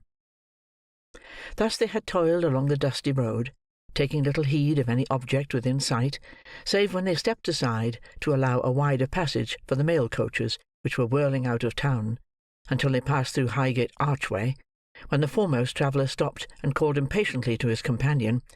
"Come on, can't you? What a lazy bones you are, Charlotte!" "It's a heavy load, I can tell you," said the female. coming up almost breathless with fatigue. "Heavy? What are you talking about? What are you made for?" rejoined the male traveller, changing his own little bundle as he spoke to the other shoulder. "Oh, there you are, resting again. Well, if you ain't enough to tire anybody's patience out, I don't know what is." "Is it much farther?" said the woman, resting herself against a bank, and looking up with the perspiration streaming from her face. "Much farther? You're as good as there," said the long-legged tramper, pointing out before him. "Look there. Those are the lights of London." "They're a good 2 mile off at least," said the woman despondingly. "Never mind whether they're 2 mile off or 20," said Noah Claypole, for he it was. "But get up and come on, or I'll kick you, and so I give you notice." As Noah's red nose grew redder with anger, and as he crossed the road while speaking, as if fully prepared to put his threat into execution, the woman rose without any further remark, and trudged onward by his side. "Where do you mean to stop for the night, Noah?" she asked, after they had walked a few 100 yards. "How should I know?" replied Noah, whose temper had been considerably impaired by walking. "Near, I hope," said Charlotte. "No, not near," replied Mr. Claypole. "There, not near, so don't think it." "Why not?" "When I tell you that I don't mean to do a thing, that's enough, without any why or because either," replied Mr. Claypole with dignity. "Well, you needn't be so cross," said his companion. "A pretty thing it would be, wouldn't it, to go and stop at the very first public house outside the town, so that Sowerberry, if he come up after us, might poke in his old nose and have us taken back in a cart with handcuffs on," said Mr. Claypole in a jeering tone. "No, I shall go and lose myself among the narrowest streets I can find, and not stop till we come to the very out-of-the-wayest house I can set eyes on. God! You may thanks your stars I've got ahead, for if we hadn't gone, at first, the wrong road o' purpose, and come back across the country, you'd have been locked up hard and fast a week ago, my lady, and serve you right for being a fool." "I know I ain't as cunning as you are," replied Charlotte, "but don't put all the blame on me, and say I should have been locked up. You would have been, if I had been, anyway." "You took the money from the till, you know you did," said Mr. Claypole. "I took it for you, Noah, dear," rejoined Charlotte. "Did I keep it?" asked Mr. Claypole. "No, you trusted in me, and let me carry it like a dear, and so you are," said the lady, chucking him under the chin, and drawing her arm through his. This was indeed the case, but as it was not Mr. Claypole's habit to repose a blind and foolish confidence in anybody, it should be observed, in justice to that gentleman, that he had trusted Charlotte to this extent, in order that, if they were pursued, the money might be found on her, which would leave him an opportunity of asserting his innocence of any theft, and would greatly facilitate his chances of escape. Of course, he entered at this juncture into no explanation of his motives, and they walked on very lovingly together. In pursuance of this cautious plan, Mr. Claypole went on, without halting, until he arrived at the Angel at Islington, where he wisely judged, from the crowd of passengers and numbers of vehicles, that London began in earnest. Just pausing to observe which appeared the most crowded streets, and consequently the most to be avoided, he crossed into St. John's Road, and was soon deep in the obscurity of the intricate and dirty ways which, lying between Gray's Inn Lane and Smithfield, render that part of the town one of the lowest and worst that improvement has left in the midst of London. Through these streets, Noah Claypole walked, dragging Charlotte after him, now stepping into the kennel to embrace at a glance the whole external character of some small public-house, now jogging on again, as some fancied appearance induced him to believe it too public for his purpose. At length he stopped in front of one, more humble in appearance, and more dirty than any he had yet seen, and, having crossed over and surveyed it from the opposite pavement, graciously announced his intention of putting up there for the night. "So, give us the bundle," said Noah, unstrapping it from the woman's shoulders, and slinging it over his own, "and don't you speak, except when you're spoke to. What's the name of the house? Three what? Cripples, said Charlotte. 3 Cripples, repeated Noah, and a very good sign too. Now then, keep close at my heels, and come along. With these injunctions, he pushed the rattling door with his shoulder, and entered the house, followed by his companion. There was nobody in the bar but a young Jew, who, with his 2 elbows on the counter, was reading a dirty newspaper. He stared very hard at Noah, and Noah stared very hard at him. If Noah had been attired in his charity boy's dress, there might have been some reason for the Jew opening his eyes so wide. But as he had discarded the coat and badge, and wore a short smock frock over his leathers, there seemed no particular reason for his appearance exciting so much attention in a public house. "Is this the 3 Cripples?" asked Noah. "That is the name of this house," replied the Jew. "A gentleman we met on the road, coming up from the country, recommended us here," said Noah, nudging Charlotte, perhaps to call her attention to this most ingenious device for attracting respect, and perhaps to warn her to betray no surprise. "We want to sleep here to-night." "I'm not certain you can," said Barney, who was the attendant sprite, "but I'll inquire." "Show us the tap, and give us a bit of cold meat and a drop of beer while you're inquiring, will you?" said Noah. Barney complied by ushering them into a small back room, and setting the required viands before them; having done which, he informed the travellers that they could be lodged that night, and left the amiable couple to their refreshment. Now, this back room was immediately behind the bar, and some steps lower, so that any person connected with the house, undrawing a small curtain which concealed a single pane of glass fixed in the wall of the last-named apartment, about 5 feet from its flooring, could not only look down upon any guests in the back room, without any great hazard of being observed, the glass being in a dark angle of the wall, between which and a large upright beam the observer had to thrust himself, but could, by applying his ear to the partition, ascertain with tolerable distinctness their subject of conversation. The landlord of the house had not withdrawn his eye from this place of espial for 5 minutes, and Barney had only just returned from making the communication above related, when Fagin, in the course of his evening's business, came into the bar to inquire after some of his young pupils. "Hush!" said Barney. "Strangers in the next room." "Strangers?" repeated the old man in a whisper. "Ah, and Robins too," added Barney, "from the country, but something in your way, or I'm mistaked." Fagin appeared to receive this communication with great interest. Mounting a stool, he cautiously applied his eye to the pane of glass, from which secret post he could see Mr. Claypole taking cold beef from the dish, and porter from the pot, and administering homeopathic doses of both to Charlotte, who sat patiently by, eating and drinking at his pleasure. "Aha!" he whispered, looking round to Barney. "I like that fellow's looks. He'd be of use to us. He knows how to train the girl already. Don't make as much noise as a mouse, my dear, and let me hear 'em talk. Let me hear 'em." He again applied his eye to the glass, and turning his ear to the partition, listened attentively, with a subtle and eager look upon his face that might have appertained to some old goblin. "So I mean to be a gentleman," said Mr. Claypole, kicking out his legs, and continuing a conversation, the commencement of which Fagin had arrived too late to hear. "No more jolly old coffins, Charlotte, but a gentleman's life for me, and if you like, you shall be a lady."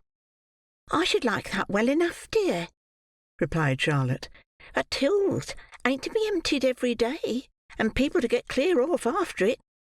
"Tills be blowed," said Mr. Claypole. "There's more things besides tills to be emptied." "What do you mean?"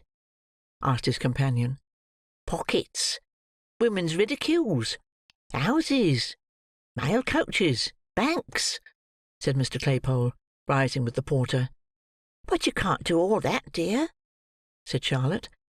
"I shall look out to get into company with them as can," replied Noah. "They'd be able to make us useful some way or another. Why, you yourself are worth 50 women. I never see such a preciously sly and deceitful creetur as you can be when I let you." "Lor, how nice it is to hear you say so!" exclaimed Charlotte, imprinting a kiss upon his ugly face. "There, that'll do. Don't you be too affectionate, in case I'm cross with you," said Noah, disengaging himself with great gravity. "I should like to be the captain of some band, and have the whopping of 'em, and following them about, unbeknown to themselves. That would suit me, if there was good profit. And if we could only get in with some gentleman of this sort, I say it would be cheap at that £20 note you've got, especially as we don't very well know how to get rid of it ourselves." After expressing this opinion, Mr. Claypole looked into the porter-pot with an aspect of deep wisdom, and having well shaken its contents, nodded condescendingly to Charlotte, and took a draught, wherewith he appeared greatly refreshed. He was meditating another, when the sudden opening of the door, and the appearance of a stranger, interrupted him. The stranger was Mr. Fagin, and very amiable he looked, and a very low bow he made as he advanced, and setting himself down at the nearest table, ordered something to drink of the grinning Barney. "A pleasant night, sir, but cool for the time of year," said Fagin, rubbing his hands. "From the country, I see, sir." "How do you see that?" asked Noah Claypole. "We have not so much dust as that in London," replied Fagin, pointing from Noah's shoes to those of his companion, and from them to the two bundles. "You're a sharp feller," said Noah. "Only hear that, Charlotte." "Why, one need be sharp in this town, my dear," replied the Jew, sinking his voice to a confidential whisper, "and that's the truth." Fagin followed up this remark by striking the side of his nose with his right forefinger, a gesture which Noah attempted to imitate, though not with complete success, in consequence of his own nose not being large enough for the purpose. However, Mr. Fagin seemed to interpret the endeavour as expressing a perfect coincidence with his opinion, and put about the liquor which Barney reappeared with in a very friendly manner. "Good stuff, that," observed Mr. Claypole, smacking his lips. "Dear," said Fagin, "a man need be always emptying a till, or a pocket, or a woman's reticule, or a house, or a mail coach, or a bank, if he drinks it regularly." Mr. Claypole no sooner heard this extract from his own remarks than he fell back in his chair, and looked from the Jew to Charlotte with a countenance of ashy paleness and excessive terror. "Don't mind me, my dear," said Fagin, drawing his chair closer. "It was lucky it was only me that heard you by chance. It was very lucky it was only me." "I didn't take it," stammered Noah, no longer stretching out his legs like an independent gentleman, but coiling them up as well as he could under his chair. "It was all her doing. You've got it now, Charlotte. You know you have." "No matter who's got it, or who did it, my dear," replied Fagin, glancing, nevertheless, with a hawk's eye at the girl and the two bundles. "I'm in that way myself, and I like you for it." "In what way?" asked Mr. Claypole, a little recovering. "In that way of business," rejoined Fagin. "and so are the people of the house. You've hit the right nail upon the head, and are as safe here as you could be. There's not a safer place in all this town than is the Cripples. That is, when I like to make it so. And I've taken a fancy to you and the young woman, so I've said the word, and you may make your minds easy." Noah Claypole's mind might have been at ease after this assurance, but his body certainly was not, for he shuffled and writhed about into various uncouth positions, eyeing his new friend meanwhile with mingled fear and suspicion. "I'll tell you more," said Fagin, after he had reassured the girl by dint of friendly nods and muttered encouragements. "I have got a friend that I think can gratify your darling wish, and put you in the right way, where you can take whatever department of the business you think will suit you best at first, and be taught all the others." "You speak as if you were in earnest," replied Noah. "What advantage would it be to me to be anything else?" inquired Fagin, shrugging his shoulders. "Here, let me have a word with you outside." "There's no occasion to trouble ourselves to move," said Noah, getting his legs by gradual degrees abroad again. "She'll take the luggage upstairs the while. Charlotte, see to them bundles." This mandate, which had been delivered with great majesty, was obeyed without the slightest demur, and Charlotte made the best of her way off with the packages, while Noah held the door open and watched her out. "She's kept tolerably well under, ain't she?" he asked as he resumed his seat, in the tone of a keeper who had tamed some wild animal.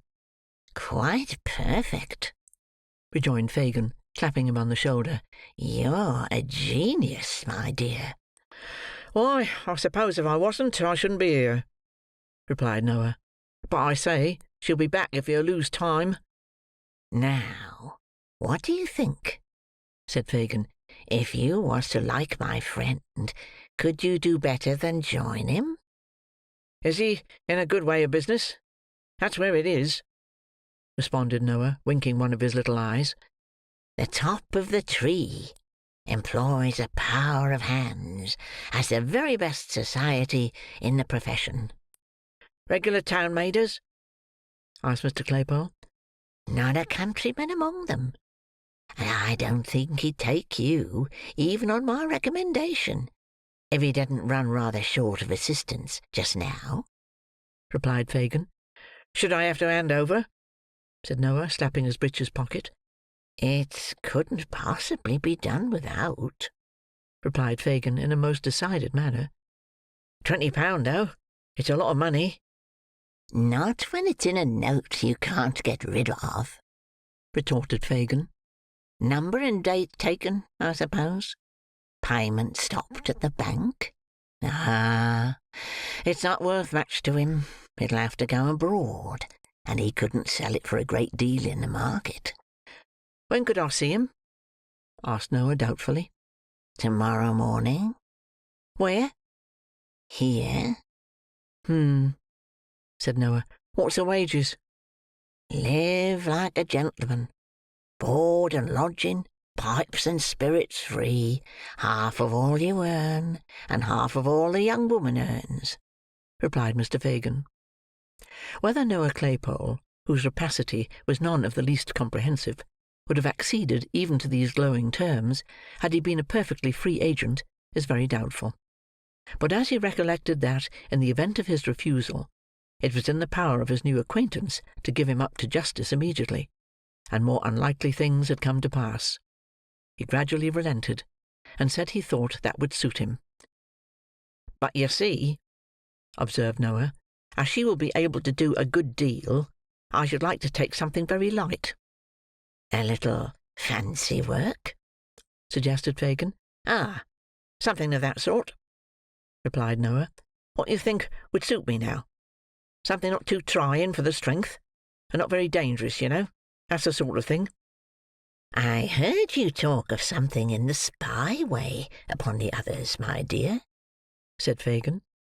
"My friend wants somebody who would do that well, very much." "Why, I did mention that, and I shouldn't mind turning my hand to it sometimes," rejoined Mr. Claypole slowly. "But it wouldn't pay by itself, you know." "That's true," observed the Jew, ruminating, or pretending to ruminate. "No, it might not." "What do you think, then?" asked Noah, anxiously regarding him. "Something in the sneaking way, where it was pretty sure work, and not much more risk than being at home?" "What do you think of the old ladies?" asked Fagin. "There's a good deal of money made in snatching their bags and parcels and running round the corner." "Don't they holler out a good deal, and scratch sometimes?" asked Noah, shaking his head. "I don't think that would answer my purpose. Ain't there any other line open?" "Stop!" said Fagin, laying his hand on Noah's knee. "The kinchin lay." "What's that?" demanded Mr. Claypole. "The kinchins, my dear," said Fagin, "is the young children that's sent on errands by their mothers with sixpences and shillings, and the lay is just to take their money away. They've always got it ready in their hands, then knock 'em into the kennel, and walk off very slow, as if there were nothing else the matter but a child fallen down and hurt itself." "Ha, ha, ha, ha, ha, ha!" roared Mr. Claypole, kicking up his legs in an ecstasy. "Lord, that's the very thing." "To be sure it is," replied Fagin. "And you can have a few good beats chalked out in Camden Town, and Battle Bridge, and neighbourhoods like that, where they're always going errands, and you can upset as many kinchins as you want, any hour in the day." With this, Fagin poked Mr. Claypole in the side, and they joined in a burst of laughter, both long and loud. "Well, that's all right," said Noah, when he had recovered himself, and Charlotte had returned. "What time to-morrow shall we say?"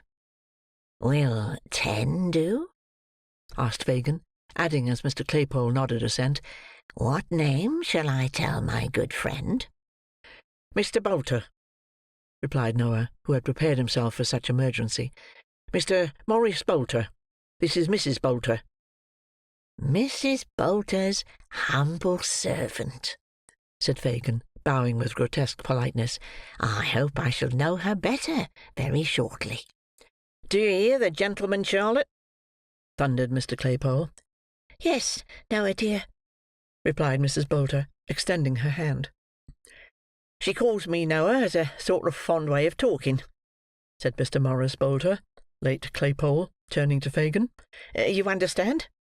"Oh, yes, I understand perfectly," replied Fagin, telling the truth for once. "Good night, good night." With many adieus and good wishes, Mr. Fagin went his way. Noah Claypole, bespeaking his good lady's attention, proceeded to enlighten her relative to the arrangement he had made, with all that haughtiness and air of superiority becoming not only a member of the sterner sex, but a gentleman who appreciated the dignity of a special appointment on the Kinchin Lay in London and its vicinity. Chapter 42. Chapter 43. Wherein is shown how the Artful Dodger got into trouble. "And so it was you that was your own friend, was it?" asked Mr. Claypole, otherwise Bolter, when, by virtue of the compact entered into between them, he had removed next day to Fagin's house.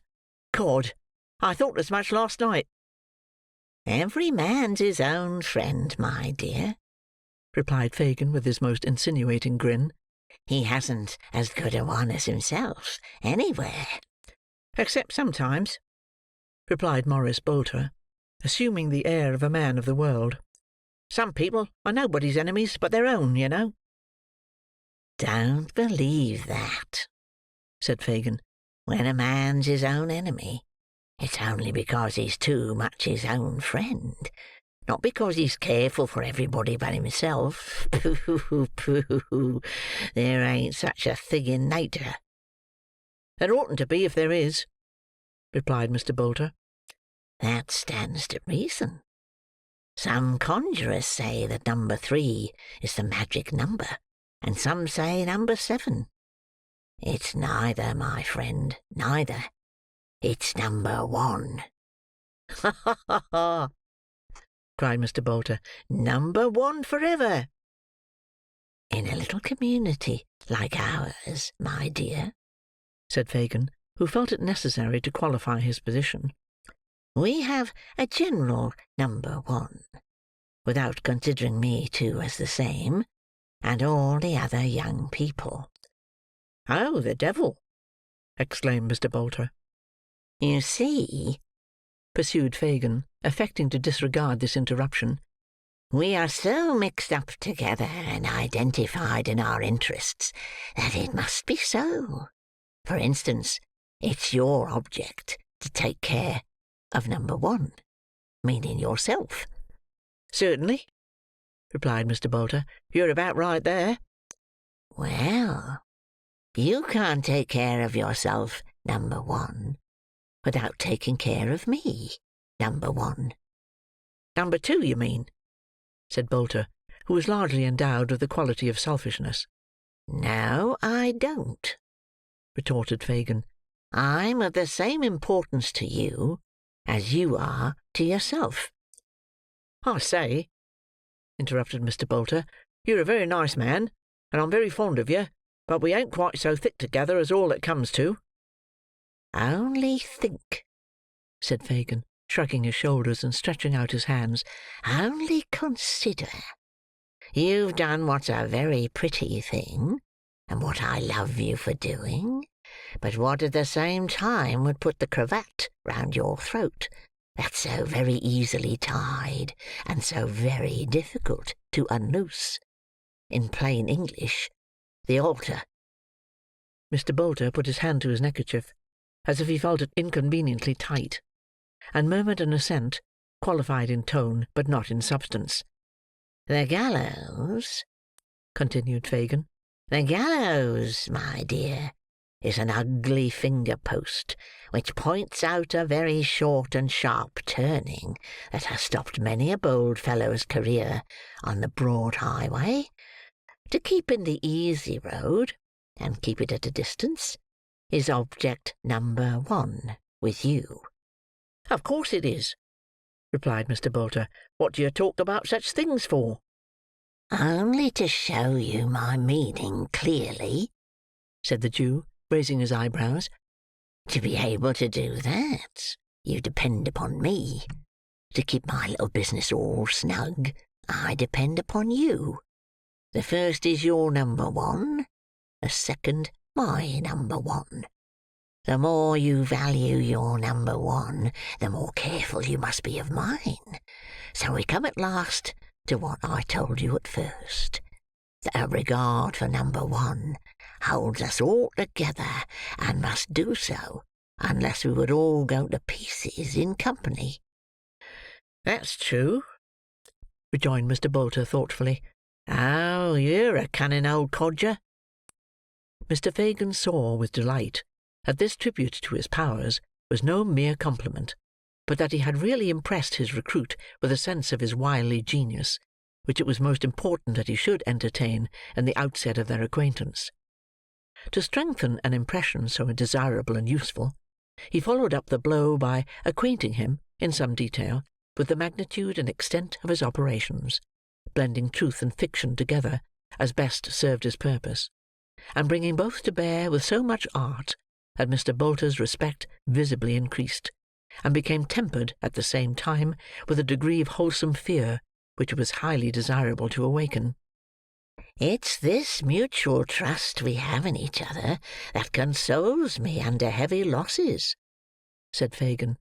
"My best hand was taken from me yesterday morning."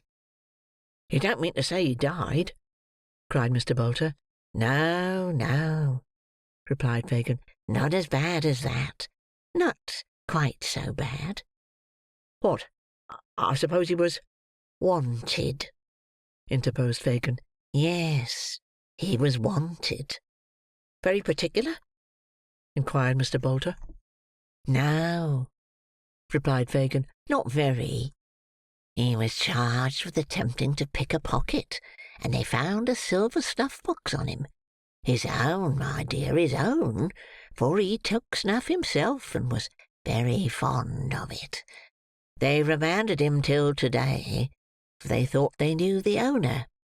Ah, he was worth 50 boxes, and I'd give the price of as many to have him back. You should have known the dodger, my dear. You should have known the dodger." "Well, but I shall know him, I hope, don't you think so?" said Mr. Bolter. "I'm doubtful about it," replied Fagin with a sigh. "If they don't get any fresh evidence, it'll only be a summary conviction, and we shall have him back again after 6 weeks or so. But if they do, it's a case of lagging. They know what a clever lad he is. He'll be a lifer. They'll make the artful nothing less than a lifer." "What do you mean by lagging and a lifer?" demanded Mr. Bolter. "What's the good of talking in that way to me? Why don't you speak so as I can understand you?" Fagin was about to translate these mysterious expressions into the vulgar tongue, and, being interpreted, Mr. Bolter would have been informed that they represented that combination of words, transportation for life, when the dialogue was cut short by the entry of Master Bates, with his hands in his breeches pockets, and his face twisted into a look of semi-comical woe. "It's all up, Fagin," said Charley, when he and his new companion had been made known to each other. "What do you mean?" "They've found the gentleman as owns the box. 2 or 3 more's are coming to identify him, and the Artful's booked for a passage out," replied Master Bates. "I must have a full suit of mourning, Fagin, and a hatband to wizard him in, afore he sets out upon his travels. To think of Jack Dawkins, lummy Jack, the Dodger, the Artful Dodger, going abroad for a common twopenny halfpenny sneeze box! I never thought he'd have done it under a gold watch, chain, and seals at the lowest. Oh, why didn't he rob some rich old gentleman of all his wallables, and go out as a gentleman, and not like a common prig, without no honour nor glory?" With this expression of feeling for his unfortunate friend, Master Bates sat himself on the nearest chair, with an aspect of chagrin and despondency. "What do you talk about his having neither honour nor glory for?" exclaimed Fagin, darting an angry look at his pupil. "Wasn't he always the top sawyer among you all? Is there one of you that could touch him or come near him on any scent, eh?" "Not one," replied Master Bates, in a voice rendered husky by regret. "Not one." "Then what do you talk of?" replied Fagin angrily. "What are you blubbering for?" "'Cause it isn't on the record, is it?" said Charley, chafed into perfect defiance of his venerable friend by the current of his regrets. "'Cause it can't come out in the indictment. 'Cause nobody will never know half of what he was. How will he stand in the Newgate Calendar? Perhaps not be there at all. Oh, my eye, what a blow it is!" "Ha, ha, ha, ha!" cried Fagin, extending his right hand, and turning to Mr. Bolter in a fit of chuckling, which shook him as though he had the palsy. "See what a pride they take in their profession, my dear. Ain't it beautiful?" Mr. Bolter nodded assent, and Fagin, after contemplating the grief of Charley Bates for some seconds with evident satisfaction, stepped up to that young gentleman and patted him on the shoulder. "Never mind, Charley," said Fagin soothingly. "It'll come out. It'll be sure to come out. They'll all know what a clever fellow he was. He'll show it himself, and not disgrace his old pals and teachers. Think how young he is, too. What a distinction, Charley, to be lagged at his time of life." "Well, it is an honour, that is," said Charley, a little consoled. "He shall have all he wants," continued the Jew. "He shall be kept in the stone jug, Charley, like a gentleman. Like a gentleman. With his beer every day, and money in his pocket to pitch and toss with, if he can't spend it." "No, shall he, though?" cried Charley Bates. "Aye, that he shall," replied Fagin. "And we'll have a big wig, Charley. One that's got the greatest gift of the gab, to carry on his defence. And he shall make a speech for himself, too, if he likes, and we'll read it all in the papers. Artful Dodger, shrieks of laughter. Here the court was convulsed. Eh, Charley? Eh?"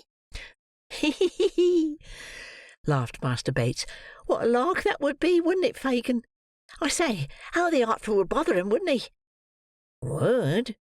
cried Fagin. "He shall. He will." "Ah, to be sure, so he will," repeated Charley, rubbing his hands. "I think I see him now," cried the Jew, bending his eyes upon his pupil. So do I!" cried Charley Bates. "Hee! So do I! I see it all afore me, upon my soul I do, Fagin. What a game! What a regular game! All the bigwigs trying to look solemn, and Jack Dawkins a-dressing of him as intimate and comfortable as if he was the judge's own son making a speech after dinner. Hee! In fact, Mr. Fagin had so well humoured his young friend's eccentric disposition, that Master Bates, who had at first been disposed to consider the imprisoned Dodger rather in the light of a victim, now looked upon him as the chief actor in a scene of most uncommon and exquisite humour, and felt quite impatient for the arrival of the time when his old companion should have so favourable an opportunity of displaying his abilities. "We must know how he gets on to-day, by some handy means or other," said Fagin. "Let me think." "Shall I go?" asked Charley. "Not for the world," replied Fagin. "Are you mad, my dear? Stark mad, that you'd walk into the very place where— No, Charley, no. One is enough to lose at a time." "You don't mean to go yourself, I suppose?" said Charley, with a humorous leer. "That wouldn't quite fit," replied Fagin, shaking his head. "Then why don't you send this new cove?" asked Master Bates, laying his hand on Noah's arm. "Nobody knows him." "Why, if he didn't mind," observed Fagin. "Mind?" interposed Charley. "What should he have to mind?" "Really, nothing, my dear," said Fagin, turning to Mr. Bolter. "Really, nothing." "Oh, I dare say about that, you know," observed Noah, backing towards the door, and shaking his head with a kind of sober alarm. "No, none of that. It's not in my department, that ain't." "What department has he got, Fagin?" inquired Master Bates, surveying Noah's lank form with much disgust. "The cutting away when there's anything wrong, and the eating all the wittles when there's everything right. Is that his branch?" "Never mind," retorted Mr. Bolter, "and don't yer take liberties with your superiors, little boy, or you'll find yourself in the wrong shop." Master Bates laughed so vehemently at this magnificent threat, that it was some time before Fagin could interpose, and represent to Mr. Bolter that he incurred no possible danger in visiting the police office; that, inasmuch as no account of the little affair in which he had engaged, nor any description of his person had yet been forwarded to the metropolis, it was very probable that he was not even suspected of having resorted to it for shelter, and that, if he were properly disguised, it would be as safe a spot for him to visit as any in London, inasmuch as it would be, of all places, the very last to which he could be supposed likely to resort of his own free will. Persuaded in part by these representations, but overborne in a much greater degree by his fear of Fagin, Mr. Bolter at length consented, with a very bad grace, to undertake the expedition. By Fagin's directions, he immediately substituted for his own attire a waggoner's frock, velveteen breeches, and leather leggings, all of which articles the Jew had at hand. He was likewise furnished with a felt hat well garnished with turnpike tickets, and a carter's whip. Thus equipped, he was to saunter into the office as some country fellow from Covent Garden Market might be supposed to do for the gratification of his curiosity; and as he was as awkward, ungainly, and raw-boned a fellow as need be, Mr. Fagin had no fear but that he would look the part to perfection. These arrangements completed, he was informed of the necessary signs and tokens by which to recognise the Artful Dodger, and was conveyed by Master Bates through dark and winding ways to within a very short distance of Bow Street. Having described the precise situation of the office, and accompanied it with copious directions how he was to walk straight up the passage, and when he got into the side, and pull off his hat as he went into the room, Charley Bates bade him hurry on alone, and promised to bide his return on the spot of their parting. Noah Claypole, or Morris Bolter, as the reader pleases, punctually followed the directions he had received, which, Master Bates being pretty well acquainted with the locality, were so exact that he was enabled to gain the magisterial presence without asking any question, or meeting with any interruption by the way. He found himself jostled among a crowd of people, chiefly women, who were huddled together in a dirty, frowsy room, at the upper end of which was a raised platform, railed off from the rest, with a dock for the prisoners on the left hand against the wall, a box for the witnesses in the middle, and a desk for the magistrates on the right. The awful locality last named being screened off by a partition which concealed the bench from the common gaze, and left the vulgar to imagine, if they could, the full majesty of justice. There were only a couple of women in the dock, who were nodding to their admiring friends, while the clerk read some depositions to a couple of policemen, and a man in plain clothes who leant over the table. A jailer stood reclining against the dock rail, tapping his nose listlessly with a large key, except when he repressed an undue tendency to conversation among the idlers by proclaiming silence, or looked sternly up to bid some woman take that baby out, when the gravity of justice was disturbed by feeble cries, half smothered in the mother's shawl, from some meagre infant. The room smelt close and unwholesome. The walls were dirt discoloured, and the ceiling blackened. There was an old smoky bust over the mantel-shelf, and a dusty clock above the dock.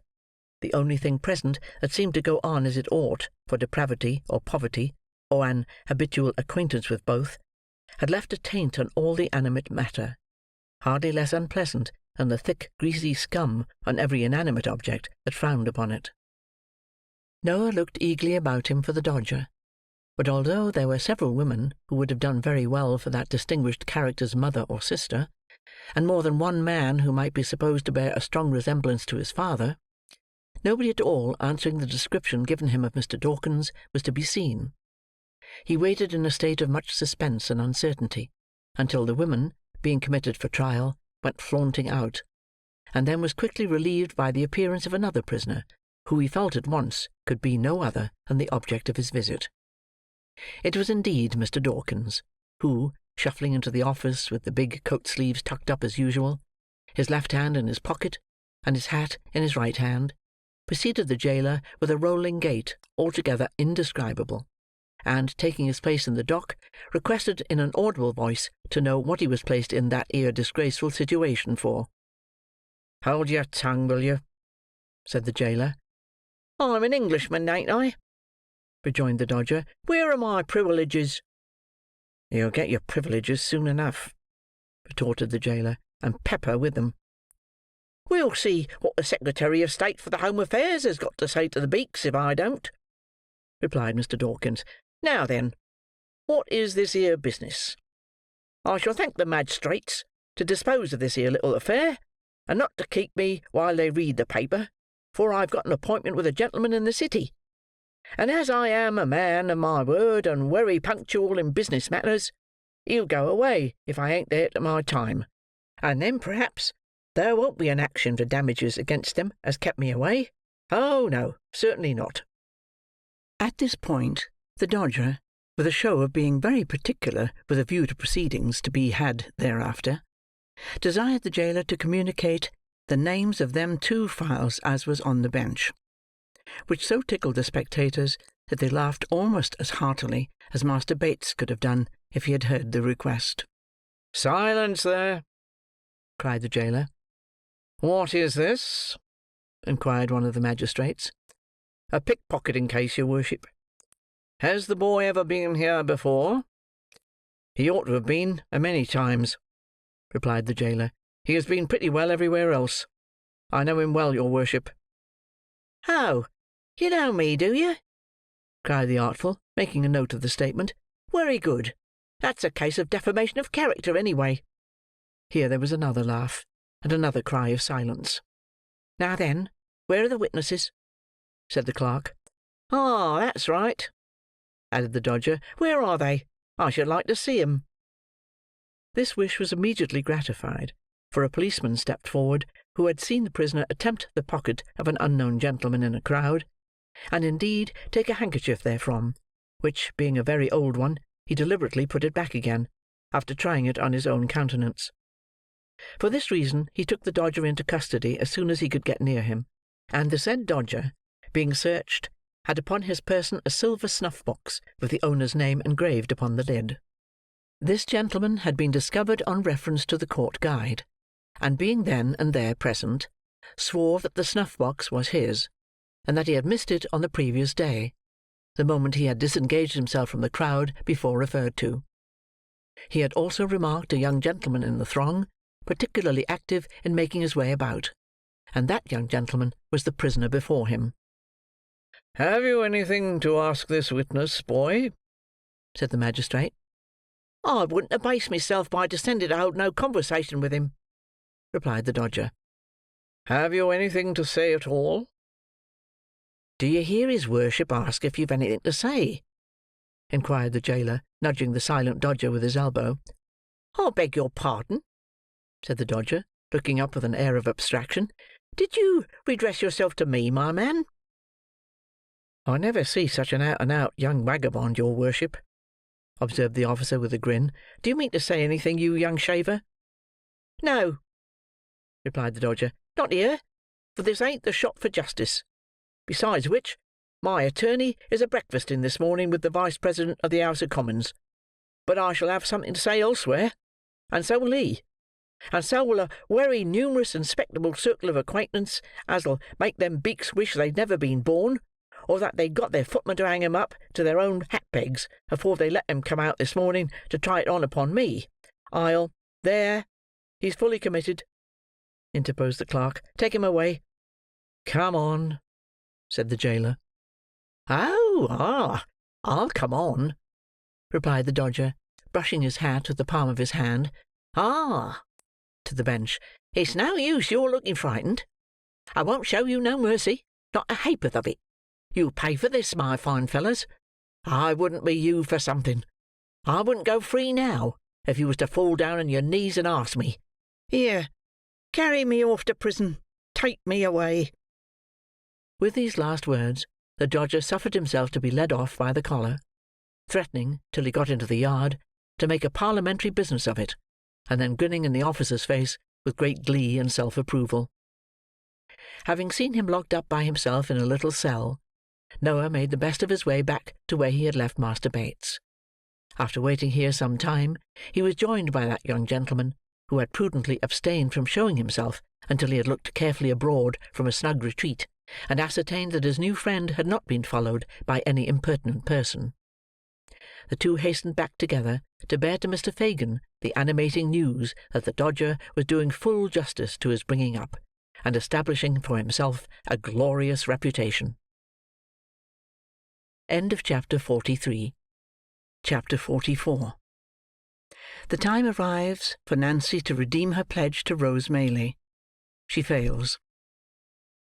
Adept as she was in all the arts of cunning and dissimulation, the girl Nancy could not wholly conceal the effect which the knowledge of the step she had taken brought upon her mind.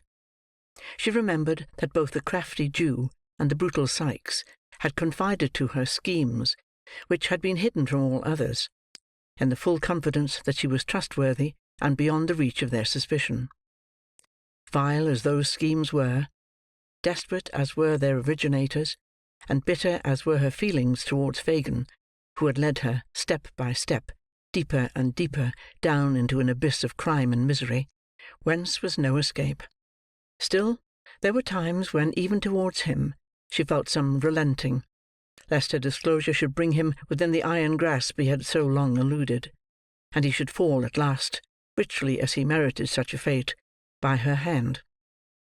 But these were the mere wanderings of a mind unable wholly to detach itself from old companions and associations, though enabled to fix itself steadily on one object, and resolved not to be turned aside by any consideration. Her fears for Sikes would have been more powerful inducements to recoil, while there was yet time, but she had stipulated that her secret should be rigidly kept. She had dropped no clue which could lead to his discovery.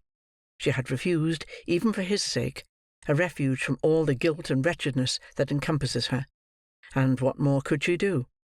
She was resolved. Though all her mental struggles terminated in this conclusion, they forced themselves upon her again and again, and left their traces too. She grew pale and thin, even within a few days. At times she took no heed of what was passing before her, or no part in conversations where once she would have been the loudest. At other times she laughed without merriment, and was noisy without a moment afterwards. She sat silent and dejected, brooding with her head upon her hands, while the very effort by which she roused herself told more forcibly than even these indications that she was ill at ease, and that her thoughts were occupied with matters very different and distant from those in the course of discussion by her companions. It was Sunday night, and the bell of the nearest church struck the hour. Sikes and the Jew were talking, but they paused to listen. The girl looked up from the low seat on which she crouched, and listened too. 11. "An hour this side of midnight," said Sikes, raising the blind to look out and returning to his seat. "Dark and heavy it is, too. A good night for business, this." "Ah," replied Fagin, "what a pity, Bill, my dear, that there's none quite ready to be done." "You're right for once," replied Sikes, gruffly. "Here's a pity, for I'm in the humour, too." Fagin sighed and shook his head despondingly. "We must make up for lost time when we've got things into a good train, that's all I know," said Sikes. "That's the way to talk, my dear," replied Fagin, venturing to pat him on the shoulder. "It does me good to hear you." "Does you good, does it?" cried Sikes. "Well, so be it." laughed Fagin, as if he were relieved by even this concession. "You're like yourself tonight, Bill. Quite like yourself."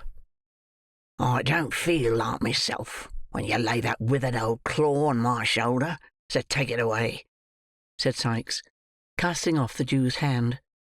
"It makes you nervous, Bill. Reminds you of being nabbed, does it?" said Fagin, determined not to be offended.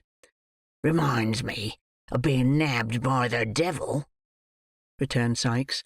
"There never was another man with such a face as yours, unless it was your father, and I suppose he is singeing his grizzled red beard by this time, unless you came straight from the old 'un, without any father at all betwixt you, which I shouldn't wonder at a bit." Fagin offered no reply to this compliment, but, pulling Sikes by the sleeve, pointed his finger towards Nancy, who had taken advantage of the foregoing conversation to put on her bonnet, and was now leaving the room. "Hello!" cried Sikes. "Nance, where's the gal going to at this time of night?" "Not far." "What answers that?" retorted Sikes. "Do you hear me?" "I don't know where," replied the girl. "Then I do," said Sikes, more in the spirit of obstinacy than because he had any real objection to the girl going where she listed. "Nowhere. Sit down." "I'm not well. I told you that before," rejoined the girl. "I want a breath of air." "Put your head out of the window," replied Sikes. "There's not enough there," said the girl. "I want it in the street." "Then you won't have it," replied Sikes, with which assurance he rose, locked the door, took the key out, and pulled her bonnet from her head, flung it up to the top of an old press. "There," said the robber. "Now stop quietly where you are, will you?" "It's not such a matter as a bonnet would keep me," said the girl, turning very pale. "What do you mean, Bill? Do you know what you're doing?" "Know what I'm—" "Oh!" cried Sikes, turning to Fagin. "She's out of her senses, you know, or she daren't talk to me in that way." "You'll drive me on the something desperate," muttered the girl, placing both hands upon her breast, as though to keep down by force some violent outbreak. "Let me go, will you? This minute, this instant." "No," said Sikes. "Tell him to let me go, Fagin. He had better. It'll be better for him. Do you hear me?" cried Nancy, stamping her foot upon the ground. "Hear you?" repeated Sikes, turning round in his chair to confront her. "Aye, and if I hear you for half a minute longer, the dog shall have such a grip on your throat as'll tear some of that screaming voice out. What's come over you, you jade? What is it?" "Let me go," said the girl with great earnestness. Then sitting herself down on the floor before the door, she said, "Bill, let me go. You don't know what you're doing. You don't indeed. For only 1 hour. Do, do." "Cut my limbs off one by one," cried Sikes, seizing her roughly by the arm, "if I don't think the gal's stark raving mad. Get up!" "Not till you let me go! Not till you let me go! Never, never!" screamed the girl. Sikes looked on for a minute, watching his opportunity, and suddenly pinioning her hands, dragged her, struggling and wrestling with him by the way, into a small room adjoining, where he sat himself on a bench, and thrusting her into a chair, held her down by force. She struggled and implored by turns until 12 o'clock had struck, and then, wearied and exhausted, ceased to contest the point any further. With a caution, backed by many oaths, to make no more efforts to go out that night, Sikes left her to recover at leisure, and rejoined Fagin. "Phew!" said the housebreaker, wiping the perspiration from his face. "What a precious strange gal that is!" "You may say that, Bill," replied Fagin thoughtfully. "You may say that. What did she take it into her head to go out tonight for, do you think?" asked Sikes. "Come, you should know her better than me. What does it mean?" "Obstinacy. Woman's obstinacy, I suppose, my dear." "Well, I suppose it is," growled Sikes. "I thought I had tamed her, but she's as bad as ever." "Worse," said Fagin thoughtfully. "I never knew her like this for such a little cause." "Nor I," said Sikes. "I think she's got a touch of that fever in her blood yet, and it won't come out, eh?" "Like enough." "I'll let her a little blood, without troubling the doctor, if she's took that way again," said Sikes. Fagin nodded an expressive approval of this mode of treatment. "She was hanging about me all day and night, too, when I was stretched on me back, and you, like a black-hearted wolf as you are, kept yourself aloof," said Sikes. "We was poor, too, all the time, and I think, one way or other, it's worried and fretted her, and that being shut up here so long has made her restless, eh?" "That's it, my dear," replied the Jew in a whisper. "Hush!" As he uttered these words, the girl herself appeared, and resumed her former seat. Her eyes were swollen and red. She rocked herself to and fro, tossed her head, and after a little time burst out laughing. "Why, now she's on the other tack!" exclaimed Sikes, turning a look of excessive surprise on his companion. Fagin nodded to him to take no further notice just then, and in a few minutes the girl subsided into her accustomed demeanour. Whispering Sikes that there was no fear of her relapsing, Fagin took up his hat and bade him good night. He paused when he reached the room door, and looking round, asked if somebody would light him down the dark stairs. "Light him down?" said Sikes, who was filling his pipe. "It's a pity he should break his neck himself, and disappoint the sightseers. Show him a light." Nancy followed the old man downstairs with a candle. When they reached the passage, he laid his finger on his lip, and drawing close to the girl, said in a whisper, "What is it, Nancy, dear?" "What do you mean?" replied the girl in the same tone. "The reason of all this," replied Fagin. "If he," he pointed with his skinny forefinger up the stairs, "is so hard with you, he's a brute, Nancy, a brute beast. Why don't you—" "Well," said the girl, as Fagin paused, with his mouth almost touching her ear, and his eyes looking into hers. "No matter just now. We'll talk of this again. You have a friend in me, Nance, a staunch friend. I have the means at hand, quiet and close. If you want revenge on those that treat you like a dog, worse than his dog, for he humours him sometimes, come to me. I say, come to me. He is the mere hound of a day, but you know me of old, Nance." "I know you well," replied the girl, without manifesting the least emotion. "Good night." She shrank back, as Fagin offered to lay his hand on hers, but said good night again in a steady voice, and answering his parting look with a nod of intelligence, closed the door between them. Fagin walked towards his home, intent upon the thoughts that were working within his brain. He had conceived the idea, not from what had just passed, though that had tended to confirm him, but slowly and by degrees, that Nancy, wearied of the housebreaker's brutality, had conceived an attachment for some new friend. Her altered manner, her repeated absences from home alone, her comparative indifference to the interests of the gang, of which she had once been so zealous, and added to these her desperate impatience to leave home that night at a particular hour, all favoured the supposition, and rendered it, to him at least, almost matter of certainty. The object of this new liking was not among his myrmidons. He would be a valuable acquisition with such an assistant as Nancy, and must, thus Fagin argued, be secured without delay. There was another and a darker object to be gained. Sikes knew too much, and his ruffian taunts had not galled Fagin the less because the wounds were hidden. The girl must know well that if she shook him off, she could never be safe from his fury, and that it would be surely wreaked to the maiming of limbs, or perhaps the loss of life, on the object of her more recent fancy. With a little persuasion, thought Fagin, what more likely than that she would consent to poison him? Women have done such things, and worse, to secure the same object before now.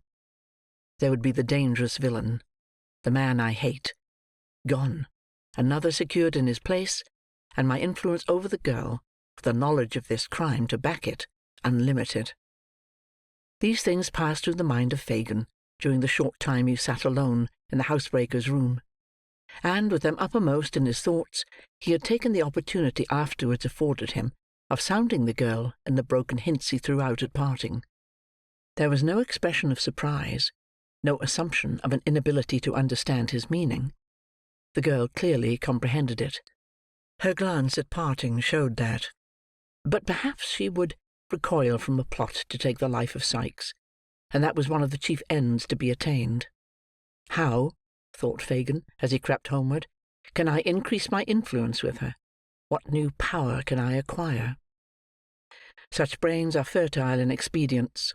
If, without extracting a confession from herself, he laid a watch, discovered the object of her altered regard, and threatened to reveal the whole history to Sikes, of whom she stood in no common fear, unless she entered into his designs, could he not secure her compliance?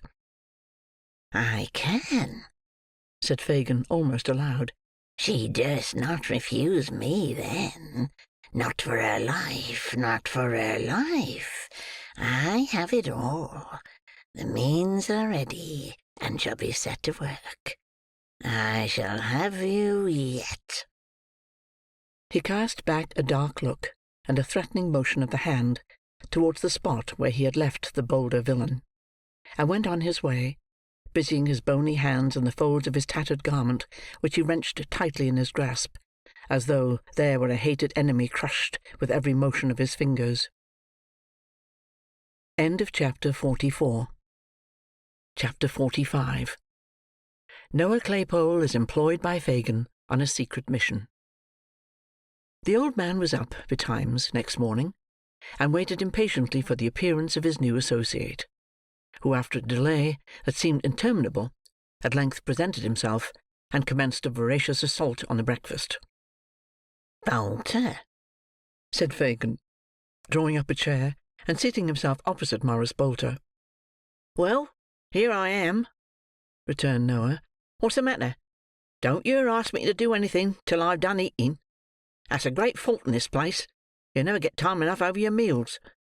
"You can talk as you eat, can't you?"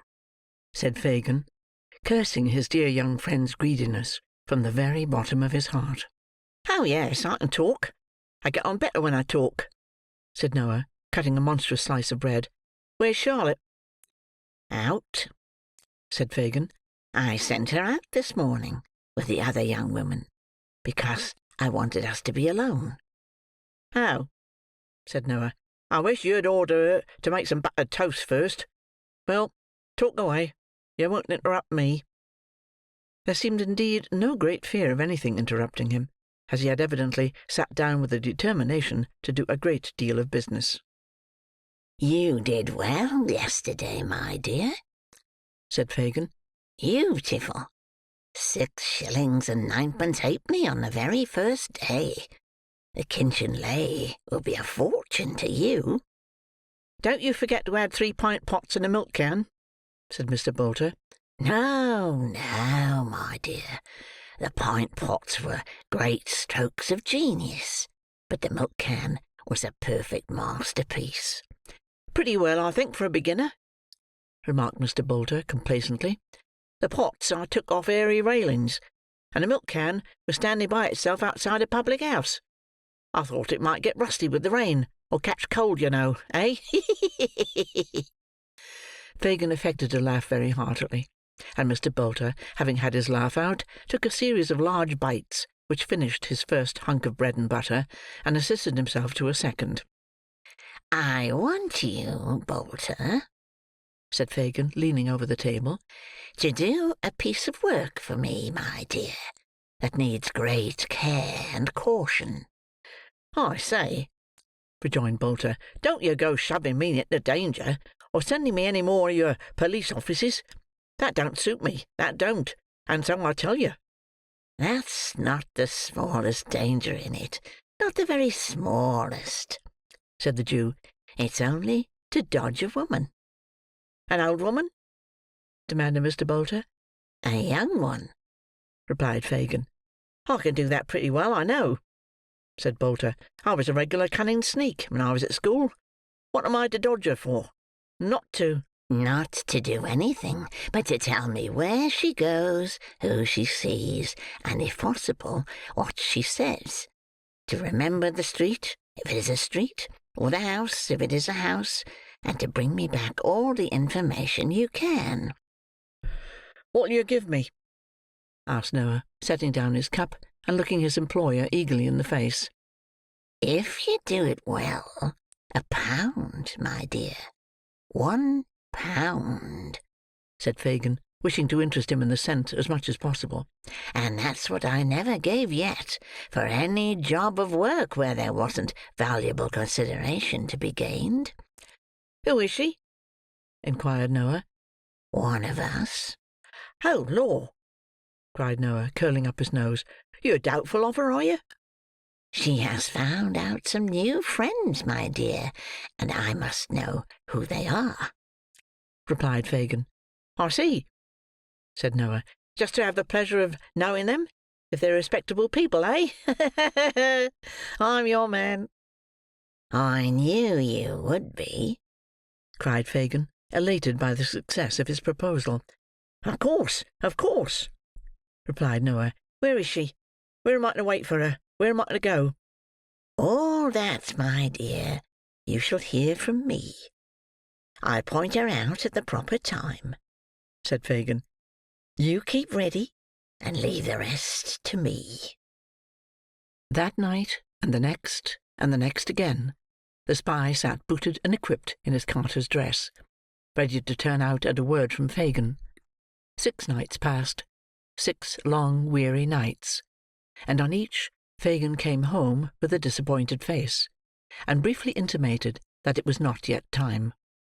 On the 7th he returned earlier, and with an exultation he could not conceal. It was Sunday.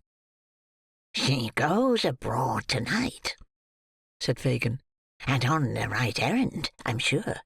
For she has been alone all day, and the man she is afraid of will not be back much before daybreak. Come with me, quick." Noah started up without saying a word, for the Jew was in a state of such intense excitement that it infected him. They left the house stealthily, and hurrying through a labyrinth of streets, arrived at length before a public house, which Noah recognized as the same in which he had slept on the night of his arrival in London. It was past 11 o'clock, and the door was closed. It opened softly on its hinges as Fagin gave a low whistle. They entered without noise, and the door was closed behind them. Scarcely venturing to whisper, but substituting dumb show for words, Fagin and the young Jew who had admitted them pointed out the pane of glass to Noah, and signed to him to climb up and observe the person in the adjoining room. "Is that the woman?" he asked, scarcely above his breath. Fagin nodded yes. "I can't see her face well," whispered Noah. "She is looking down, and a candle is behind her." "Stay there," whispered Fagin. He signed to Barney, who withdrew.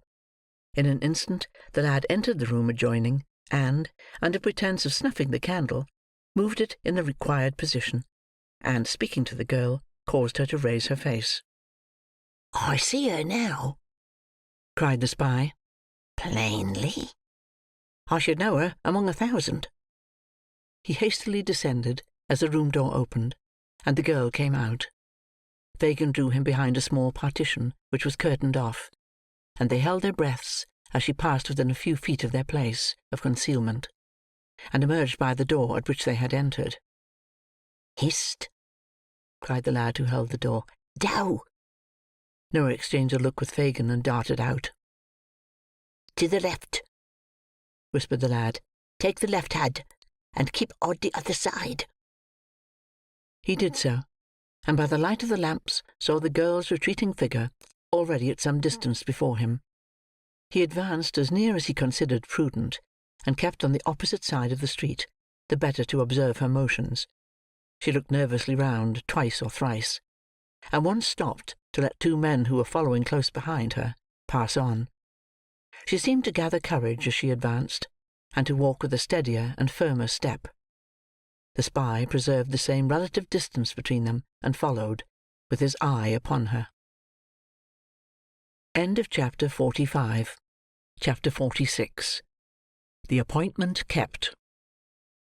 The church clocks chimed 11:15, as 2 figures emerged on London Bridge.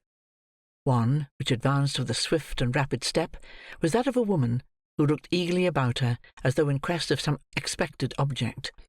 The other figure was that of a man, who slunk along in the deepest shadow he could find, and at some distance accommodated his pace to hers, stopping when she stopped, and as she moved again, creeping stealthily on, but never allowing himself in the ardour of his pursuit to gain upon her footsteps. Thus they crossed the bridge from the Middlesex to the Surrey shore, when the woman, apparently disappointed in her anxious scrutiny of the foot-passengers, turned back. The movement was sudden, but he who watched her was not thrown off his guard by it, for shrinking into one of the recesses which surmount the piers of the bridge, and leaning over the parapet, the better to conceal his figure, he suffered her to pass on the opposite pavement. When she was about the same distance in advance as she had been before, he slipped quietly down, and followed her again. At nearly the centre of the bridge she stopped. The man stopped too. It was a very dark night. The day had been unfavourable, and at that hour and place there were few people stirring. Such as there were, hurried quickly past, very possibly without seeing, but certainly without noticing, either the woman or the man who kept her in view. Their appearance was not calculated to attract the importunate regards of such of London's destitute population as chanced to take their way over the bridge that night, in search of some cold arch or doorless hovel wherein to lay their heads. They stood there in silence, neither speaking nor spoken to by any one who passed. A mist hung over the river, deepening the red glare of the fires that burnt upon the small craft moored off the different wharfs, and rendering darker and more indistinct the murky buildings on the banks. The old smoke-stained storehouses on either side rose heavy and dull from the dense mass of roofs and gables, and frowned sternly upon water too black to reflect even their lumbering shapes. The tower of old St. Saviour's Church, and the spire of St. Magnus, so long the giant warders of the ancient bridge, were visible in the gloom, but the forest of shipping below bridge, and the thickly scattered spires of churches above, were nearly all hidden from sight. The girl had taken a few restless turns to and fro, closely watched meanwhile by her hidden observer, when the heavy bell of St. Paul's tolled for the death of another day. Midnight had come upon the crowded city. The palace, the night-cellar, the jail, the madhouse, the chambers of birth and death, of health and sickness, the rigid face of the corpse, and the calm sleep of the child. Midnight was upon them all. The hour had not struck 2 minutes, when a young lady, accompanied by a grey-haired gentleman, alighted from a hackney carriage within a short distance of the bridge, and having dismissed the vehicle, walked straight towards it. They had scarcely set foot upon its pavement, when the girl started, and immediately made towards them. They walked onward, looking about them with the air of persons who entertained some very slight expectation, which had little chance of being realised, when they were suddenly joined by this new associate. They halted with an exclamation of surprise, but suppressed it immediately, for a man in the garments of a countryman came close up, brushed against them indeed at that precise moment. "Not here," said Nancy hurriedly. "I'm afraid to speak to you here. Come away, out of the public road, down the steps yonder." As she uttered these words, and indicated with her hand the direction in which she wished them to proceed, the countryman looked round, and roughly asking what they took up the whole pavement for, passed on. The steps to which the girl had pointed were those which, on the Surrey bank, and on the same side of the bridge as St. Saviour's Church, form a landing stairs from the river. To this spot, the man bearing the appearance of a countryman hastened unobserved, and after a moment's survey of the place, he began to descend. These stairs are a part of the bridge. They consist of 3 flights.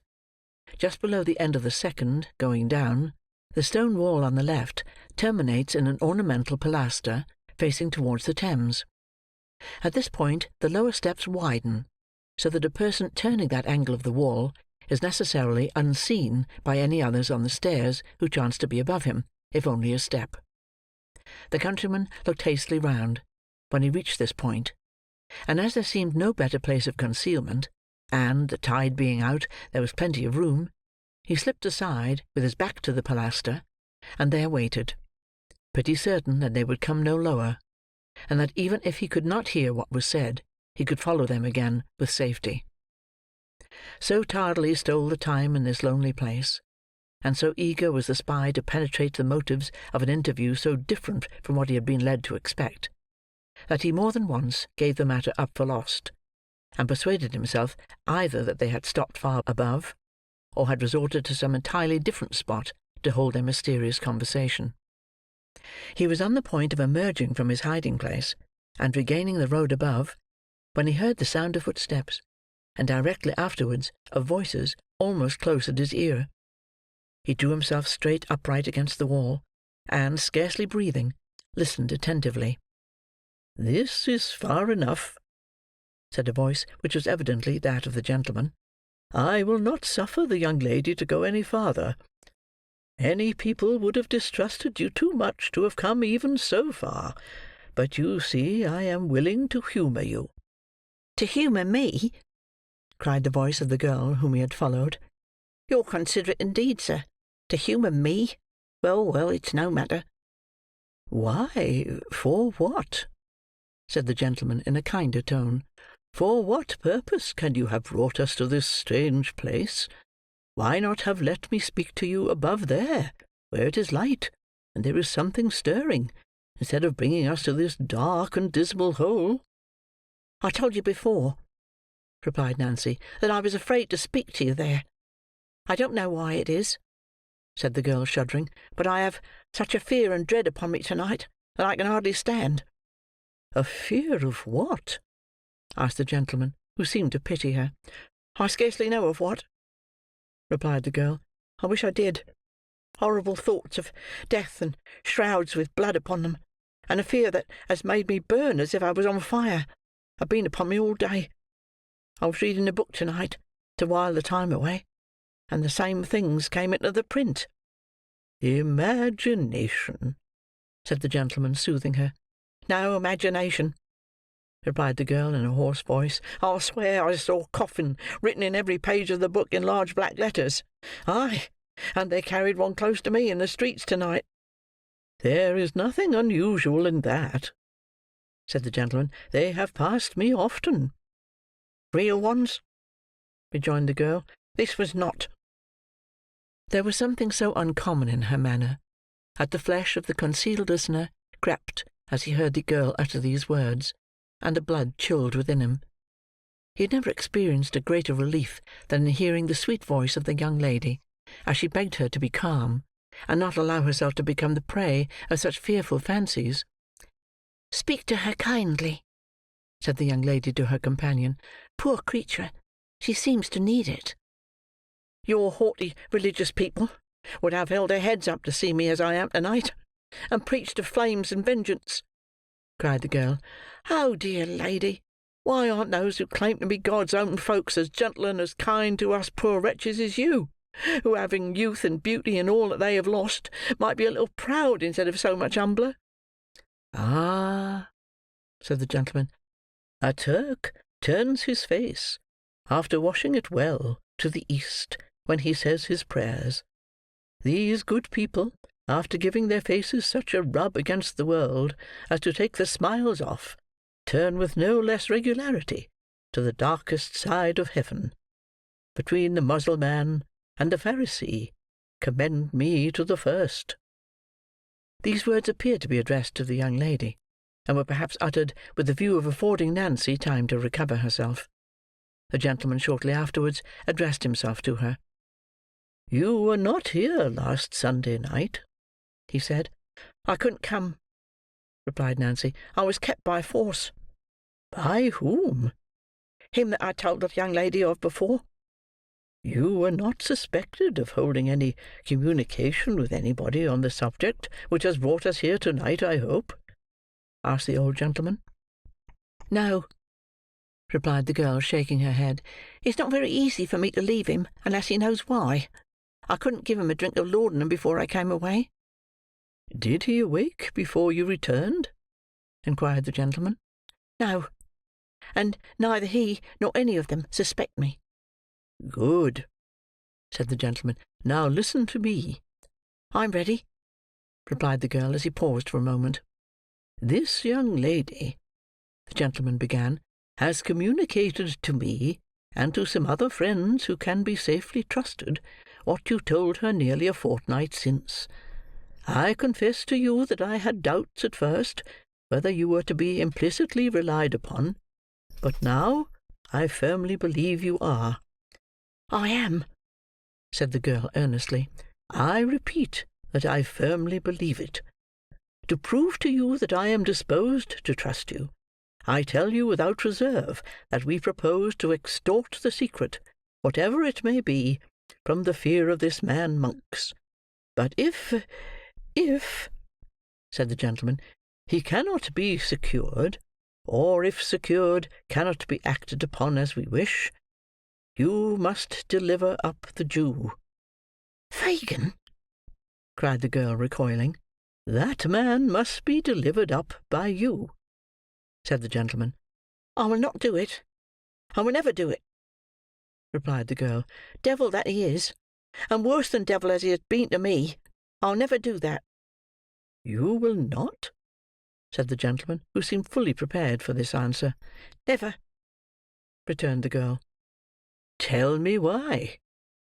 "For one reason," rejoined the girl firmly. "for one reason that the lady knows, and will stand by me in. I know she will, for I have her promise. And for this other reason, besides, that, bad life as he has led, I have led a bad life too.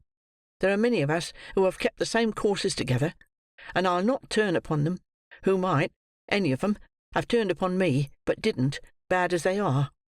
"Then," said the gentleman quickly, as if this had been the point he had been aiming to attain, "put Monks into my hands, and leave him to me to deal with." "What if he turns against the others?" "I promise you that in that case, if the truth is forced from him, there the matter will rest.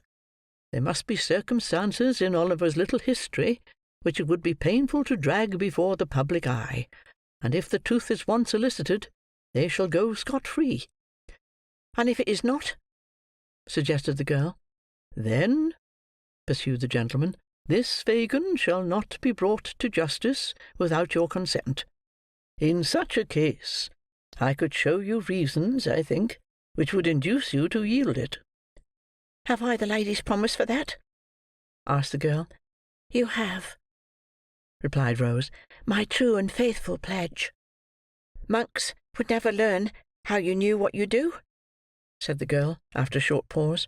"Never," replied the gentleman. "The intelligence should be brought to bear upon him that he could never even guess."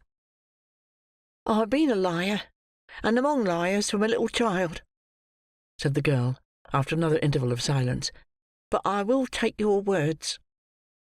After receiving an assurance from both that she might safely do so, she proceeded in a voice so low that it was often difficult for the listener to discover even the purport of what she said, to describe, by name and situation, the public house when she had been followed that night. From the manner in which she occasionally paused, it appeared as if the gentleman were making some hasty notes of the information she communicated.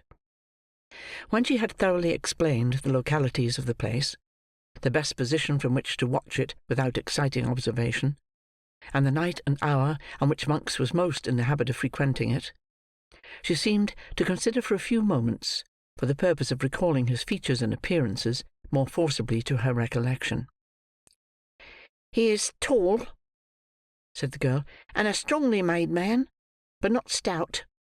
He has a lurking walk, and as he walks, constantly looks over his shoulder, first on one side and then on the other. Don't forget that, for his eyes are sunk in his head so much deeper than any other man's that you might almost tell him by that alone. His face is dark, like his hair and eyes, and although he can't be more than 6 or 28, withered and haggard. His lips are often discoloured and disfigured with the marks of teeth, for he has desperate fits, and sometimes even bites his hands and covers them with wounds. Why did you start?" said the girl, stopping suddenly. The gentleman replied, in a hurried manner, that he was not conscious of having done so, and begged her to proceed. "Part of this," said the girl, "I've drawn out from other people at the house I tell you of, for I've only seen him twice, and both times he was covered up in a large cloak. I think that's all I can give you to know him by. Oh, stay, though," she added. "Upon his throat, so high that you can see a part of it below his neckerchief when he turns his face, there is—" "A broad red mark, like a burn or scald?" cried the gentleman. "How's this?" said the girl. "You know him?"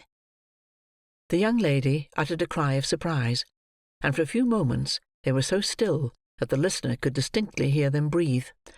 "I think I do," said the gentleman, breaking silence. "I should, by your description. We shall see. Many people are singularly like each other. It may not be the same." As he expressed himself to this effect, with assumed carelessness, he took a step or two nearer the concealed spy, as the latter could tell from the distinctness with which he heard him mutter, "It must be he." "Now," he said, returning, so it seemed by the sound, to the spot where he had stood before, "you have given us most valuable assistance, young woman, and I wish you to be the better for it. What can I do to serve you?" "Nothing," replied Nancy. "You will not persist in saying that," rejoined the gentleman, with a voice and emphasis of kindness that might have touched a much harder and more obdurate heart. "Think now. Tell me." "Nothing, sir," rejoined the girl, weeping. "You can do nothing to help me. I'm past all hope indeed." "You put yourself beyond its pale," said the gentleman. "The past has been a dreary waste with you, of youthful energies misspent, and such priceless treasures lavished, as the Creator bestows but once and never grants again. But, for the future, you may hope.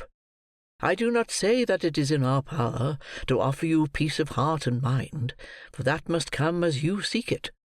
But a quiet asylum, either in England, or, if you fear to remain here, in some foreign country, it is not only within the compass of our ability, but our most anxious wish to secure you. Before the dawn of morning, before this river wakes to the first glimpse of daylight, you shall be placed as entirely beyond the reach of your former associates, and leave as utter an absence of all trace behind you, as if you were to disappear from the earth this moment. Come, I would not have you go back to exchange one word with any old companion, or take one look at any old haunt, or breathe the very air which is pestilence and death to you. Quit them all, while there is time and opportunity." "She will be persuaded now," cried the young lady. "She hesitates, I am sure."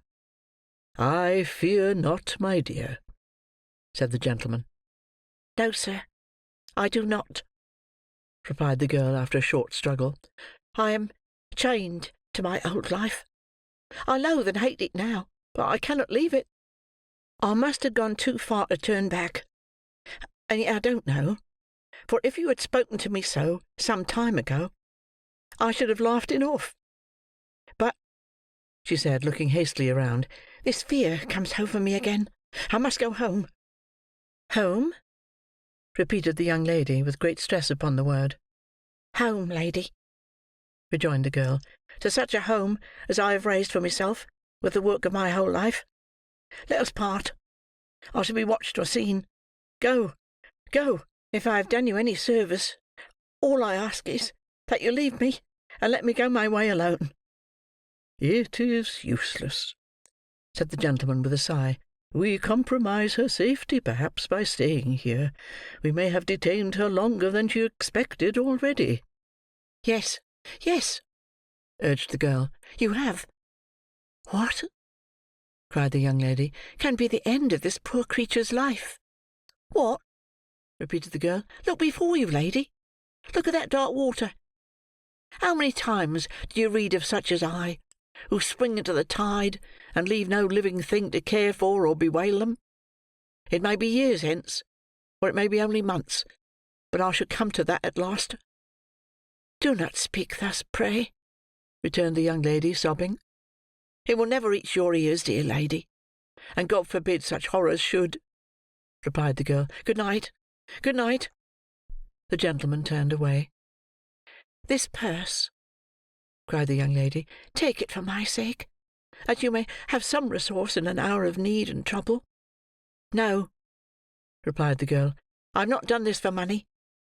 Let me have that to think of. And yet give me something that you have worn. I should like to have something. No, not a ring. Your gloves or handkerchief. Anything that I can keep as having belonged to you, sweet lady. There. Bless you.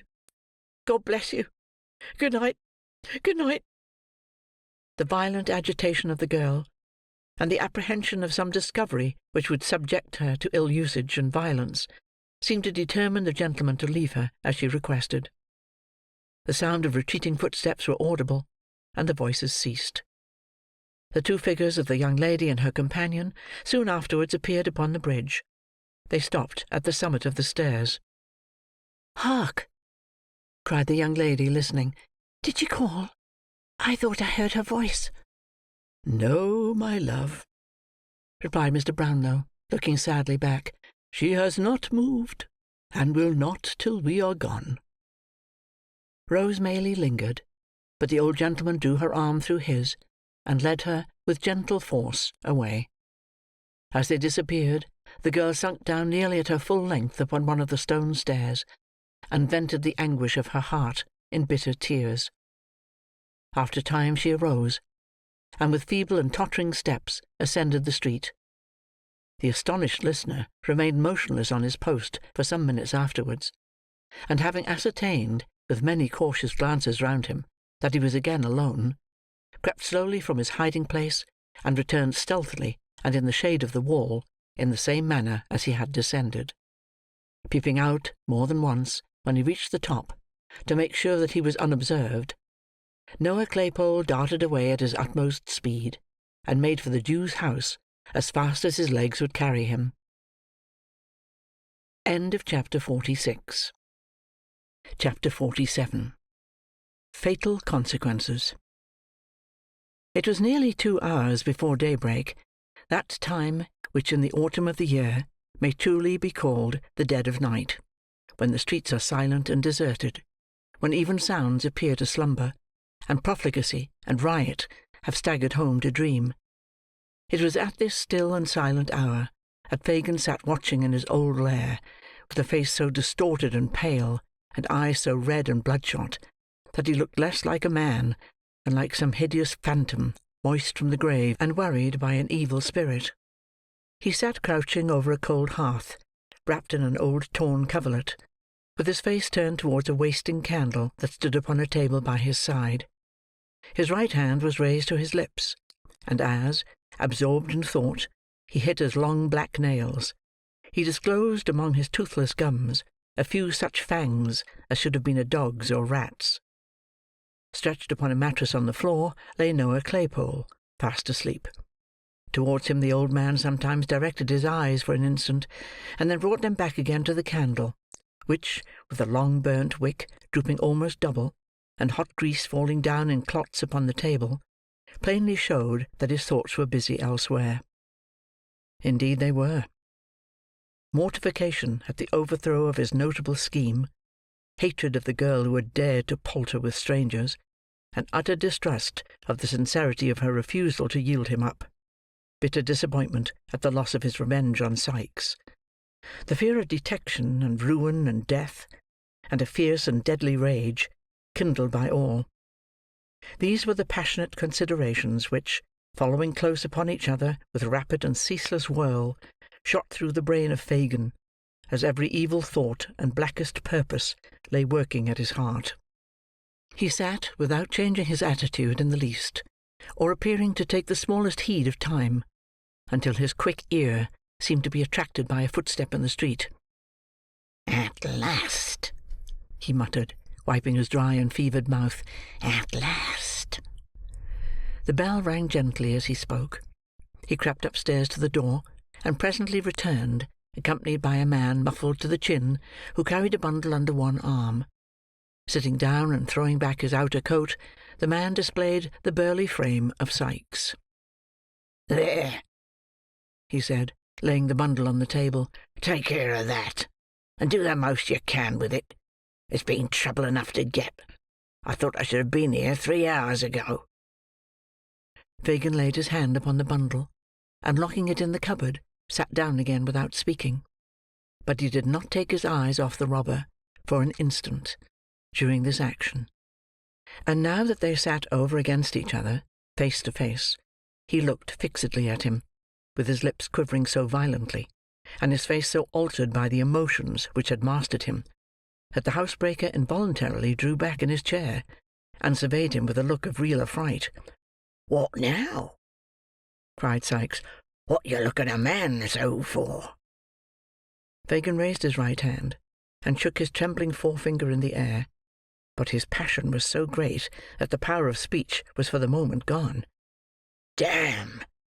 said Sikes, feeling in his breast with a look of alarm. "He's gone mad. I must look to myself here." "No, no," rejoined Fagin, finding his voice. "It's not. You're not the person, Bill. I've no fault to find with you." "Oh, you haven't you?" said Sikes, looking sternly at him, and ostentatiously passing a pistol into a more convenient pocket. "That's lucky for one of us. Which one that is don't matter. I've got that to tell you, Bill," said Fagin, drawing his chair nearer. "Will make you worse than me." "I?"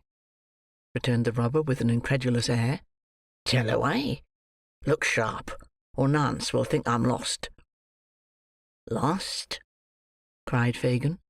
"She has pretty well settled that in her own mind already." Sikes looked with an aspect of great perplexity into the Jew's face, and reading no satisfactory explanation of the riddle there, clenched his coat collar in his huge hand, and shook him soundly. "Speak, will you?" he said. "Or if you don't, it shall be for want of breath. Open your mouth, and say what you've got to say in plain words.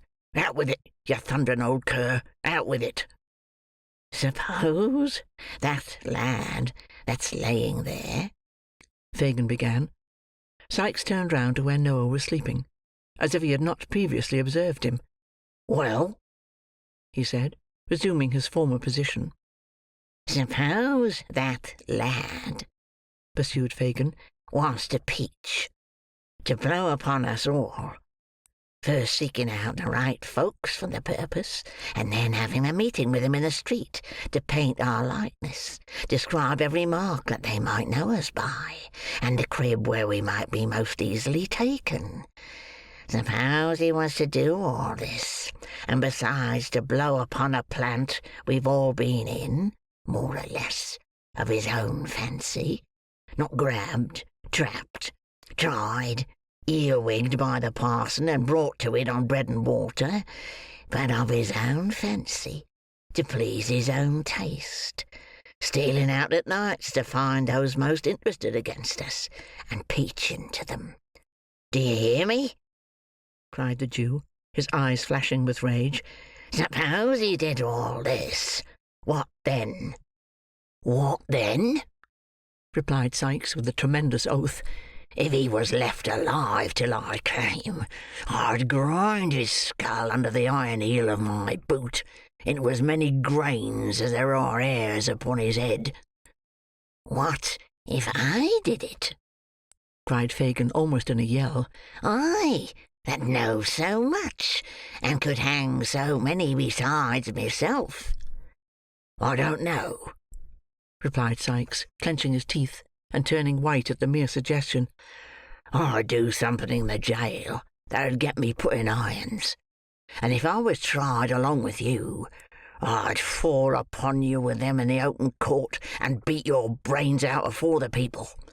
I should have such strength," muttered the robber, poising his brawny arm, "that I could smash your head as if a loaded wagon had gone over it." "You would?" "Would I?" said the housebreaker. "Try me." "If it was Charlie, or the Dodger, or Bet, or I don't care who," replied Sikes impatiently. "Whoever it was, I'd serve them the same." Fagin looked hard at the robber, and, motioning him to be silent, stooped over the bed upon the floor, and shook the sleeper to rouse him. Sikes leant forward in his chair, looking on with his hands upon his knees, as if wondering much what all this questioning and preparation was to end in. "Bolter, Bolter, poor lad," said Fagin, looking up with an expression of devilish anticipation, and speaking slowly and with marked emphasis. "He's tired. Tired with watching for her so long. Watching for her, Bill." "What do you mean?" asked Sikes, drawing back. Fagin made no answer, but bending over the sleeper again, hauled him into a sitting posture. When his assumed name had been repeated several times, Noah rubbed his eyes, and, giving a heavy yawn, looked sleepily about him. "Tell me that again. Once again. Just for him to hear," said the Jew, pointing to Sikes as he spoke. "Tell you what?" asked the sleepy Noah, shaking himself pettishly. "That about Nancy," said Fagin, clutching Sikes by the wrist, as if to prevent his leaving the house before he had heard enough.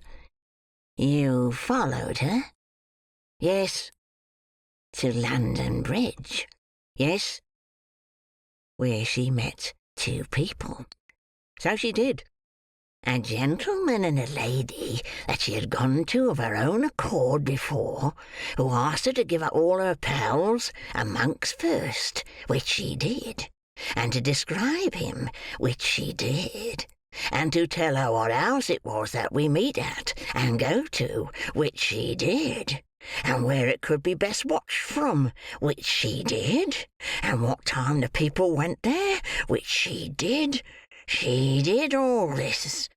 She told it all, every word, without a threat, without a murmur. She did she not?" cried Fagin, half mad with fury. "All right," replied Noah, scratching his head. "That's just what it was." "What did they say about last Sunday?" "About last Sunday?" replied Noah, considering. "Why, I told you that before." Again. Tell it again, cried Fagin, tightening his grasp on Sikes, and brandishing his other hand aloft as the foam flew from his lips.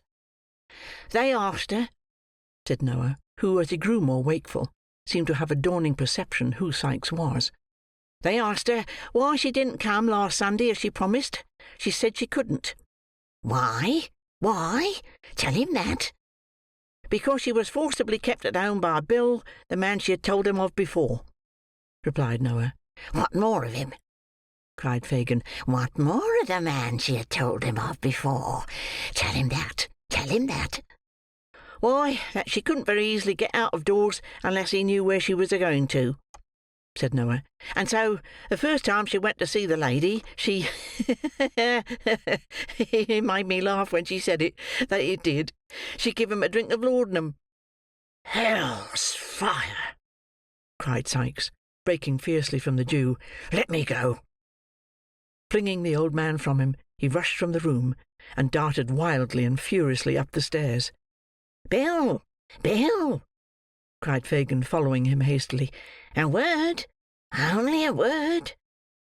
The word would not have been exchanged, but that the housebreaker was unable to open the door, on which he was expending fruitless oaths and violence, when the Jew came panting up. "Let me out," said Sikes. "Don't speak to me. It's not safe. Let me out, I say." "Hear me speak a word," rejoined Fagin, laying his hand upon the lock. "You won't be—" "Well," replied the other. "You won't be too violent, Bill?" The day was breaking, and there was light enough for the men to see each other's faces. They exchanged one brief glance. There was a fire in the eyes of both, which could not be mistaken. "I mean," said Fagin, showing that he felt all disguise was now useless, "not too violent for safety. Be crafty, Bill, and not too bold." Sikes made no reply, but, pulling open the door, of which Fagin had turned the lock, dashed into the silent streets. Without one pause or moment's consideration, without once turning his head to the right or left, or raising his eyes to the sky, or lowering them to the ground, but looking straight before him with savage resolution, his teeth so tightly compressed that the strange jaw seemed starting through his skin, the robber held on his headlong course, not muttered a word nor relaxed a muscle, until he reached his own door. He opened it, softly, with a key, strode lightly up the stairs, and entering his own room, double-locked the door, and lifting a heavy table against it, drew back the curtain of the bed. The girl was lying, half-dressed, upon it. He had roused her from her sleep, for she raised herself with a hurried and startled look. "Get up," said the man. "It is you, Bill," said the girl with an expression of pleasure at his return. "It is," was the reply. "Get up." There was a candle burning, but the man hastily drew it from the candlestick and hurled it under the grate. Seeing the faint light of early day without, the girl rose to undraw the curtain. "Let it be," said Sikes, thrusting his hand before her. "There's enough light for what I've got to do." "Bill," said the girl, in the low voice of alarm, "why do you look like that at me?" The robber sat regarding her for a few seconds, with dilated nostrils and heaving breast, and then, grasping her by the head and throat, dragged her into the middle of the room, and looking once towards the door, placed his heavy hand upon her mouth. "Bill! Bill!" gasped the girl, wrestling with the strength of mortal fear. I won't scream or cry, not once. Hear me. Speak to me. Tell me what I've done." "You know, you she-devil," returned the robber, suppressing his breath. "You were watched tonight.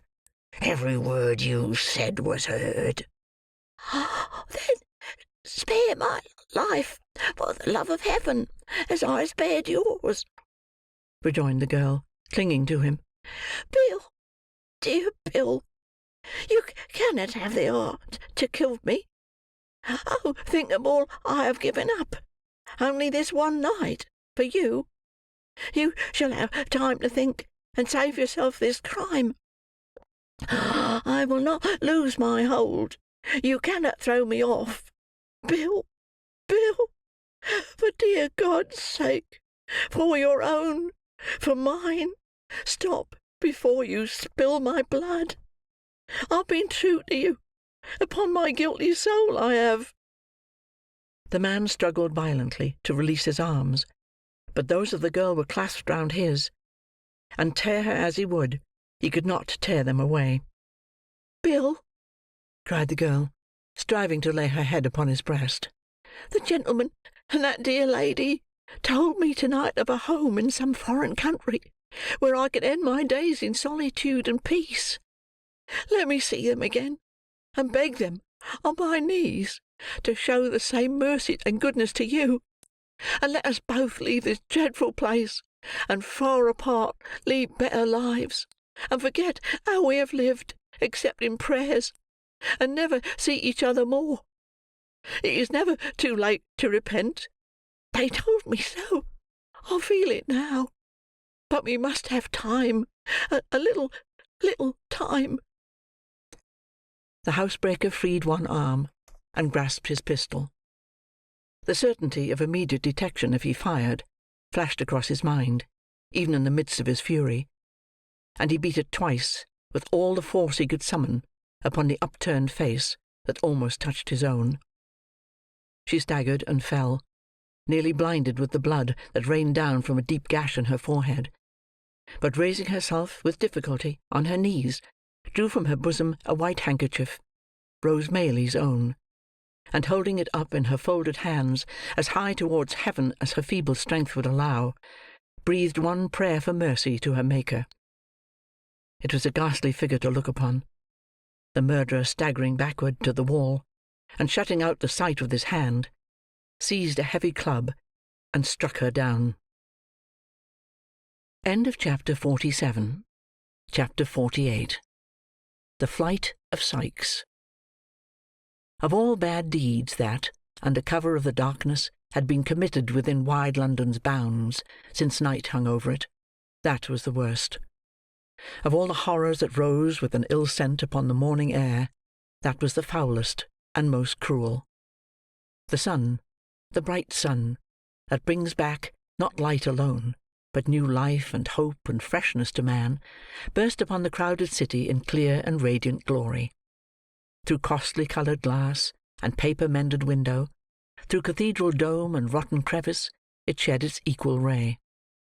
It lighted up the room where the murdered woman lay. It did. He tried to shut it out, but it would stream in. If the sight had been a ghastly one in the dull morning, what was it now? Now in all that brilliant light. He had not moved. He had been afraid to stir. There had been a moan and motion of the hand, and, with terror added to rage, he had struck and struck again. Once he threw a rug over it, but it was worse to fancy the eyes, and imagine them moving towards him, and to see them glaring upward, as if watching the reflection of the pool of gore that quivered and danced in the sunlight on the ceiling. He had plucked it off again, and there was the body, mere flesh and blood no more, but such flesh, and so much blood. He struck a light, kindled a fire, and thrust the club into it. There was hair upon the end, which blazed and shrunk into a light cinder, and, caught by the air, whirled up the chimney. Even that frightened him, sturdy as he was, but he held the weapon till it broke, and then piled it on the coals to burn away and smoulder into ashes. He washed himself, and rubbed his clothes. There were spots that would not be removed, but he cut the pieces out and burnt them. How those stains were dispersed about the room! The very feet of the dog were bloody. All this time he had, never once, turned his back upon the corpse. No, not for a moment. Such preparations completed, he moved backward towards the door, dragging the dog with him, lest he should soil his feet anew, and carry out new evidence of the crime into the streets. He shut the door softly, locked it, took the key, and left the house. He crossed over, and glanced up at the window, to be sure that nothing was visible from the outside. There was the curtain still drawn, which she would have opened to admit the light she never saw again. It lay nearly under there. He knew that. God, how the sun poured down upon the very spot! The glance was instantaneous. It was a relief to have got free of the room. He whistled on the dog, and walked rapidly away. He went through Islington, strode up the hill at Highgate, on which stands the stone in honour of Whittington, turned down to Highgate Hill, unsteady of purpose, and uncertain where to go, struck off to the right again, almost as soon as he began to descend it, and taking the footpath across the fields, skirted Caen Wood, and so came on Hampstead Heath. Traversing the hollow by the Vale of Heath, he mounted the opposite bank, and crossing the road which joins the villages of Hampstead and Highgate, made along the remaining portion of the heath to the fields at North End, in one of which he laid himself down under a hedge, and slept. Soon he was up again and away, not far into the country, but back towards London by the high road, then back again, then over another part of the same ground as he already traversed, then wandering up and down in fields, and lying on ditches' brinks to rest, and starting up to make for some other spot, and do the same, and ramble on again. Where could he go, that was near and not too public, to get some meat and drink? Hendon. That was a good place, not far off, and out of most people's way. Thither he directed his steps, running sometimes, and sometimes with a strange perversity, loitering at a snail's pace, or stopping altogether, and idly breaking the hedges with a stick. But when he got there, all the people he met, the very children at the doors, seemed to view him with suspicion. Back he turned again, without the courage to purchase bit or drop, though he had tasted no food for many hours, and once more he lingered on the heath, uncertain where to go. He wandered over miles and miles of ground, and still came back to the old place. Morning and noon had passed, and the day was on the wane, and still he rambled to and fro, and up and down, and round, and still lingered about the same spot. At last he got away, and shaped his course for Hatfield. It was 9 o'clock at night, when the man, quite tired out, and the dog, limping and lame from the unaccustomed exercise, turned down the hill by the church of the quiet village, and plodding along the little street, crept into a small public house, whose scanty light had guided them to the spot. There was a fire in the tap-room, and some country labourers were drinking before it. They made room for the stranger, but he sat down in the farthest corner, and ate and drank alone, or rather with his dog, to whom he cast a morsel of food from time to time. The conversation of the men assembled here turned upon the neighbouring land and farmers, and when those topics were exhausted, upon the age of some old man who had been buried on the previous Sunday. The young men present considering him very old, and the old men present declaring him to have been quite young, not older, one white-haired grandfather said, than he was, with 10 or 15 year of life in him at least, if he had taken care, if he had taken care. There was nothing to attract attention or excite alarm in this. The robber, after paying his reckoning, sat silent and unnoticed in his corner, and had almost dropped asleep, when he was half awakened by the noisy entrance of a newcomer. This was an antic fellow, half pedlar and half mountebank, who travelled about the country on foot, to vend hones, strops, razors, washballs, harness paste, medicine for dogs and horses, cheap perfumery, cosmetics, and such like wares, which he carried in a case slung to his back. His entrance was the signal for various homely jokes with the countrymen, which slackened not until he had made his supper, and opened his box of treasures, when he ingeniously contrived to unite business with amusement. "And what be that, Stoof? Good to eat, Harry?" asked a grinning countryman, pointing to some composition cakes in one corner. "This," said the fellow, producing one, "this is the infallible and invaluable composition for removing all sorts of stain, rust, dirt, mildew, spick, speck, spot, or spatter, from silk, satin, linen, cambric, cloth, crape, stuff, carpet, merino, muslin, bombazine, or woolen stuff. Wine stains, fruit stains, beer stains, water stains, paint stains, pitch stains, any stains, all come out of one rub with the infallible and invaluable composition. If a lady stains her honour, She has only need to swallow one cake, and she's cured at once, for it's poison. If a gentleman wants to prove this, he has only need to bolt one little square, and he has put it beyond question, for it's quite as satisfactory as a pistol bullet, and great deal nastier in the flavour. Consequently, the more credit in taking it. 1 penny a square, with all these virtues, 1 penny a square." There were 2 buyers directly, and more of the listeners plainly hesitated. The vendor observed this, increased in loquacity. "It's all water up as fast as it can be made," said the fellow. "There are 14 water mills, 6 steam engines, and a galvanic battery, always a working upon it, and they can't make it fast enough, though the men work so hard that they die off. And the widows is pensioned directly, with £20 a year for each of the children, and a premium of 50 for twins. 1 penny a square. 2 halfpences are all the same, and 4 farthings is received with joy. 1 penny a square. Wine stains, fruit stains, beer stains, water stains, paint stains, pitch stains, mud stains, blood stains. Here is a stain upon the hat of a gentleman in the company, that I'll take clean out before he can order me a pint of ale." "Ha!" cried Sikes, starting up. "Give that back." "I'll take it clean out, sir," replied the man, winking to the company, "before you can come across the room to get it. Gentlemen, all, observe the dark stain upon this gentleman's hat. No wider than a shilling, but thicker than half a crown.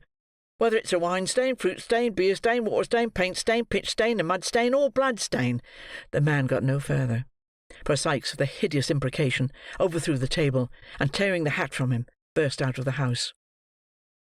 With the same perversity of feeling and irresolution that had fastened upon him, despite himself, all day, the murderer, finding that he was not followed, and that they most probably considered him some drunken, sullen fellow, turned back up the town, and getting out of the glare of the lamps of a stage-coach that was standing in the street, was walking past, when he recognised the mail from London, and saw that it was standing at the little post-office.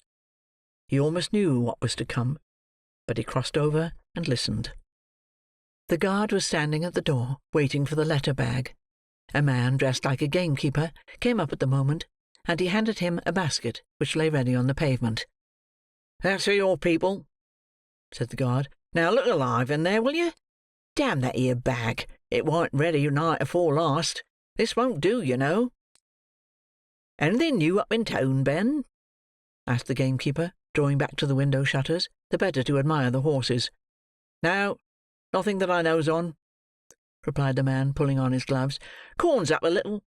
I hear talk of a murder, too, down Spitalfields way, but I don't reckon much upon it."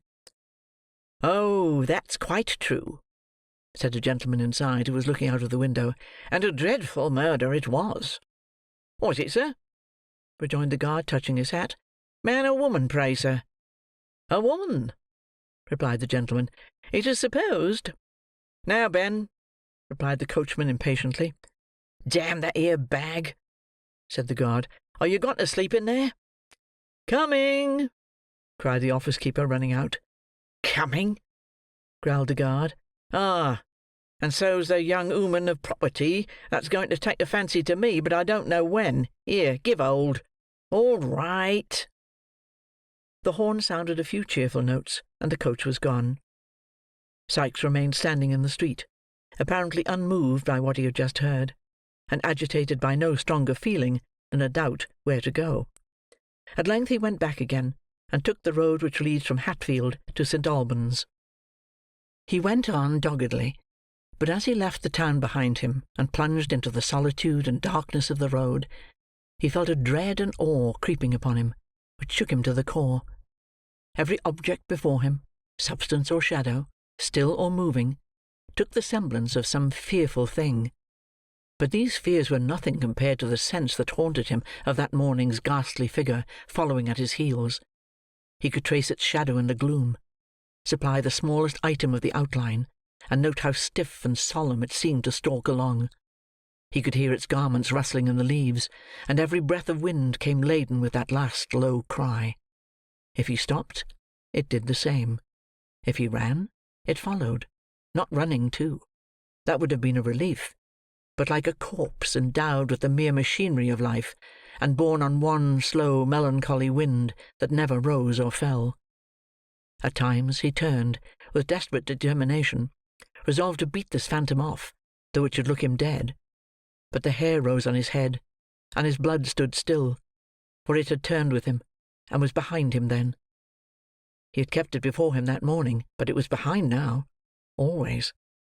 He leaned his back against a bank, and felt that it stood above him, visibly out against the cold night sky. He threw himself upon the road, on his back upon the road. At his head it stood, silent, erect, and still, a living gravestone, with its epitaph in blood. Let no man talk of murderers escaping justice, and hint that Providence must sleep. There were 20 score of violent deaths in one long minute of that agony of fear. There was a shed in a field he passed, that offered shelter for the night. Before the door were 3 tall poplar trees, which made it very dark within, and the wind moaned through them with a dismal wail. He could not walk on till daylight came again, and here he stretched himself close to the wall, to undergo new torture. For now a vision came before him, as constant and more terrible than that from which he had escaped.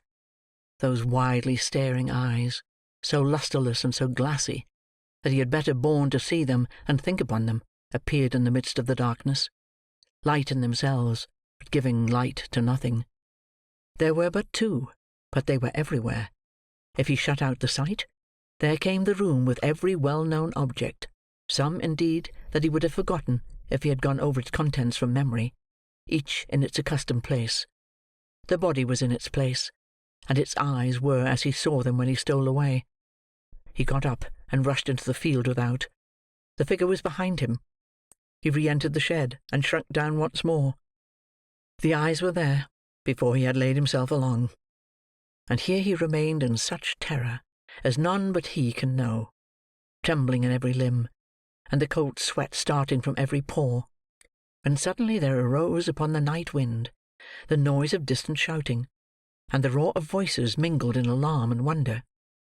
Any sound of men in that lonely place, even though it conveyed a real cause of alarm, was something to him. He regained his strength and energy at the prospect of personal danger, and springing to his feet, rushed into the open air. The broad sky seemed on fire.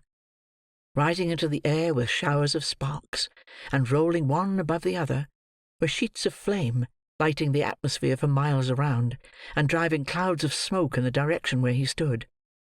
The shouts grew louder, as new voices swelled the roar, and he could hear the cry of "Fire!" mingled with the ringing of an alarm bell, the fall of heavy bodies, and the crackling of flames as they twined round some new obstacle, and shot aloft as though refreshed by food. The noise increased as he looked. There were people there, men and women, light, bustle. It was like new life to him. He darted onward, straight, headlong, dashing through briar and brake, and leaping gate and fence as madly as his dog, who careered with loud and sounding bark before him. He came upon the spot. There were half-dressed figures tearing to and fro, some endeavouring to drag the frightened horses from the stables, others driving the cattle from the yard and outhouses, and others coming laden from the burning pile amidst a shower of falling sparks and the tumbling down of red-hot beams. The apertures, where doors and windows stood an hour ago, disclosed a mass of raging fire. Walls rocked and crumbled into the burning well. The molten lead and iron poured down white-hot upon the ground. Women and children shrieked, and men encouraged each other with noisy shouts and cheers. The clanking of the engine pumps, and the spurting and hissing of the water as it fell upon the blazing wood, added to the tremendous roar. He shouted too, till he was hoarse, and flying from memory and himself, plunged into the thickest of the throng. Hither and thither he dived that night, now working at the pumps, and now hurrying through the smoke and flame, but never ceasing to engage himself wherever noise and men were thickest. Up and down the ladders, upon the roofs of buildings, over floors that quaked and trembled with his weight, under the lee of falling bricks and stones, in every part of that great fire was he. But he bore a charmed life, and had neither scratch nor bruise nor weariness nor thought, till morning dawned again, and only smoke and blackened ruins remained. This mad excitement over, there returned with tenfold force the dreadful consciousness of his crime. He looked suspiciously about him, for the men were conversing in groups, and he feared to be the subject of their talk. The dog obeyed the significant beck of his finger, and they drew off stealthily together. He passed near an engine where some men were seated, and they called to him to share in their refreshment. He took some bread and meat, and as he drank a draught of beer, heard the firemen, who were from London, talking about the murder. "He has gone to Birmingham, they say," said one, "but they'll have him yet, for the scouts are out, and by tomorrow night there'll be a cry all through the country." He hurried off, and walked till he almost dropped upon the ground, then lay down in a lane, and had a long but broken and uneasy sleep. He wandered on again, irresolute and undecided, and oppressed with the fear of another solitary night. Suddenly, he took the desperate resolution to going back to London. "There's somebody to speak to there, at all event," he thought. "A good hiding-place, too. They'll never expect to nab me there, after this country scent. Why can't I lie by for a week or so, and, forcing blunt from Fagin, get abroad to France? Damn, I'll risk it." He acted upon this impulse without delay, and choosing the least frequented roads, began his journey back, resolved to lie concealed within a short distance of the metropolis, and, entering it at dusk by a circuitous route, to proceed straight to that part of it which he had fixed on for his destination. The dog, though, if any description of him were out, it would not be forgotten that the dog was missing, and had probably gone with him. This might lead to his apprehension as he passed along the streets. He resolved to drown him, and walked on, looking about for a pond, picking up a heavy stone, and tying it to his handkerchief as he went. The animal looked up into his master's face while these preparations were making. Whether his instinct apprehended something of their purpose, or the robber's sidelong look at him was sterner than ordinary, he skulked a little farther in the rear than usual, and cowered as he came more slowly along. When his master halted at the brink of a pool, and looked round to call him, he stopped outright. "Do you hear me call? Come here," cried Sikes. The animal came up from the very force of habit, but as Sikes stooped to attach the handkerchief to his throat, he uttered a low growl, and started back. "Come back," said the robber. The dog wagged his tail, but moved not. Sikes made a running noose, and called him again. The dog advanced, retreated, paused an instant, and scoured away at his hardest speed. The man whistled again and again, and sat down and waited in the expectation that he would return. But no dog appeared, and at length he resumed his journey. End of chapter 48. Chapter 49. Monks and Mr. Brownlow at length meet. Their conversation, and the intelligence that interrupts it. The twilight was beginning to close in, when Mr. Brownlow alighted from a hackney coach at his own door, and knocked softly. The door being opened, a sturdy man got out of the coach, and stationed himself on one side of the steps, while another man, who had been seated on the box, dismounted too, and stood upon the other side. At a sign from Mr. Brownlow, they helped out a third man, and taking him between them, hurried him into the house. This man was Monks. They walked in the same manner up the stairs without speaking, and Mr. Brownlow, preceding them, led the way into a back room. At the door of this apartment, Monks, who had ascended with evident reluctance, stopped. The two men looked at the old gentleman as if for instructions. "He knows the alternative," said Mr. Brownlow. "If he hesitates, or moves a finger, but as you bid him, drag him into the street, call for the aid of the police, and impeach him as a felon in my name." "How dare you say this of me?" asked Monks. "How dare you urge me to it, young man?" replied Mr. Brownlow, confronting him with a steady look. "Are you mad enough to leave this house? Unhand him.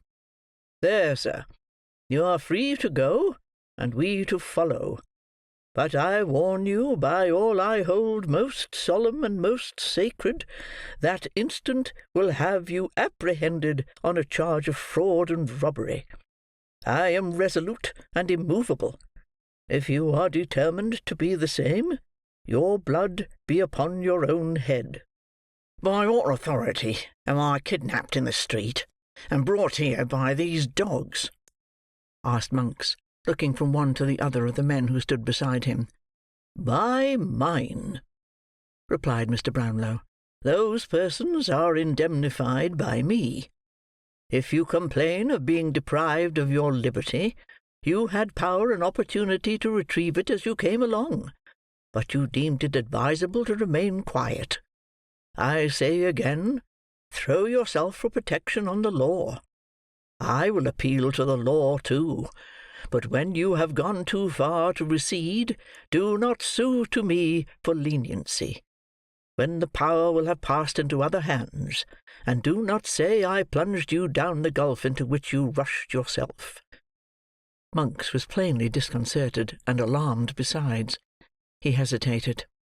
"You will decide quickly," said Mr. Brownlow, with perfect firmness and composure, "if you wish me to prefer my charges publicly, and consign you to a punishment the extent of which, although I can with a shudder foresee, I cannot control once more, I say, for you know the way.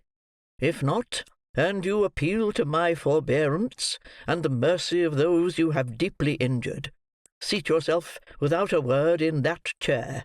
It has waited for you 2 whole days." Monks muttered some unintelligible words, but wavered still.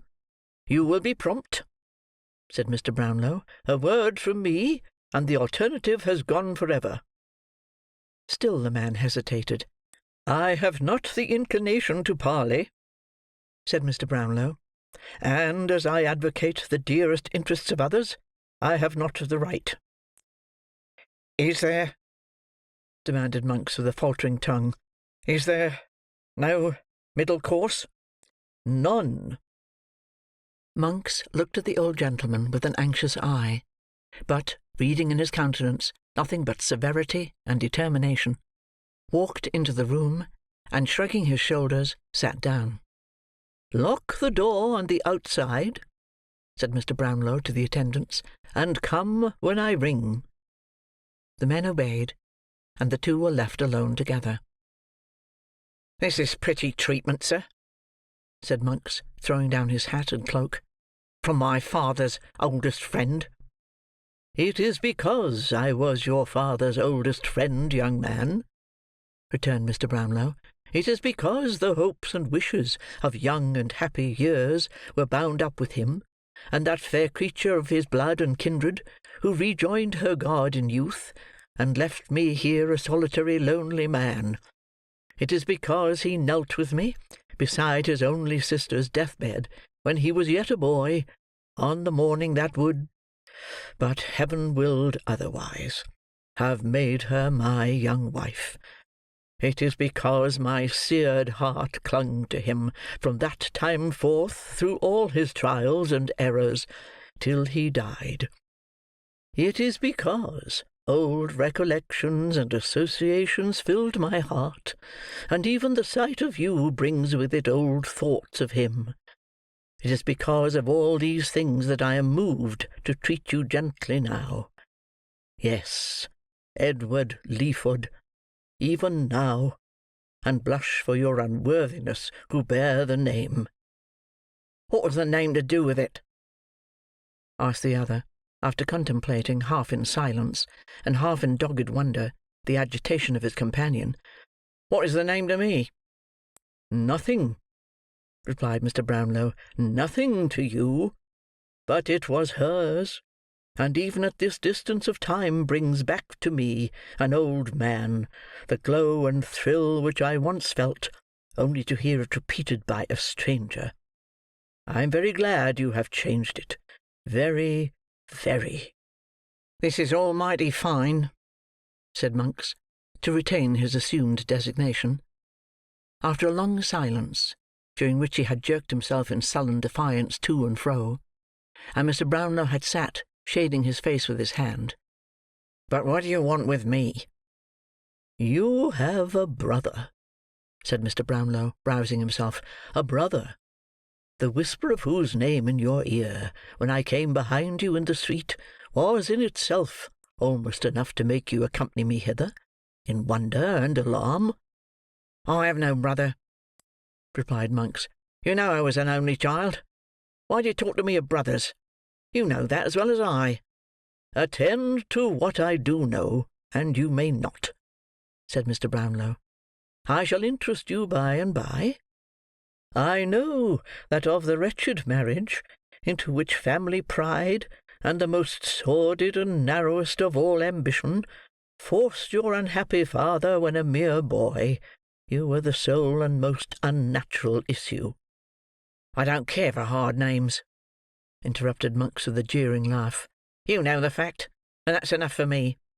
"But I also know," pursued the old gentleman, "the misery, the slow torture, the protracted anguish of that ill-assorted union. I know how listlessly and wearily each of that wretched pair dragged on their heavy chain through a world that was poisoned to them both.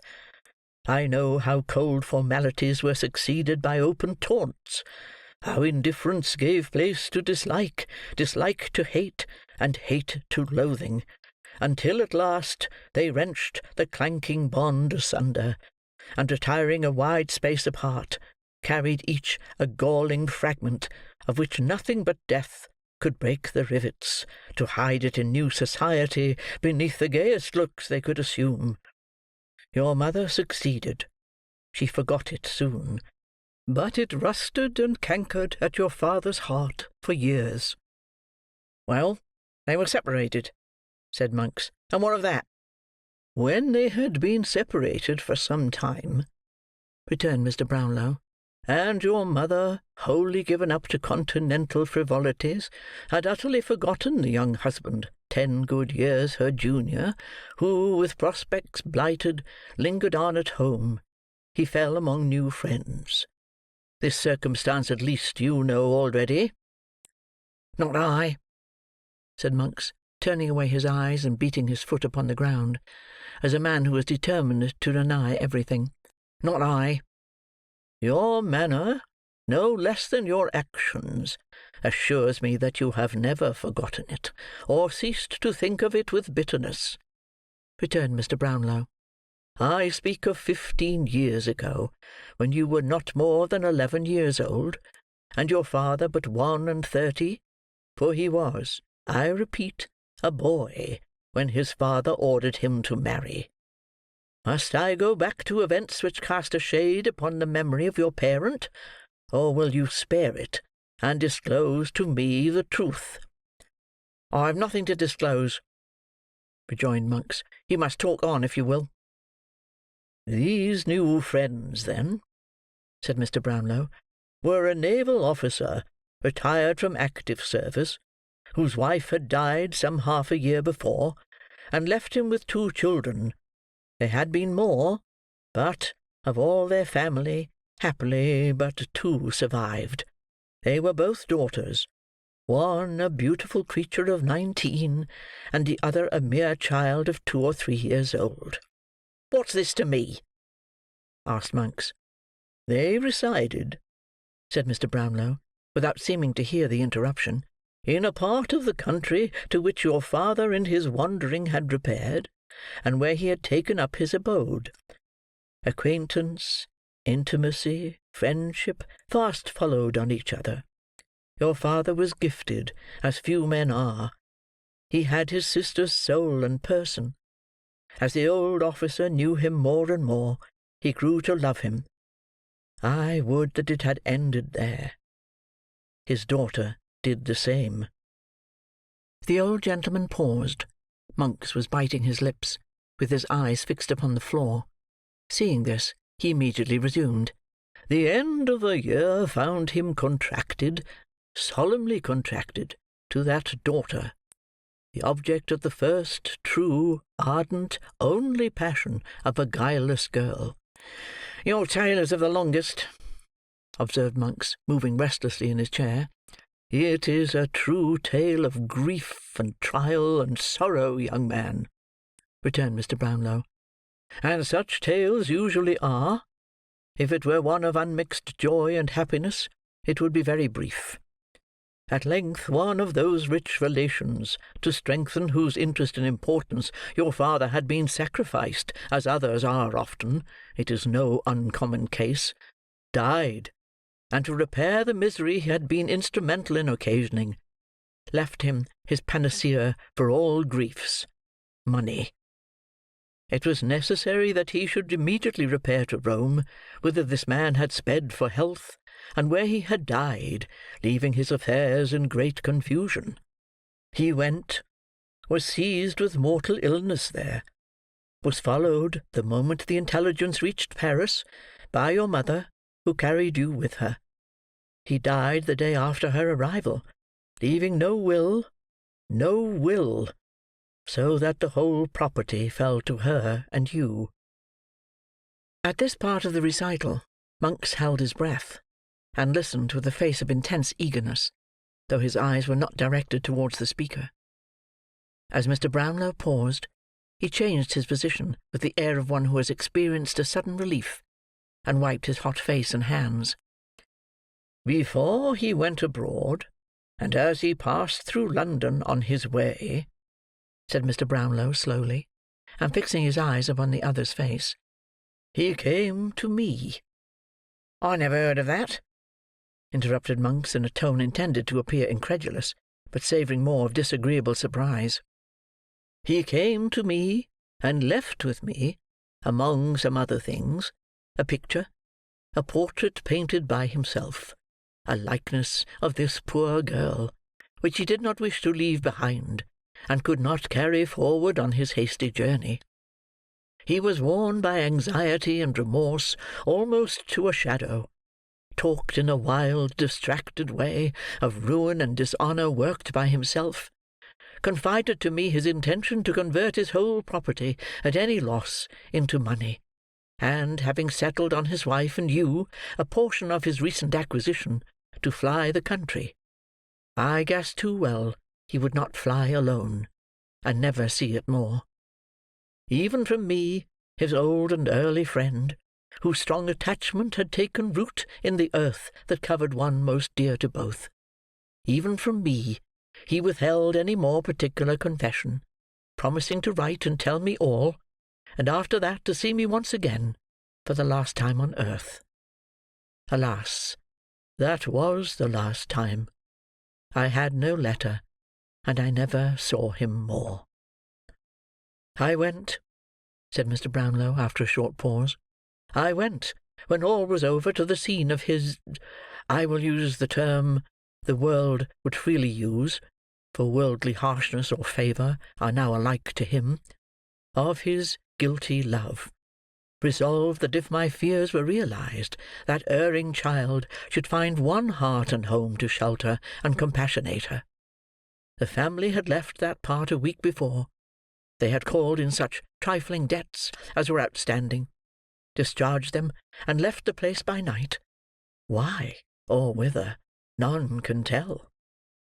Monks drew his breath yet more freely, and looked round with a smile of triumph. "When your brother," said Mr. Brownlow, drawing nearer to the other's chair, "when your brother, a feeble, ragged, neglected child, was cast in my way by a stronger hand than chance, and rescued by me from a life of vice and infamy—" "What?" cried Monks. "By me," said Mr. Brownlow. "I told you I should interest you before long. I say by me. I see that your cunning associate suppressed my name, although for aught he knew it would be quite strange to your ears. When he was rescued by me then, and lay recovering from sickness in my house, his strong resemblance to this picture I have spoken of struck me with astonishment. Even when I first saw him in all his dirt and misery, there was a lingering expression in his face that came upon me like a glimpse of some old friend flashing on one in a vivid dream. I need not tell you he was snared away before I knew his history." "Why not?" asked Monks hastily. "Because you know it well." "I?"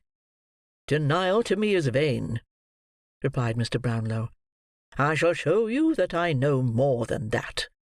You can't prove anything against me," stammered Monks. "I defy you to do it." "We shall see," returned the old gentleman, with a searching glance. "I lost the boy, and no efforts of mine could recover him. Your mother being dead, I knew that you alone could solve the mystery, if anybody could. And as when I had last heard of you, you were on your own estate in the West Indies, whither, as you well know, you retired upon your mother's death, to escape the consequences of vicious courses here, I made the voyage. You had left it, months before, and were supposed to be in London, but no one could tell where. I returned. Your agents had no clue to your residence. You came and went, they said, as strangely as you had ever done, sometimes for days together, and sometimes not for months, keeping to all appearance the same low haunts, and mingling with the same infamous herd who had been your associates when a fierce, ungovernable boy. I wearied them with new applications. I paced the streets by night and day, but until 2 hours ago, all my efforts were fruitless, and I never saw you for an instant." "And now you do see me," said Monks, rising boldly. "What then? Fraud and robbery are high-sounding words, justified, you think, by a fancied resemblance in some young imp to an idle daub of a dead man's brother. You don't even know that a child was born of this maudlin pair. You don't even know that." "I did not," replied Mr. Brownlow, rising too. "But within the last fortnight I have learnt it all. You have a brother. You know it, and him. There was a will, which your mother destroyed, leaving the secret and the gain to you at her own death. It contained a reference to some child likely to be the result of this sad connection, which child was born and accidentally encountered by you, when your suspicions were first awakened by his resemblance to your father. You repaired to the place of his birth. There existed proofs long suppressed, of his birth and parentage. Those proofs were destroyed by you. And now, in your own words to your accomplice the Jew, the only proofs of the boy's identity lie at the bottom of the river, and the old hag that received them from the mother is rotting in her coffin. Unworthy son! Coward! Liar! You who hold your counsels with thieves and murderers in dark rooms at night! You whose plots and wiles have brought a violent death upon the head of one worth millions, such as you! You who from your cradle were gall and bitterness to your own father's heart, and in whom all evil passions, vice, and profligacy festered, till they found a vent in a hideous disease which had made your face an index even to your mind. You, Edward Leeford, do you still brave me?" No, returned the coward, overwhelmed by these accumulated charges. "Every word," cried the gentleman, "every word that has passed between you and this detested villain is known to me. Shadows on the wall have caught your whispers and brought them to my ear. The sight of the persecuted child has turned vice itself, and given it the courage and almost the attributes of virtue. Murder has been done, to which you were morally, if not really, a party." No, interposed Monks. I knew nothing of that. I was going to inquire the truth of the story when you overtook me. I didn't know the cause. I thought it was a common quarrel." "It was the partial disclosure of your secrets," replied Mr. Brownlow. "Will you disclose the whole?" "Yes, I will." "Set your hand to a statement of truth and facts, and repeat it before witnesses?" "That I promise to." "Remain quietly here, until such a document is drawn up, and proceed with me to such a place as I may deem most advisable for the purpose of attesting it." "If you insist upon that, I'll do that also." replied Monks. "You must do more than that," said Mr. Brownlow. "Make restitution to an innocent and unoffending child, for such he is, although the offspring of a guilty and most miserable love. You have not forgotten the provisions of the will. Carry them into execution, so far as your brother is concerned, and then go where you please. In this world you need meet no more." While Monks was pacing up and down, meditating with dark and evil looks on this proposal, and the possibilities of evading it, torn by his fears on the one hand, and his hatred on the other, the door was hurriedly unlocked, and a gentleman, Mr. Losberne, entered the room in violent agitation. "The man will be taken," he cried. "He will be taken to-night." "The murderer?" asked Mr. Brownlow. "Yes, yes," replied the other. "His dog has been seen lurking about some old haunt, and there seems little doubt that his master either is, or will be, there, under cover of the darkness. Spies are hovering about in every direction. I have spoken to the men who are charged with his capture, and they tell me he cannot escape.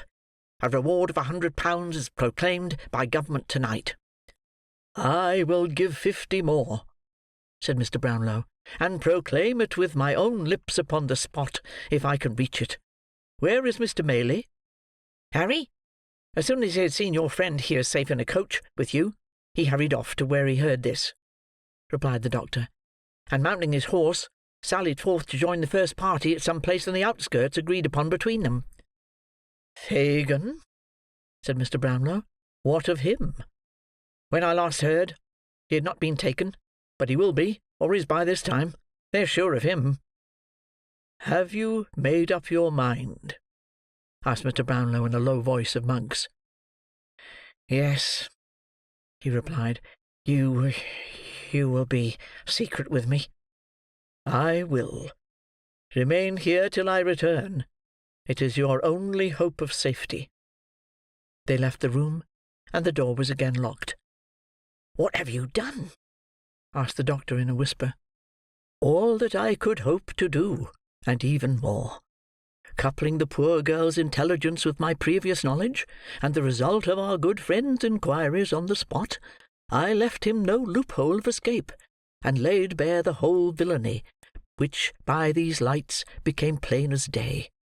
Write and appoint the evening after to-morrow at 7 for the meeting. We shall be down there a few hours before, but shall require rest, especially the young lady, who may have greater need of firmness than either you or I can quite foresee just now.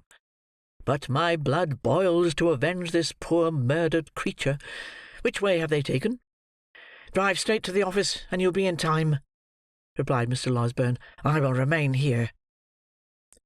The two gentlemen hastily separated, each in a fever of excitement, wholly uncontrollable. End of Chapter 49. Chapter 50. The Pursuit and Escape. Near to that part of the Thames on which the church at Rotherhithe abuts, where the buildings on the banks are dirtiest, and the vessels on the river blackest with the dust of colliers and the smoke of close-built, low-roofed houses, there exists the filthiest, the strangest, the most extraordinary of the many localities that are hidden in London, wholly unknown, even by name, to the great mass of its inhabitants. To reach this place, the visitor has to penetrate through a maze of close, narrow, and muddy streets, thronged by the roughest and poorest of waterside people, and devoted to the traffic they may be supposed to occasion. The cheapest and least delicate provisions are heaped in the shops. The coarsest and commonest articles of wearing apparel dangle at the salesman's door, and stream from the house parapet and windows. Jostling with unemployed labourers of the lowest class, ballast heavers, coal whippers, brazen women, ragged children, and the raff and refuse of the river, he makes his way with difficulty along, assailed by offensive sights and smells from the narrow alleys, which branch off on the right and left, and deafened by the clash of ponderous waggons that bear great piles of merchandise from the stacks of warehouses that rise from every corner. Arriving at length in streets remoter and less frequented than those through which he has passed, he walks beneath tottering house-fronts, projecting over the pavement, dismantled walls that seem to totter as he passes, chimneys half crushed, half hesitating to fall, windows guarded by rusty iron bars that time and dirt have almost eaten away, every imaginable sign of desolation and neglect. In such a neighbourhood, beyond Dockhead, in the borough of Southwark, stands Jacob's Island, surrounded by a muddy ditch 6 or 8 feet deep and 15 or 20 wide when the tide is in, once called Mill Pond, but known in the days of this story as Folly Ditch. It is a creek or inlet from the Thames, and can always be filled at high water by opening the sluices at the lead mills from which it took its old name. At such times, a stranger looking from one of the wooden bridges thrown across it at Mill Lane will see the inhabitants of the houses on either side lowering from their back doors and windows, buckets, pails, domestic utensils of all kinds, in which to haul the water up; and when his eye is turned from these operations to the houses themselves, his utmost astonishment will be excited by the scene before him. Crazy wooden galleries, common to the backs of half a dozen houses, with holes from which to look upon the slime beneath; windows broken and patched, with poles thrust out, on which to dry the linen that is never there; rooms so small, so filthy, so confined, that the air would seem too tainted even for the dirt and squalor which they shelter; wooden chambers, thrusting themselves out above the mud, and threatening to fall into it, as some have done; dirt-besmeared walls, and decaying foundations; every repulsive lineament of poverty, every loathsome indication of filth, rot, and garbage; all these ornament the banks of Folly Ditch. In Jacob's Island, the warehouses are roofless and empty; the walls are crumbling down; the windows are windows no more; the doors are falling into the streets; the chimneys are blackened, but they yield no smoke. 30 or 40 years ago, before losses and chancery suits came upon it, it was a thriving place; but now it is a desolate island indeed. The houses have no owners; they are broken open and entered upon by those who have the courage, and there they live, and there they die. They must have powerful motives for a secret residence, or be reduced to a destitute condition indeed, who seek a refuge in Jacob's Island. In an upper room of one of these houses, a detached house of fair size, ruinous in other respects, but strongly defended at door and window, of which the house, the back commanded the ditch in manner already described, there were assembled 3 men, who, regarding each other every now and then, with looks expressive of perplexity and expectation, sat for some time in profound and gloomy silence. One of these was Toby Crackit, another Mr. Chitling, and the third a robber of 50 years, whose nose had been almost beaten in some old scuffle, and whose face bore a frightful scar, which might probably be traced to the same occasion. This man was a returned transport, and his name was Kaggs. "I wish," said Toby, turning to Mr. Chitling, "that you had picked out some other crib when the 2 old uns got too warm, and had not come here, my fine fellow." "Why didn't you, blunderhead?" said Kaggs. "Oh, I thought you'd have been a little more glad to see me than this," replied Mr. Chitling, with a melancholy air. "Why, look'ee, young gentleman," said Toby, "when a man keeps himself so very exclusive as I have done, and by that means has a snug house over his head, with nobody a prying and smelling about it, it's rather a startling thing to have the honour of a visit from a young gentleman, however respectable and pleasant a person he may be to play cards with at conweniency, circumstanced as you are. Especially when the exclusive young man has got a friend stopping with him that's arrived soon that was expected from foreign parts, and is too modest to want to be presented to the judges on his return," added Mr. Kaggs. There was a short silence, after which Toby Crackit, seeming to abandon as hopeless any further effort to maintain his usual devil-may-care swagger, turned to Chitling and said, "When was Fagin took, then?" "Just at dinner time, 2 o'clock this afternoon. Charley and I made our lucky up the washer's chimney, and Bolter got into the empty water butt, head downwards, but his legs were so precious long that they stuck out at the top, and so they took him too." "And Bet?" "Poor Bet! She went to see the body to speak to who it was," replied Chitling, his countenance falling more and more, "and went off mad, screaming and raving, and beating her head against the boards. So they put a strait waistcoat on her, and took her to the hospital, and there she is." "What's come of young Bates?" demanded Kaggs. "He hung about, not to come over here afore dark, but he'll be here soon," replied Chitling. "There's nowhere else to go now, for the people at the Cripples are all in custody, and the bar of the ken, I went up there, and see it with my own eyes, is filled with traps." "This is a smash," observed Toby, biting his lips. "There's more than one will go with this." "The sessions are on," said Kaggs. "If they get the inquest over, and Bolter turns King's evidence, as of course he will from what he's said already, they can prove Fagin an accessory before the fact, and get the trial on Friday, and he'll swing in 6 days from this, by God." "You should have heard the people groan," said Chitling. "The officers fought like devils, or they'd have torn him away. He was down once, but they made a ring round him, and fought their way along. You should have seen how he looked about him, all muddy and bleeding, and clung to them as if they were his dearest friends. I can see him now, not able to stand upright for the pressing of the mob, and dragging him along amongst them. I can see the people jumping up, one behind another, and snarling with their teeth, and making at him.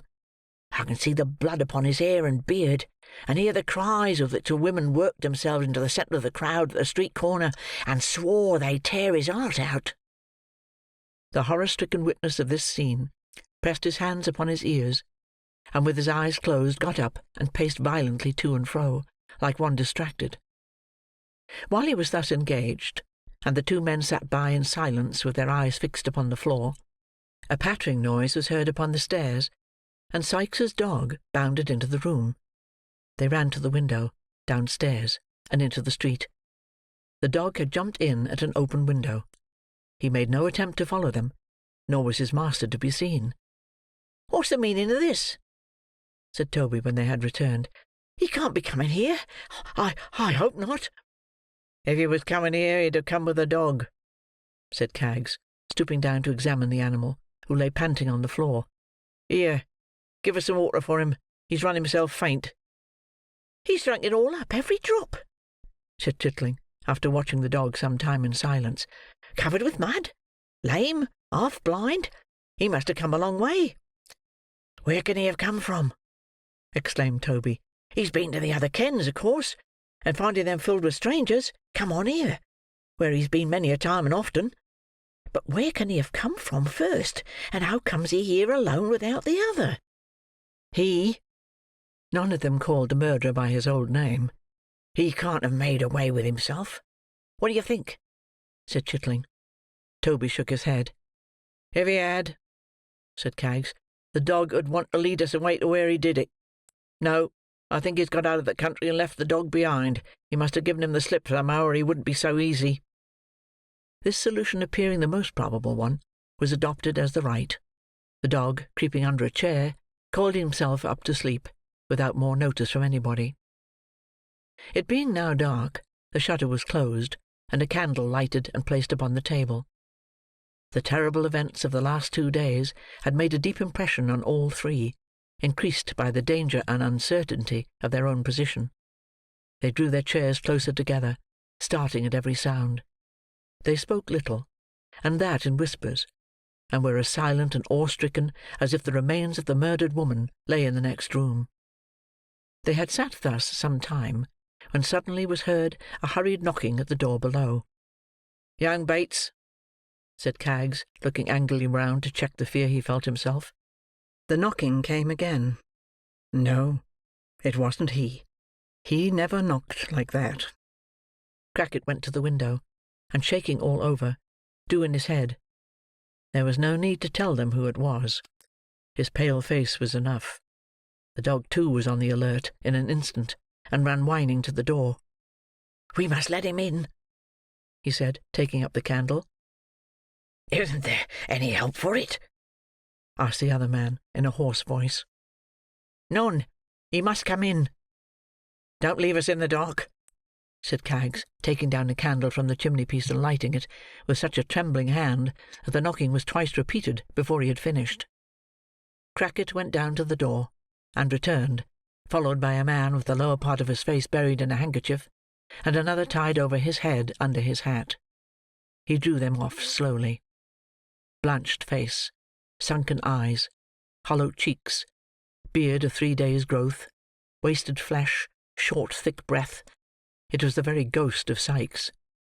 He laid his hand upon a chair which stood in the middle of the room, but shuddering as he was about to drop into it, and seeming to glance over his shoulder, dragged it back close to the wall, as close as it would go, and ground it against it, and sat down. Not a word had been exchanged. He looked from one to another in silence. If an eye were furtively raised and met his, it was instantly averted. When his hollow voice broke silence, they all three started. They seemed never to have heard its tones before. "How came the dog here?" he asked. "Alone. 3 hours ago." "To-night's paper says that Fagin's took. Is it true, or a lie?" "True." They were silent again. "Damn you all," said Sikes, passing his hand across his forehead. "Have you nothing to say to me?" There was an uneasy movement among them, but nobody spoke. "You that keep this house," said Sikes, turning his face to Crackit, "do you mean to sell me, or to let me lie here till this hunt is over?" "You may stop here if you think it's safe," returned the person addressed, after some hesitation. Sikes carried his eyes slowly up the wall behind him, rather trying to turn his head than actually doing it, and said, "Is it the body? Is it buried?" They shook their heads. "Why isn't it?" he retorted, with the same glance behind him. "What do they keep such ugly things above the ground for? Who's that knocking?" Crackit intimated, by a motion of his hand as he left the room, that there was nothing to fear, and directly came back with Charley Bates behind him. Sikes sat opposite the door, so that the moment the boy entered the room, he encountered his figure. "Toby," said the boy, falling back, as Sikes turned his eyes towards him, "why didn't you tell me this downstairs?" There had been something so tremendous in the shrinking off of the three, that the wretched man was willing to propitiate even this lad. Accordingly he nodded, and made as though he would shake hands with him. "Let me go into some other room," said the boy, retreating still farther. "Charley," said Sikes, stepping forward, don't you know me?" "Don't come nearer me," answered the boy, still retreating, and looking with horror in his eyes upon the murderer's face. "You monster!" The man stopped halfway, and they looked at each other, but Sikes's eyes sunk gradually to the ground. "Witness, you three!" cried the boy, shaking his clenched fist, and becoming more and more excited as he spoke. "Witness, you three! I'm not afraid of him. If they come here after him, I'll give him up. I will. I'll tell you out at once. He may kill me if he likes, or if he dares, but if I'm here, I'll give him up. I'll give him up if he was to be boiled alive. Murder! Help! If there's the pluck of a man among you three, you'll help me. Murder! Help! Down with him!" Pouring out these cries, and accompanying them with violent gesticulation, the boy actually threw himself single-handed upon the strong man, and in the intensity of his energy, and the suddenness of his surprise, brought him heavily to the ground. The three spectators seemed quite stupefied. They offered no interference, and the boy and man rolled on the ground together, the former heedless of the blows that showered upon him, wrenching his hands tighter and tighter in the garments about the murderer's breast, and never ceasing to call for help with all his might. The contest, however, was too unequal to last long. Sikes had him down, and his knee was on his throat, when Crackit pulled him back with a look of alarm, and pointed to the window. There were lights gleaming below, voices in loud and earnest conversation, the tramp of hurried footsteps, endless they seemed in number, crossing the nearest wooden bridge. One man on horseback seemed to be among the crowd, for there was the noise of hoofs rattling on the uneven pavement. The gleam of lights increased, the footsteps came more quickly and noisily on. Then came a loud knocking at the door, and then a hoarse murmur from such a multitude of angry voices as would have made the boldest quail. "Help!" shrieked the boy in a voice that rent the air. "He's here! Break down the door!" "In the King's name!" cried the voices without, and the hoarse cry arose again, but louder. "Break down the door!" screamed the boy. "I tell you, they'll never open it. Run straight to the room where the light is. Break down the door!" Strokes, thick and heavy, rattled upon the door and lower window shutters as he ceased to speak, and a loud huzzah burst from the crowd, giving the listener for the first time some adequate idea of its immense extent. "Open the door of some place where I can lock this screeching hell babe!" cried Sikes fiercely, running to and fro, and dragging the boy, now, as easily as if he were an empty sack.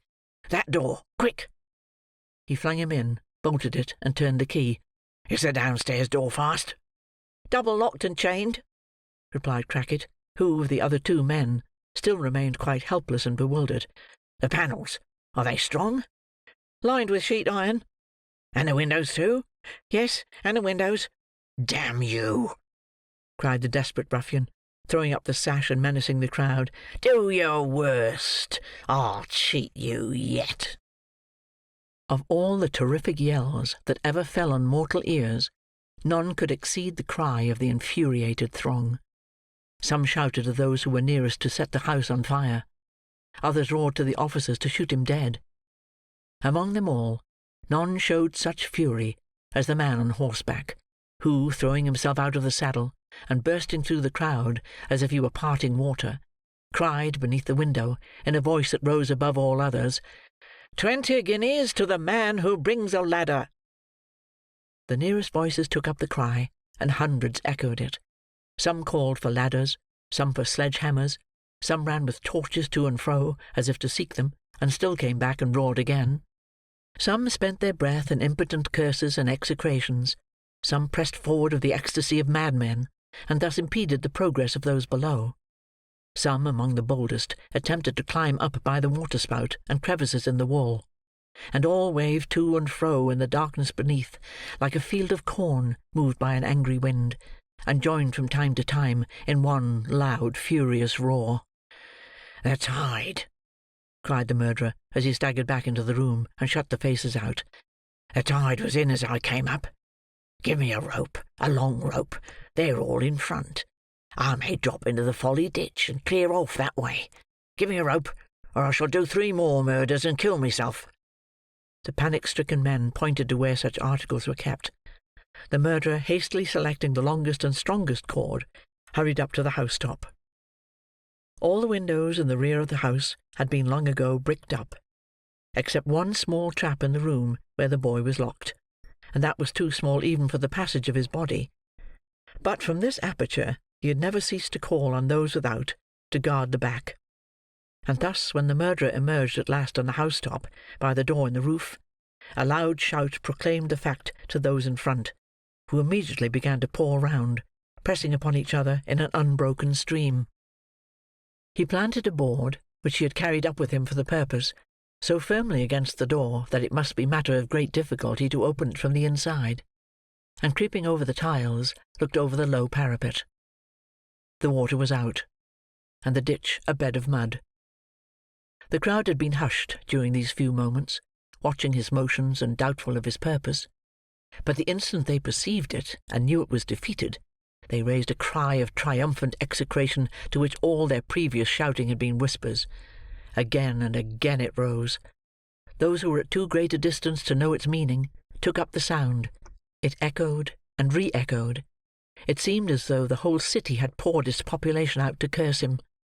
On pressed the people from the front, on, in a strong, struggling current of angry faces, with here and there a glaring torch to lighten them up, and show them out in all their wrath and passion. The houses on the opposite side of the ditch had been entered by the mob. Sashes were thrown up, or torn bodily out. There were tiers and tiers of faces in every window, cluster upon cluster of people clinging to every house-top. Each little bridge, and there were 3 in sight, bent beneath the weight of the crowd upon it. Still the current poured on, to find some nook or hole from which to vent their shouts, and only for an instant see the wretch. "They have him now!" cried a man on the nearest bridge. "Hurrah!" The crowd grew light with uncovered heads, and again the shout uprose. "I will give £50," cried an old gentleman from the same quarter, "to the man who takes him alive. I will remain here till he come to ask me for it." There was another roar. At this moment the word was passed among the crowd that the door was forced at last, and that he who had first called for the ladder had mounted into the room. The stream abruptly turned as this intelligence ran from mouth to mouth, and the people at the windows, seeing those upon the bridges pouring back, quitted their stations, and running into the street, joined the concourse that now thronged pell-mell to the spot they had left, each man crushing and striving with his neighbour, and all panting with impatience to get near the door, and look upon the criminal as the officers brought him out. The cries and shrieks of those who were pressed almost to suffocation, or trampled down and trodden under foot in the confusion, were dreadful. The narrow ways were completely blocked up, and at this time, between the rush of some to regain the space in front of the house, and the unavailing struggles of others to extricate themselves from the mass, the immediate attention was distracted from the murderer, although the universal eagerness for his capture was, if possible, increased. The man had shrunk down, thoroughly quelled by the ferocity of the crowd, and the impossibility of escape. But seeing this sudden change with no less rapidity than it had occurred, he sprang upon his feet, determined to make one last effort for his life, by dropping into the ditch, and, at the risk of being stifled, endeavouring to creep away in the darkness and confusion. Roused into new strength and energy, and stimulated by the noise within the house, which announced that an entrance had really been effected, he set his foot against the stack of chimneys, fastened one end of the rope tightly and firmly round it, and with the other made a strong running noose by the aid of his hands and teeth almost in a second. He could let himself down by the cord to within a less distance of the ground than his own height, and had his knife ready in his hand to cut it then and drop. At the very instant when he brought the loop over his head, previous to slipping it beneath his armpits, and when the old gentleman before mentioned, who had clung so tight to the railing of the bridge as to resist the force of the crowd and retain his position, earnestly warned those about him that the man was about to lower himself down, at that very instant the murderer, looking behind him on the roof, threw his arms above his head, and uttered a yell of terror. "The eyes again!" he cried in an unearthly screech. Staggering as if struck by lightning, he lost his balance and tumbled over the parapet. The noose was on his neck. It ran up with his weight, tight as a bowstring, and swift as the arrow it speeds. He fell for 35 feet. There was a sudden jerk, a terrific convulsion of the limbs, and there he hung, with the open knife clenched in his stiffening hand. The old chimney quivered with the shock, but stood it bravely. The murderer swung lifeless against the wall, and the boy, thrusting aside the dangling body which obscured his view, called to the people to come and take him out for God's sake. A dog, which had lain concealed till now, ran backwards and forwards on the parapet with a dismal howl, and collecting himself for a spring, jumped for the dead man's shoulders. Missing his aim, he fell into the ditch, turning completely over as he went, and striking his head against a stone, dashed out his brains. End of Chapter 50. Chapter 51. Affording an explanation of more mysteries than one, and comprehending a proposal of marriage with no word of settlement or pin money. The events narrated in the last chapter were yet but 2 days old, when Oliver found himself, at 3 o'clock in the afternoon, in a travelling carriage rolling fast towards his native town. Mrs. Maylie, and Rose, and Mrs. Bedwin, and the good doctor were with him, and Mr. Brownlow followed in a post-chaise, accompanied by one other person, whose name had not been mentioned. They had not talked much upon the way, for Oliver was in a flutter of agitation and uncertainty, which deprived him of the power of collecting his thoughts, and almost of speech, and appeared to have scarcely less effect on his companions, who shared it in at least an equal degree. He and the two ladies had been very carefully made acquainted by Mr. Brownlow with the nature of the admissions which had been forced from monks, and although they knew that the object of their present journey was to complete the work which had been so well begun, still the whole matter was enveloped in enough of doubt and mystery to leave them in endurance of the most intense suspense. The same kind friend had, with Mr. Losberne's assistance, cautiously stopped all channels of communication through which they could receive intelligence of the dreadful occurrences that had so recently taken place. It was quite true, he said, that they must know them before long, but it might be at a better time than the present, and it could not be at a worse. So they travelled on in silence, each busied with reflections on the object which had brought them together, and no one disposed to give utterance to the thoughts which crowded upon all. But if Oliver, under these influences, had remained silent while they journeyed towards his birthplace, by a road he had never seen, how the whole current of his recollections ran back to old times, and what a crowd of emotions were wakened up in his breast when they turned into that which he had traversed on foot, a poor houseless, wandering boy, without a friend to help him, or a roof to shelter his head. "See there, there!" cried Oliver, eagerly clasping the hand of Rose, and pointing out at the carriage window. "That's the stile I came over.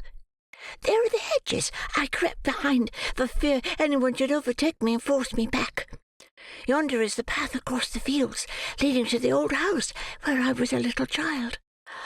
Oh, Dick, Dick, my dear old friend, if I could only see you now." "You will see him soon," replied Rose, gently taking his folded hands between her own. "You shall tell him how happy you are, and how rich you have grown, and that in all your happiness you have none so great as the coming back to make him happy too." "Yes, yes," said Oliver, "and we'll take him away from here, and have him clothed and taught, and send him to some quiet country place where he may grow strong and well, shall we?" Rose nodded. Yes, for the boy was smiling through such happy tears that she could not speak. "You will be kind and good to him, for you are to everyone," said Oliver. "It will make you cry, I know, to hear what he can tell. But never mind, never mind. It will be all over, and you will smile again. I know that, too. To think how changed he is. You did the same with me. He said, 'God bless you,' to me when I ran away," cried the boy with a burst of affectionate emotion. "And I will say, 'God bless you,' now, and show him how I love him for it." As they approached the town, and at length drove through its narrow streets, it became matter of no small difficulty to restrain the boy within reasonable bounds. There were Sowerberry's, the undertaker's, just as it used to be, only smaller and less imposing in appearance than he remembered it. There were all the well-known shops and houses, with almost every one of which he had some slight incident connected. There was Gamfield's cart, the very cart he used to have, standing at the old public-house door. There was a workhouse, the dreary prison of his youthful days, with its dismal windows frowning on the street. There was the same lean porter standing at the gate, at sight of whom Oliver involuntarily shrunk back, and then laughed at himself for being so foolish, then cried, then laughed again.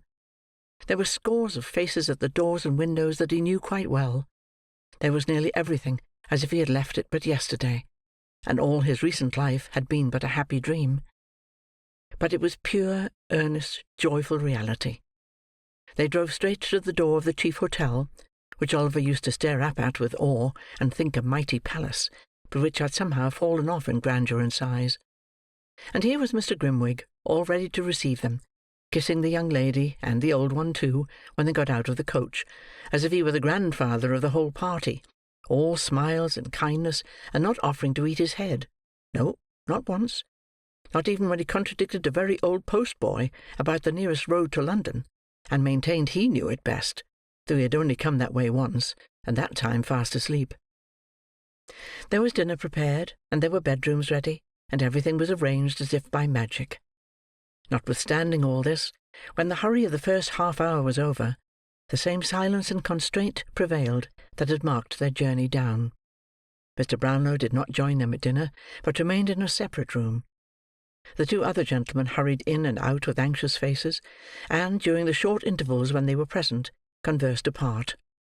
Once Mrs. Maylie was called away, and after being absent for nearly an hour, returned with eyes swollen with weeping. All these things made Rose and Oliver, who were not in any new secrets, nervous and uncomfortable. They sat wondering in silence, or, if they exchanged a few words, spoke in whispers, as if they were afraid to hear the sound of their own voices. At length, when 9 o'clock had come, and they began to think they were to hear no more that night, Mr. Losberne and Mr. Grimwig entered the room, followed by Mr. Brownlow, and a man whom Oliver almost shrieked with surprise to see, for they told him it was his brother, and it was the same man he had met at the market-town, and seen looking in with Fagin at the window of his little room. Monks cast a look of hate, which even then he could not dissemble, at the astonished boy, and sat down near the door. Mr. Brownlow, who had papers in his hand, walked to a table near which Rose and Oliver were seated. "This is a painful task," said he, "but these declarations, which have been signed in London before many gentlemen, must be in substance repeated here. I would have spared you the degradation, but we must hear them from your own lips before we part, and you know why." "Go on," said the person addressed, turning away his face. "Quick! I've almost done enough, I think. Don't keep me here." "This child," said Mr. Brownlow, drawing Oliver to him, and laying his hand upon his head, "is your half-brother, the illegitimate son of your father, my dear friend Edwin Leeford, by poor young Agnes Fleming, who died in giving him birth." "Yes," said Monks, scowling at the trembling boy, the beating of whose heart he might have heard. "That is the bastard child." "The term you use," said Mr. Brownlow sternly, "is a reproach to those long since passed beyond the feeble censure of the world. It reflects disgrace on no one living, except you who use it. Let that pass. He was born in this town." "In the workhouse of this town," was the sullen reply. "You have the story there." He pointed impatiently to the papers as he spoke. "I must have it here too," said Mr. Brownlow, looking round upon the listeners. "Listen, then, you," returned Monks. "His father, being taken ill at Rome, was joined by his wife, my mother, from whom he had been long separated, who went from Paris and took me with her, to look after his property, for what I know, for she had no great affection for him, nor he for her. He knew nothing of us, for his senses were gone, and he slumbered on till next day, when he died.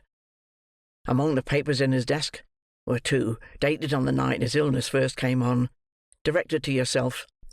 He addressed himself to Mr. Brownlow.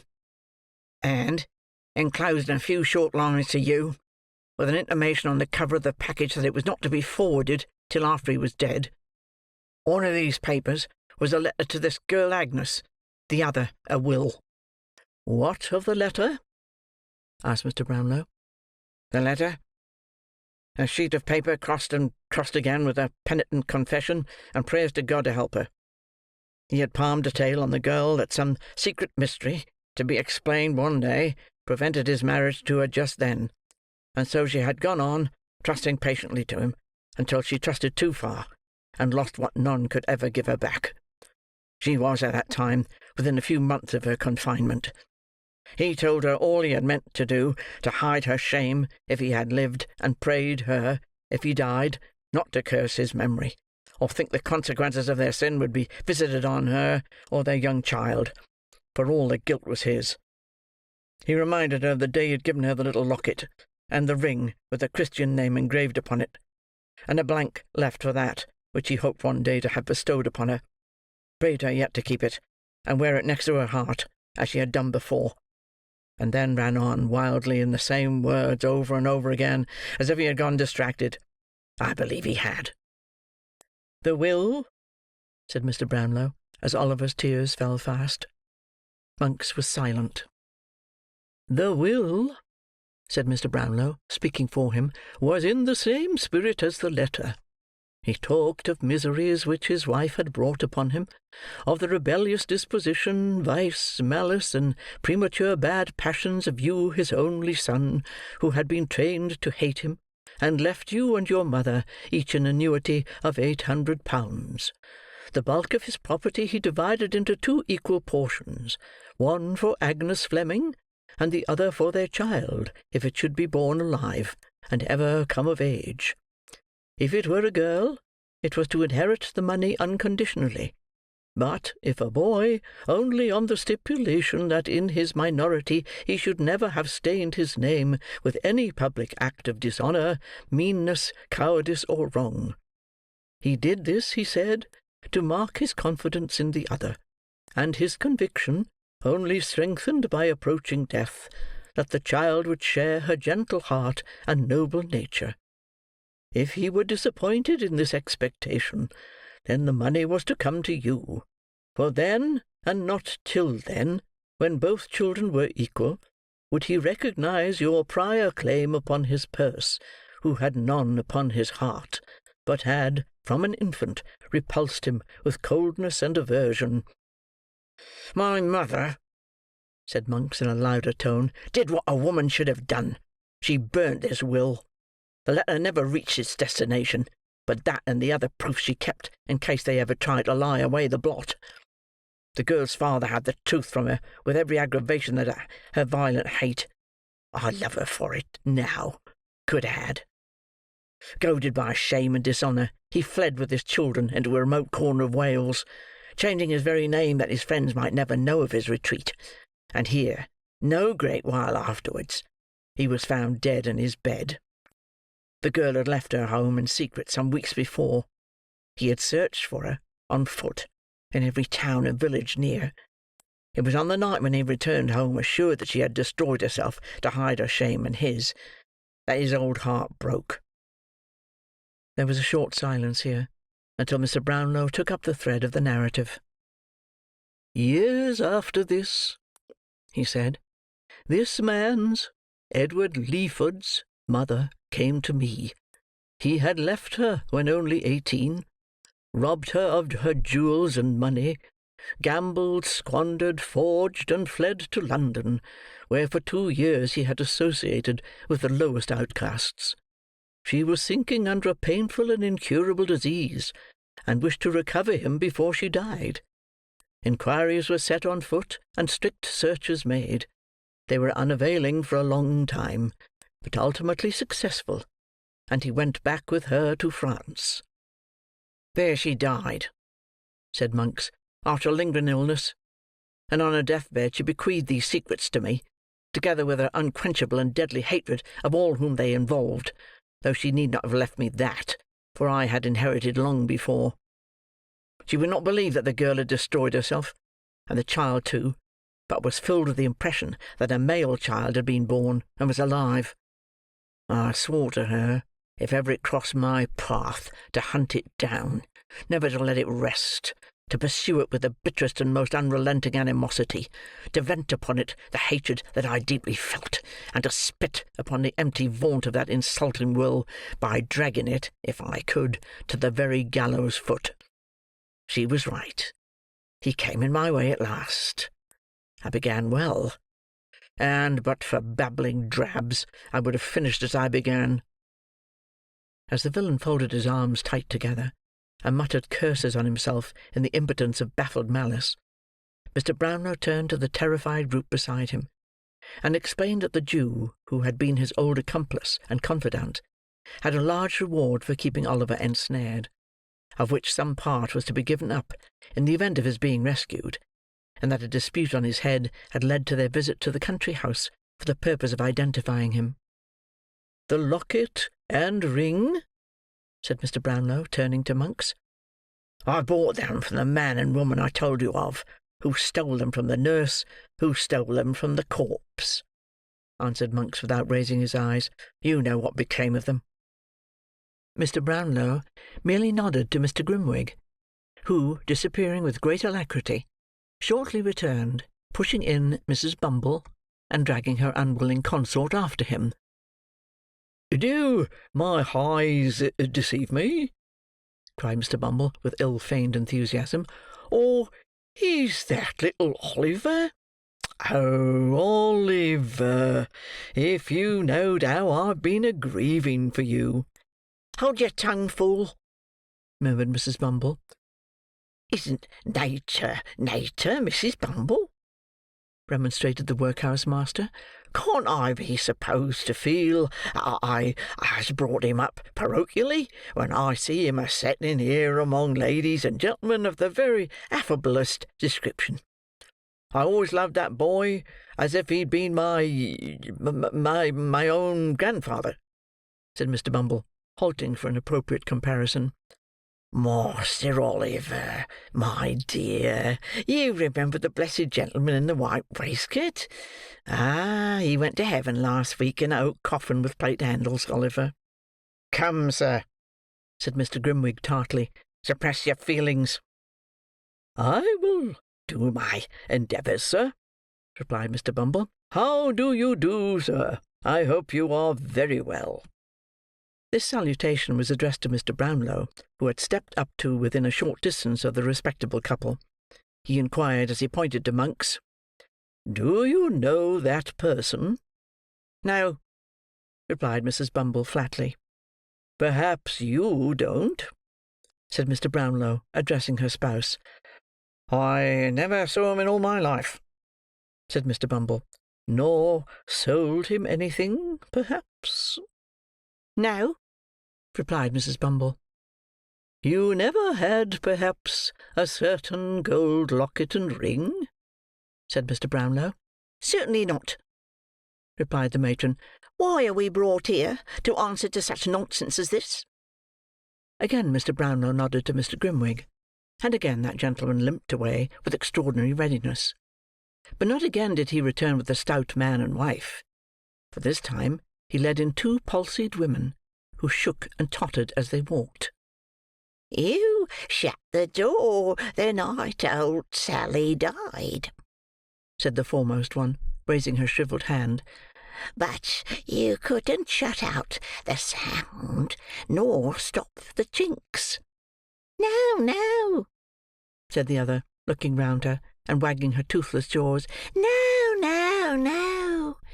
We heard her try to tell you what she done, and saw you take a paper from her hand, and watched you too next day to the pawnbroker's shop," said the first.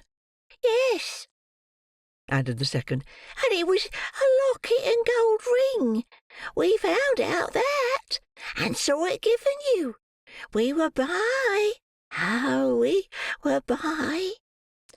And we know more than that," resumed the first, "for she told us often, long ago, that the young mother had told her that, feeling she should never get over it, she was on her way, at the time that she was taken ill, to die near the grave of the father of their child." "Would you like to see the pawnbroker himself?" asked Mr. Grimwig, with a motion towards the door. "No," replied the woman. "If he," she pointed to Monks, "has been coward enough to confess, as I see he has, and you have sounded all these hags till you have found the right ones, I've nothing more to say. I did sell them, and they're where you'll never get them. What then?" "Nothing," replied Mr. Brownlow, "except that it remains for us to take care that neither of you is employed in a situation of trust again. You may leave the room." "I hope," said Mr. Bumble, looking about him with great ruefulness, as Mr. Grimwig disappeared with the two old women, "I hope that this unfortunate little circumstance will not deprive me of my parochial office." "Indeed it will," replied Mr. Brownlow. "You may make up your mind to that, and think yourself well off besides." "If it's all Mrs. Bumble, she would do it," urged Mr. Bumble, first looking round to ascertain that his partner had left the room. "That is no excuse," replied Mr. Brownlow. "You were present on the occasion of the destruction of these trinkets, and indeed are the more guilty of the two in the eye of the law, for the law supposes that your wife acts under your direction." "If the law supposes that," said Mr. Bumble, squeezing his hat emphatically with both hands, "the law is a ass, a idiot. If that's the eye of the law is a bachelor, and the worst I wish the law is that his eye might be opened by experience. By experience!" Laying great stress on the repetition of these two words, Mr. Bumble fixed his hat on very tight, and putting his hands in his pockets, followed his helpmate downstairs. "Young lady," said Mr. Brownlow, turning to Rose, "give me your hand. Do not tremble. You need not fear to hear the few remaining words we have to say." "If they have, I do not know how they can, but if they have any reference to me," said Rose, "pray let me hear them at some other time. I have not strength or spirits now." "Nay," returned the old gentleman, drawing her arm through his, "you have more fortitude than this, I am sure. Do you know this young lady, sir?" "Yes," replied Monks. "I never saw you before," said Rose faintly. "I've seen you often," returned Monks.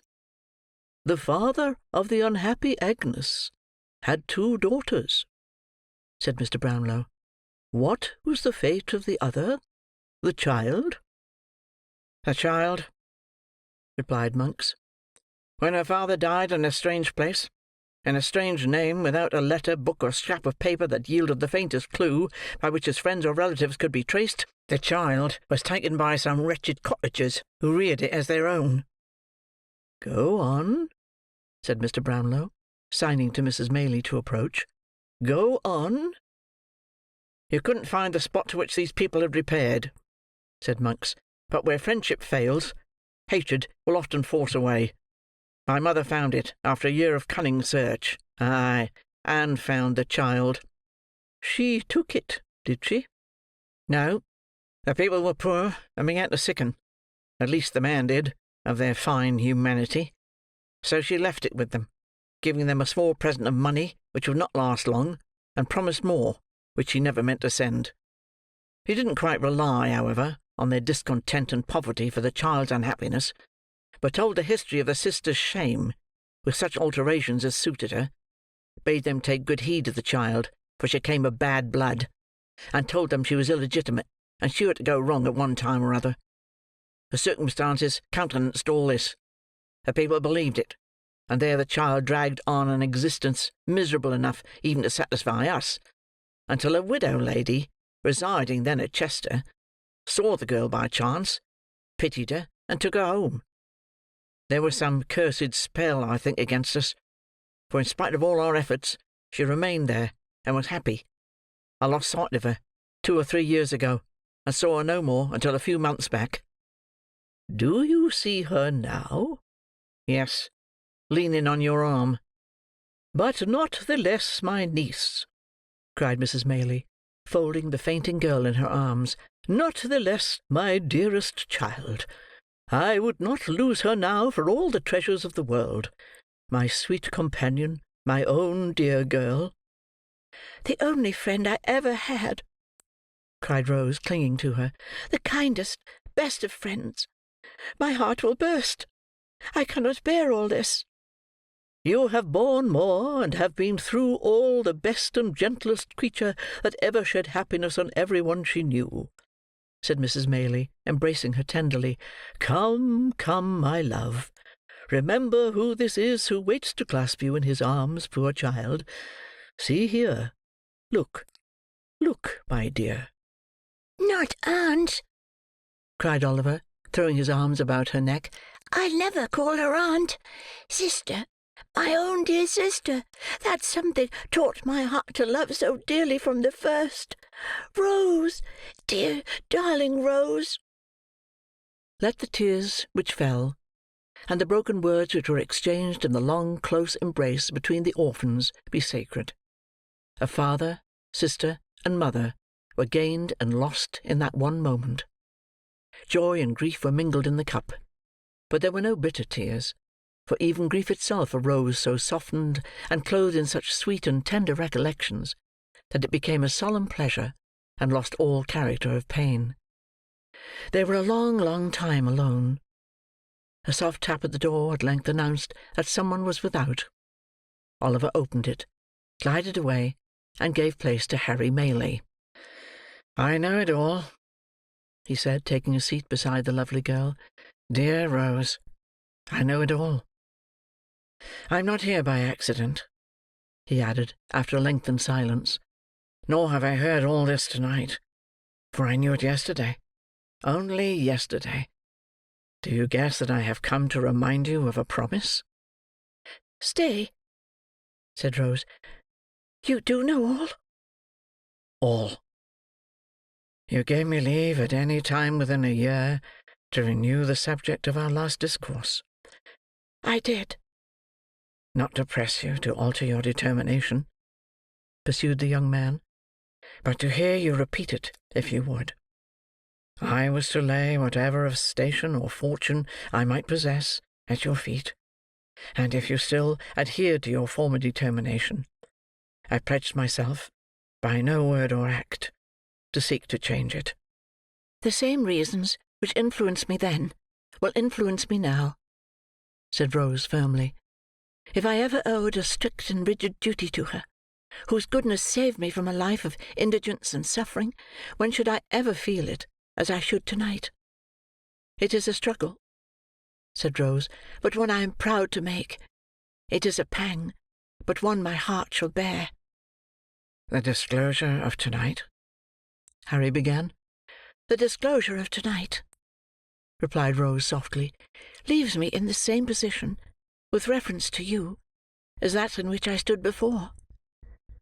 "You harden your heart against me, Rose?" urged her lover. "Oh, Harry, Harry," said the young lady, bursting into tears, "I wish I could, and spare myself this pain." "Then why inflict it on yourself?" said Harry, taking her hand.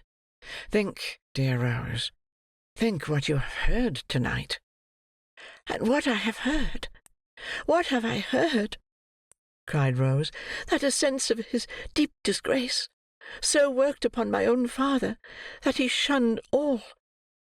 There, we have said enough, Harry. We have said enough." "Not yet, not yet," said the young man, detaining her as she rose. "My hopes, my wishes, prospects, feeling, every thought in life except my love for you, have undergone a change. I offer you now no distinction among a bustling crowd, no mingling with a world of malice and detraction, where the blood is called into honest cheeks by aught but real disgrace and shame, but a home, a heart and home. Yes, dearest Rose, and those alone, are all I have to offer." "What do you mean?"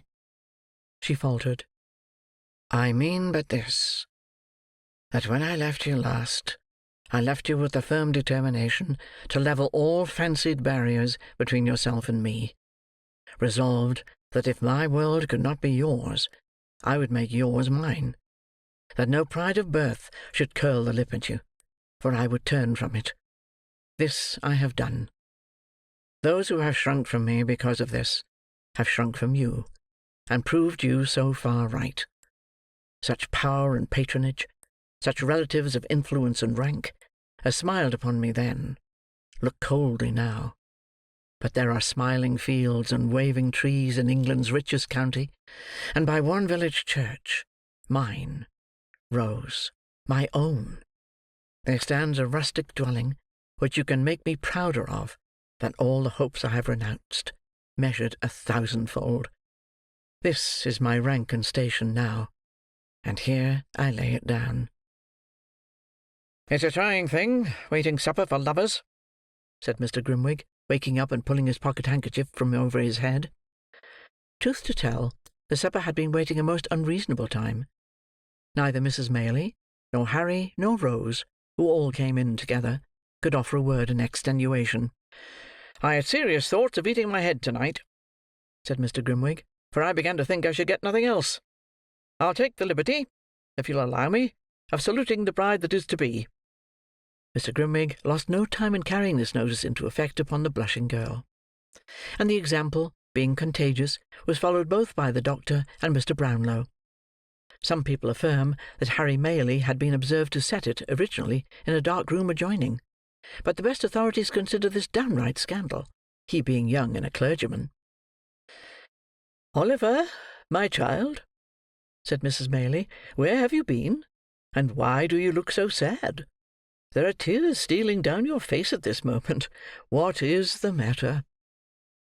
It is a world of disappointment, often to the hopes we most cherish, and hopes that do our nature the greatest honour. Poor Dick was dead.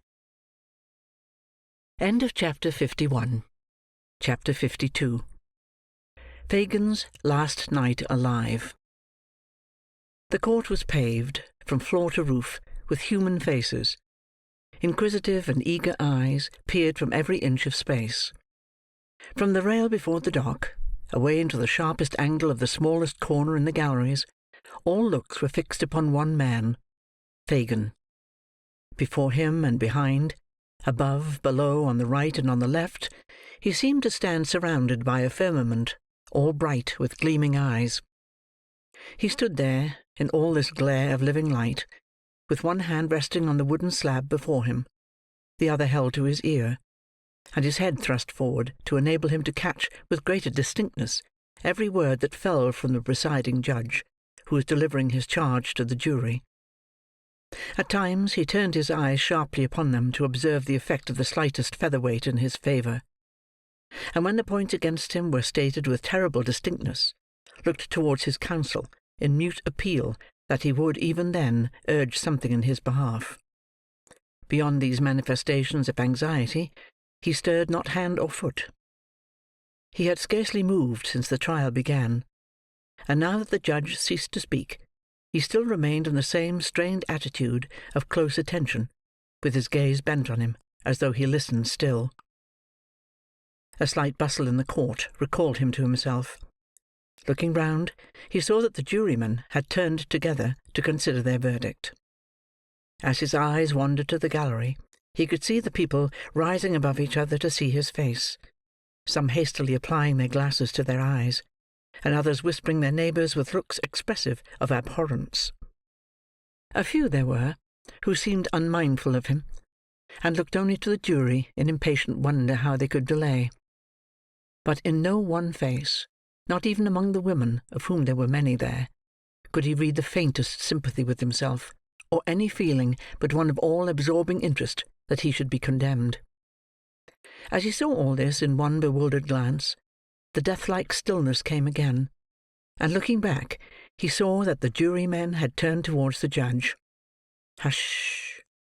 They only sought permission to retire. He looked, wistfully, into their faces, one by one when they passed out, as though to see which way the greater number leant, but that was fruitless. The jailer touched him on the shoulder. He followed mechanically to the end of the dock, and sat down on a chair. The man pointed it out, or he would not have seen it. He looked up into the gallery again. Some of the people were eating, and some fanning themselves with handkerchiefs, for the crowded place was very hot. There was one young man sketching his face in a little notebook. He wondered whether it was like, and looked on when the artist broke his pencil point, and made another with his knife, as any idle spectator might have done. In the same way, when he turned his eyes towards the judge, his mind began to busy itself with the fashion of his dress, and what it cost, and how he put it on. There was an old fat gentleman on the bench, too, who had gone out some half an hour before, and now come back.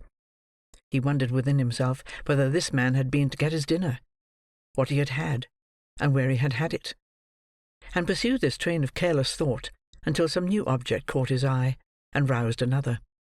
Not that, all this time, his mind was, for an instant, free from one oppressive, overwhelming sense of the grave that opened at his feet. It was ever present to him, but in a vague and general way, and he could not fix his thoughts upon it. Thus, even while he trembled, and turned burning hot at the idea of speedy death, he fell to counting the iron spikes before him, and wondering how the head of one had been broken off, and whether they would mend it, or leave it as it was. Then he thought of all the horrors of the gallows and the scaffold, and stopped to watch a man sprinkling the floor to cool it, and then went on to think again.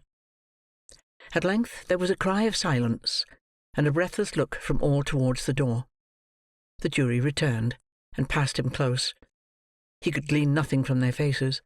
They might as well have been of stone. Perfect stillness ensued. Not a rustle. Not a breath. Guilty.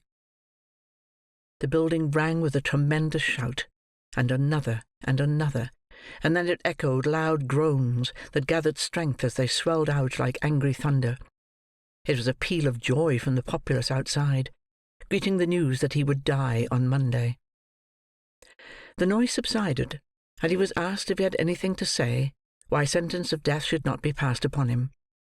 He had resumed his listening attitude, and looked intently at his questioner while the demand was made, but it was twice repeated before he seemed to hear it, and then he only muttered that he was an old man, and so, dropping into a whisper, was silent again. The judge assumed the black cap, and the prisoner still stood with the same air and gesture. A woman in the gallery uttered some exclamation, called forth by this dread solemnity. He looked hastily up, as if angry at the interruption, and bent forward yet more attentively. The address was solemn and impressive, the sentence fearful to hear, but he stood like a marble figure without the motion of a nerve. His haggard face was still thrust forward, his under jaw hanging down, and his eyes staring out before him, when the jailer put his hand upon his arm and beckoned him away. He gazed stupidly about him for an instant, and obeyed. They led him through a paved room under the court, where some prisoners were waiting till their turns came, and others were talking to their friends, who crowded round a grate which looked into the open yard. There was nobody there to speak to him, but, as he passed, the prisoners fell back to render him more visible to the people who were clinging to the bars, and they assailed him with opprobrious names, and screeched and hissed. He shook his fist, and would have spat upon them, but his conductors hurried him on, through a gloomy passage lighted by a few dim lamps, into the interior of the prison. Here he was searched, that he might not have about him the means of anticipating the law. This ceremony performed, they led him to one of the condemned cells, and left him there, alone. He sat down on a stone bench opposite the door, which served for seat and bedstead, and casting his bloodshot eyes upon the ground, tried to collect his thoughts. After a while, he began to remember a few disjointed fragments of what the judge had said, though it had seemed to him at the time that he could not hear a word. These gradually fell into their proper places, and by degrees suggested more, so that in a little while he had the whole almost as it was delivered. To be hanged by the neck till he was dead. That was the end. To be hanged by the neck till he was dead. As it came on very dark, he began to think of all the men he had known who had died upon the scaffold, some of them through his means. They rose up in such quick succession that he could hardly count them. He had seen some of them die, and had joked too because they died with prayers upon their lips. With what a rattling noise the drop went down, and how suddenly they changed from strong and vigorous men to dangling heaps of clothes. Some of them might have inhabited that very cell, sat upon that very spot. It was very dark. Why didn't they bring a light? The cell had been built for many years. Scores of men must have passed their last hours there. It was like sitting in a vault strewn with dead bodies. The cap, the noose, the pinioned arms, the faces that he knew, even beneath that hideous veil. Light! Light! At length, when his hands were raw with beating against the heavy door and walls, 2 men appeared, one bearing a candle, which he thrust into an iron candlestick fixed against the wall, the other dragging in a mattress on which to pass the night, for the prisoner was to be left alone no more. Then came the night, dark, dismal, silent night. Other watchers are glad to hear this church clock strike, for they tell of life and coming day. To him they brought despair. The boom of every iron bell came laden with the one deep, hollow sound, death. What availed the noise and bustle of cheerful morning, which penetrated even there to him? It was another form of knell, with mockery added to the warning. The day passed off. Day? There was no day. It was gone as soon as come, and night came on again. Night so long and yet so short, long in its dreadful silence, and short in its fleeting hours. At one time he raved and blasphemed, and at another howled and tore his hair. Venerable men of his own persuasion had come to pray beside him, but he had driven them away with curses. They renewed their charitable efforts, and he beat them off. Saturday night. He had only one night more to live, and as he thought of this, the day broke. Sunday.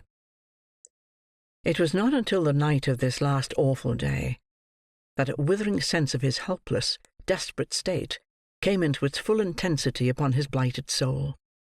Not that he had ever held any defined or positive hope of mercy, but that he had never been able to consider more than the dim probability of dying so soon. He had spoken little to either of the two men, who relieved each other in their attendance upon him, and they, for their parts, made no effort to rouse his attention. He had sat there, awake but dreaming. Now he started up every minute, and with gasping mouth and burning skin, hurried to and fro in such a paroxysm of fear and wrath, that even they, used to such sights, recoiled from him with horror. He grew so terrible at last, in all the tortures of his evil conscience, that one man could not bear to sit there eyeing him alone, and so the two kept watch together. He cowered down upon his stone bed, and thought of the past. He had been wounded with some missiles from the crowd on the day of his capture, and his head was bandaged with a linen cloth. His red hair hung down upon his bloodless face. His beard was torn, and twisted into knots. His eyes shone with a terrible light. His unwashed flesh crackled with the fever that burnt him up. 8, 9, 10. If it was not a trick to frighten him, and those of the real hours treading on each other's heels, where would he be when they came round again? 11. Another struck, before the voice of the previous hour had ceased to vibrate. At 8, he would be the only mourner in his own funeral train. At 11, those dreadful walls of Newgate, which have hidden so much misery and such unspeakable anguish, not only from the eyes, but too often and too long from the thoughts of men, never held so dread a spectacle as that. The few who lingered as they passed, and wondered what the man was doing who was to be hanged tomorrow, would have slept but ill that night if they could have seen him. From early in the evening until nearly midnight, little groups of 2 and 3 presented themselves at the lodge gate, and inquired with anxious faces whether any reprieve had been received. These being answered in the negative, communicated the welcome intelligence to the clusters in the street, who pointed out to one another the door from which he must come out, and showed where the scaffold would be built, and, walking with unwilling steps away, turned back to conjure up the scene. By degrees they fell off, one by one, and, for an hour, in the dead of night, the street was left to solitude and darkness. The space before the prison was cleared, and a few strong barriers, painted black, had been already thrown across the road to break the pressure of the expected crowd, when Mr. Brownlow and Oliver appeared at the wicket, and presented an order of admission to the prisoner, signed by one of the sheriffs. They were immediately admitted into the lodge. "Is the young gentleman to come too, sir?" said the man whose duty it was to conduct them. "It's not a sight for children, sir." "It is not indeed, my friend," rejoined Mr. Brownlow, "but my business with this man is intimately connected with him, and as this child has seen him in the full career of his success and villainy, I think it as well, even at the cost of some pain and fear, that he should see him now." These few words had been said apart, so as to be inaudible to Oliver. The man touched his hat, and glancing at Oliver with some curiosity, opened another gate, opposite to that by which they had entered, and led them on through dark and winding ways towards the cells. "This," said the man, stopping in a gloomy passage, where a couple of workmen were making some preparations in profound silence, "this is the place he passes through. If you step this way, you can see the door he goes out at." He led them into a stone kitchen, fitted with coppers for dressing the prison food, and pointed to a door. There was an open grating above it, through which came the sound of men's voices, mingled with the noise of hammering and the throwing down of boards. They were putting up the scaffold. From this place they passed through several strong gates, opened by other turnkeys from the inner side, and, having entered an open yard, ascended a flight of narrow steps, and came into a passage with a row of strong doors on the left hand. Motioning them to remain where they were, the turnkey knocked at one of these with his bunch of keys. The two attendants, after a little whispering, came out into the passage, stretching themselves as if glad of the temporary relief, and motioned the visitors to follow the jailer into the cell. They did so. The condemned criminal was seated on his bed, rocking himself from side to side, with a countenance more like that of a snared beast than the face of a man. His mind was evidently wandering to his old life, for he continued to mutter, without appearing conscious of their presence otherwise than as a part of his vision. "Good boy, Charlie. Well done," he mumbled. "Oliver, too. Oliver, too. Quite the gentleman now. Quite the— Take that boy away to bed." The jailer took the disengaged hand of Oliver, and, whispering him not to be alarmed, looked on without speaking. "Take him away to bed," cried Fagin. "Do you hear me, some of you? He has been somehow the cause of all this. It's worth the money to bring him up to it. Bolt her throat, Bill. Never mind the girl. Bolt her throat as deep as you can cut. Saw his head off." "Fagin," said the jailer. "That's me," cried the Jew, falling instantly into the attitude of listening he had assumed upon his trial. "An old man, my lord. A very old man." "Here," said the turnkey, laying his hand upon his breast to keep him down. "Here's somebody who wants to see you, to ask you some questions, I suppose. Fagin, Fagin, are you a man?" "I shan't be one long," he replied, looking up with a face retaining no human expression, but rage and terror. "Strike them all dead. What right have they to butcher me?" As he spoke, he caught sight of Oliver and Mr. Brownlow. Shrinking to the farthest corner of the seat, he demanded to know what they wanted there. "Steady," said the turnkey, still holding him down. "Now, sir, tell him what you want. Quick, if you please, for he grows worse as the time gets on." "You have some papers," said Mr. Brownlow, advancing, "which were placed in your hands, for better security, by a man called Monks." "It's all a lie together," replied Fagin. "I haven't one. Not one." "For the love of God," said Mr. Brownlow solemnly, "do not say that now, upon the very verge of death, but tell me where they are. You know that Sikes is dead, that Monks has confessed, that there is no hope of any further gain. Where are those papers?" "Oliver," cried Fagin, beckoning to him. "Here, here. Let me whisper to you." "I'm not afraid," said Oliver in a low voice, as he relinquished Mr. Brownlow's hand. "The papers," said Fagin, drawing Oliver towards him, "are in a canvas bag, in a hole a little way up the chimney, in the top front room. I want to talk to you, my dear. I want to talk to you." "Yes, yes," returned Oliver. "Let me say a prayer. Do. Let me say one prayer. Say only one. Upon your knees with me, and we will talk till morning." "Outside, outside," replied Fagin, pushing the boy before him towards the door, and looking vacantly over his head. "Say I've gone to sleep. They'll believe you. You can get me out if you take me so. Now then, now then." "Oh, God forgive this wretched man!" cried the boy, with a burst of tears. "That's right, that's right," said Fagin. "That'll help us on. This door first. If I shake and tremble as we pass the gallows, don't you mind, but hurry on. Now, now, now." "Have you nothing else to ask of him, sir?" inquired the turnkey. "No other question," replied Mr. Brownlow. "If I hoped we could recall him to a sense of his position—" "Nothing will do that, sir," replied the man, shaking his head. "You'd better leave him."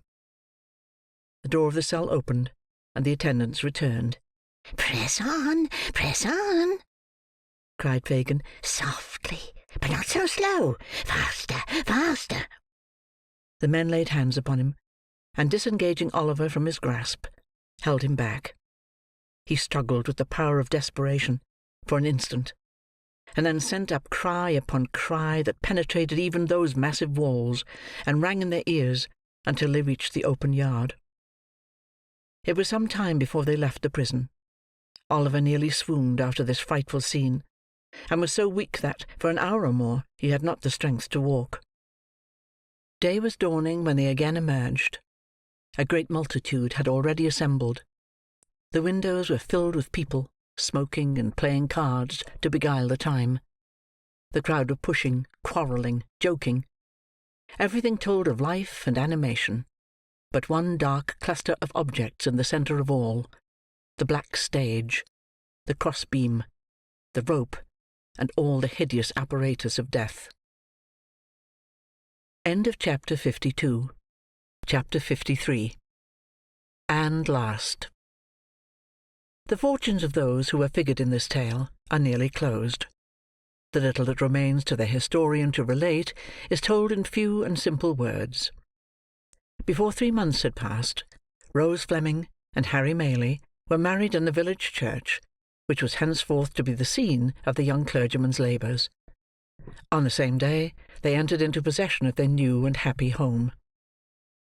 Mrs. Maylie took up her abode with her son and daughter-in-law to enjoy, during the tranquil remainder of her days, the greatest felicity that age and worth can know: the contemplation of the happiness of those on whom the warmest affections and tenderest cares of a well-spent life have been unceasingly bestowed. It appeared, on full and careful investigation, that if the wreck of property remaining in the custody of Monks, which had never prospered either in his hands or in those of his mother, were equally divided between himself and Oliver, it would yield to each little more than £3,000. By the provisions of his father's will, Oliver would have been entitled to the whole, but Mr. Brownlow, unwilling to deprive the elder son of the opportunity of retrieving his former vices and pursuing an honest career, proposed this mode of distribution, to which his young charge joyfully acceded. Monks, still bearing that assumed name, retired with his portion to a distant part of the new world, where, having quickly squandered it, he once more fell into his old courses, and, after undergoing a long confinement for some fresh act of fraud and knavery, at length sunk under an attack of his old disorder, and died in prison. As far from home, died the chief remaining members of his friend Fagin's gang. Mr. Brownlow adopted Oliver as his son, removing with him and the old housekeeper to within a mile of the parsonage house, where his dear friends resided. He gratified the only remaining wish of Oliver's warm and earnest heart, and thus linked together a little society, whose condition approached as nearly to one of perfect happiness as can ever be known in this changing world.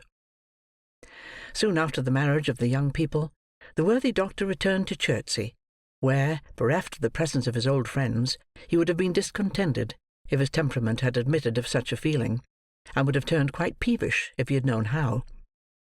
For 2 or 3 months he contented himself with hinting that he feared the air began to disagree with him. Then, finding that the place really no longer was, to him, what it had been, he settled his business on his assistant, took a bachelor's cottage outside the village of which his young friend was pastor, and instantaneously recovered. Here he took to gardening, planting, fishing, carpentering, and various other pursuits of a similar kind, all undertaken with his characteristic impetuosity. In each and all he has since become famous throughout the neighbourhood as a most profound authority. Before his removal, he had managed to contract a strong friendship for Mr. Grimwig, which that eccentric gentleman cordially reciprocated. He is accordingly visited by Mr. Grimwig a great many times in the course of the year. On all such occasions, Mr. Grimwig plants, fishes, and carpenters with great ardour, doing everything in a very singular and unprecedented manner, but always maintaining with his favourite asseveration that his mode is the right one. On Sundays, he never fails to criticise the sermon to the young clergyman's face, always informing Mr. Losberne, in strict confidence afterwards, that he considered it an excellent performance, but deems it as well not to say so. It is a standing and very favourite joke for Mr. Brownlow to rally him on his old prophecy concerning Oliver, and to remind him of the night on which they sat with the watch between them, waiting his return. But Mr. Grimwig contends that he was right in the main, and, in proof thereof, remarks that Oliver did not come back after all, which always calls forth a laugh on his side, and increases his good humour. Mr. Noah Claypole, receiving a free pardon from the Crown in consequence of being admitted approver against Fagin, and considering his profession not altogether as safe a one as he could wish, was for some little time at a loss for the means of a livelihood, not burdened with too much work. After some consideration, he went into business as an informer, in which calling he realizes a genteel subsistence. His plan is to walk out once a week during church time, attended by Charlotte in respectable attire. The lady faints away at the doors of charitable publicans, and the gentleman, being accommodated with threepennyworth of brandy to restore her, lays an information next day and pockets half the penalty. Sometimes Mr. Claypole faints himself, but the result is the same. Mr. and Mrs. Bumble, deprived of their situations, were gradually reduced to great indigence and misery, and finally became paupers in that very same workhouse in which they had once lorded it over others. Mr. Bumble has been heard to say that in this reverse and degradation he has not even spirits to be thankful for being separated from his wife. As to Mr. Giles and Brittles, they still remain in their old posts, although the former is bald, and the last-named boy quite grey. They sleep at the parsonage, but divide their attentions so equally among its inmates, and Oliver and Mr. Brownlow, and Mr. Losberne, that to this day the villagers have never been able to discover to which establishment they properly belong. Master Charles Bates, appalled by Sikes's crime, fell into a train of reflection whether an honest life was not, after all, the best. Arriving at the conclusion that it certainly was, he turned his back upon the scenes of the past, resolved to amend it in some new sphere of action. He struggled hard, and suffered much for some time, but, having a contented disposition, and a good purpose, succeeded in the end, and, from being a farmer's drudge, and a carrier's lad, he is now the merriest young grazier in all Northamptonshire. And now the hand that traces these words falters as it approaches the conclusion of its task, and would weave for a little longer space the thread of these adventures. I would fain linger yet with a few of those among whom I have so long moved, and shared their happiness by endeavouring to depict it. I would show Rose Maylie in all the bloom and grace of early womanhood, shedding on her secluded path in life soft and gentle light that fell on all who trod it with her, and shone into their hearts. I would paint her the life and joy of the fireside circle, and the lively summer group. I would follow her through the sultry fields at noon, and hear the low tones of her sweet voice in the moonlit evening walk. I would watch her in all her goodness and charity abroad, and the smiling untiring discharge of domestic duties at home. I would paint her and her dead sister's child happy in their love for one another, and passing whole hours together in picturing the friends whom they had so sadly lost. I would summon before me, once again, those joyous little faces that clustered round her knee, and listened to their merry prattle, I would recall the tones of that clear laugh, and conjure up the sympathizing tear that glistened in the soft blue eye. These, and 1,000 looks and smiles, and turns of thought and speech, I would fain recall them, every one. How Mr. Brownlow went on, from day to day, filling the mind of his adopted child with stores of knowledge, and becoming attached to him more and more as his nature developed itself, and showed the thriving seeds of all he wished him to become. How he traced in him new traits of his early friend, that awakened in his own bosom old remembrances, melancholy and yet sweet and soothing. How the two orphans, tried by adversity, remembered its lessons in mercy to others, and mutual love, and fervent thanks to Him who had protected and preserved them. These are all matters which need not to be told. I have said that they were truly happy, and without strong affection and humanity of heart, and gratitude to that Being whose code is mercy, and whose great attribute is benevolence, to all things that breathe, happiness can never be attained. Within the altar of the old village church there stands a white marble tablet, which bears as yet but one word, Agnes. There is no coffin in that tomb, and may it be many, many years before another name is placed above it. But, if the spirits of the dead ever come back to earth, to visit spots hallowed by the love beyond the grave, of those whom they knew in life, I believe that the shade of Agnes sometimes hovers round that solemn nook. I believe it none the less because that nook is in a church, and she was weak and erring. End of chapter 53. End of Oliver Twist,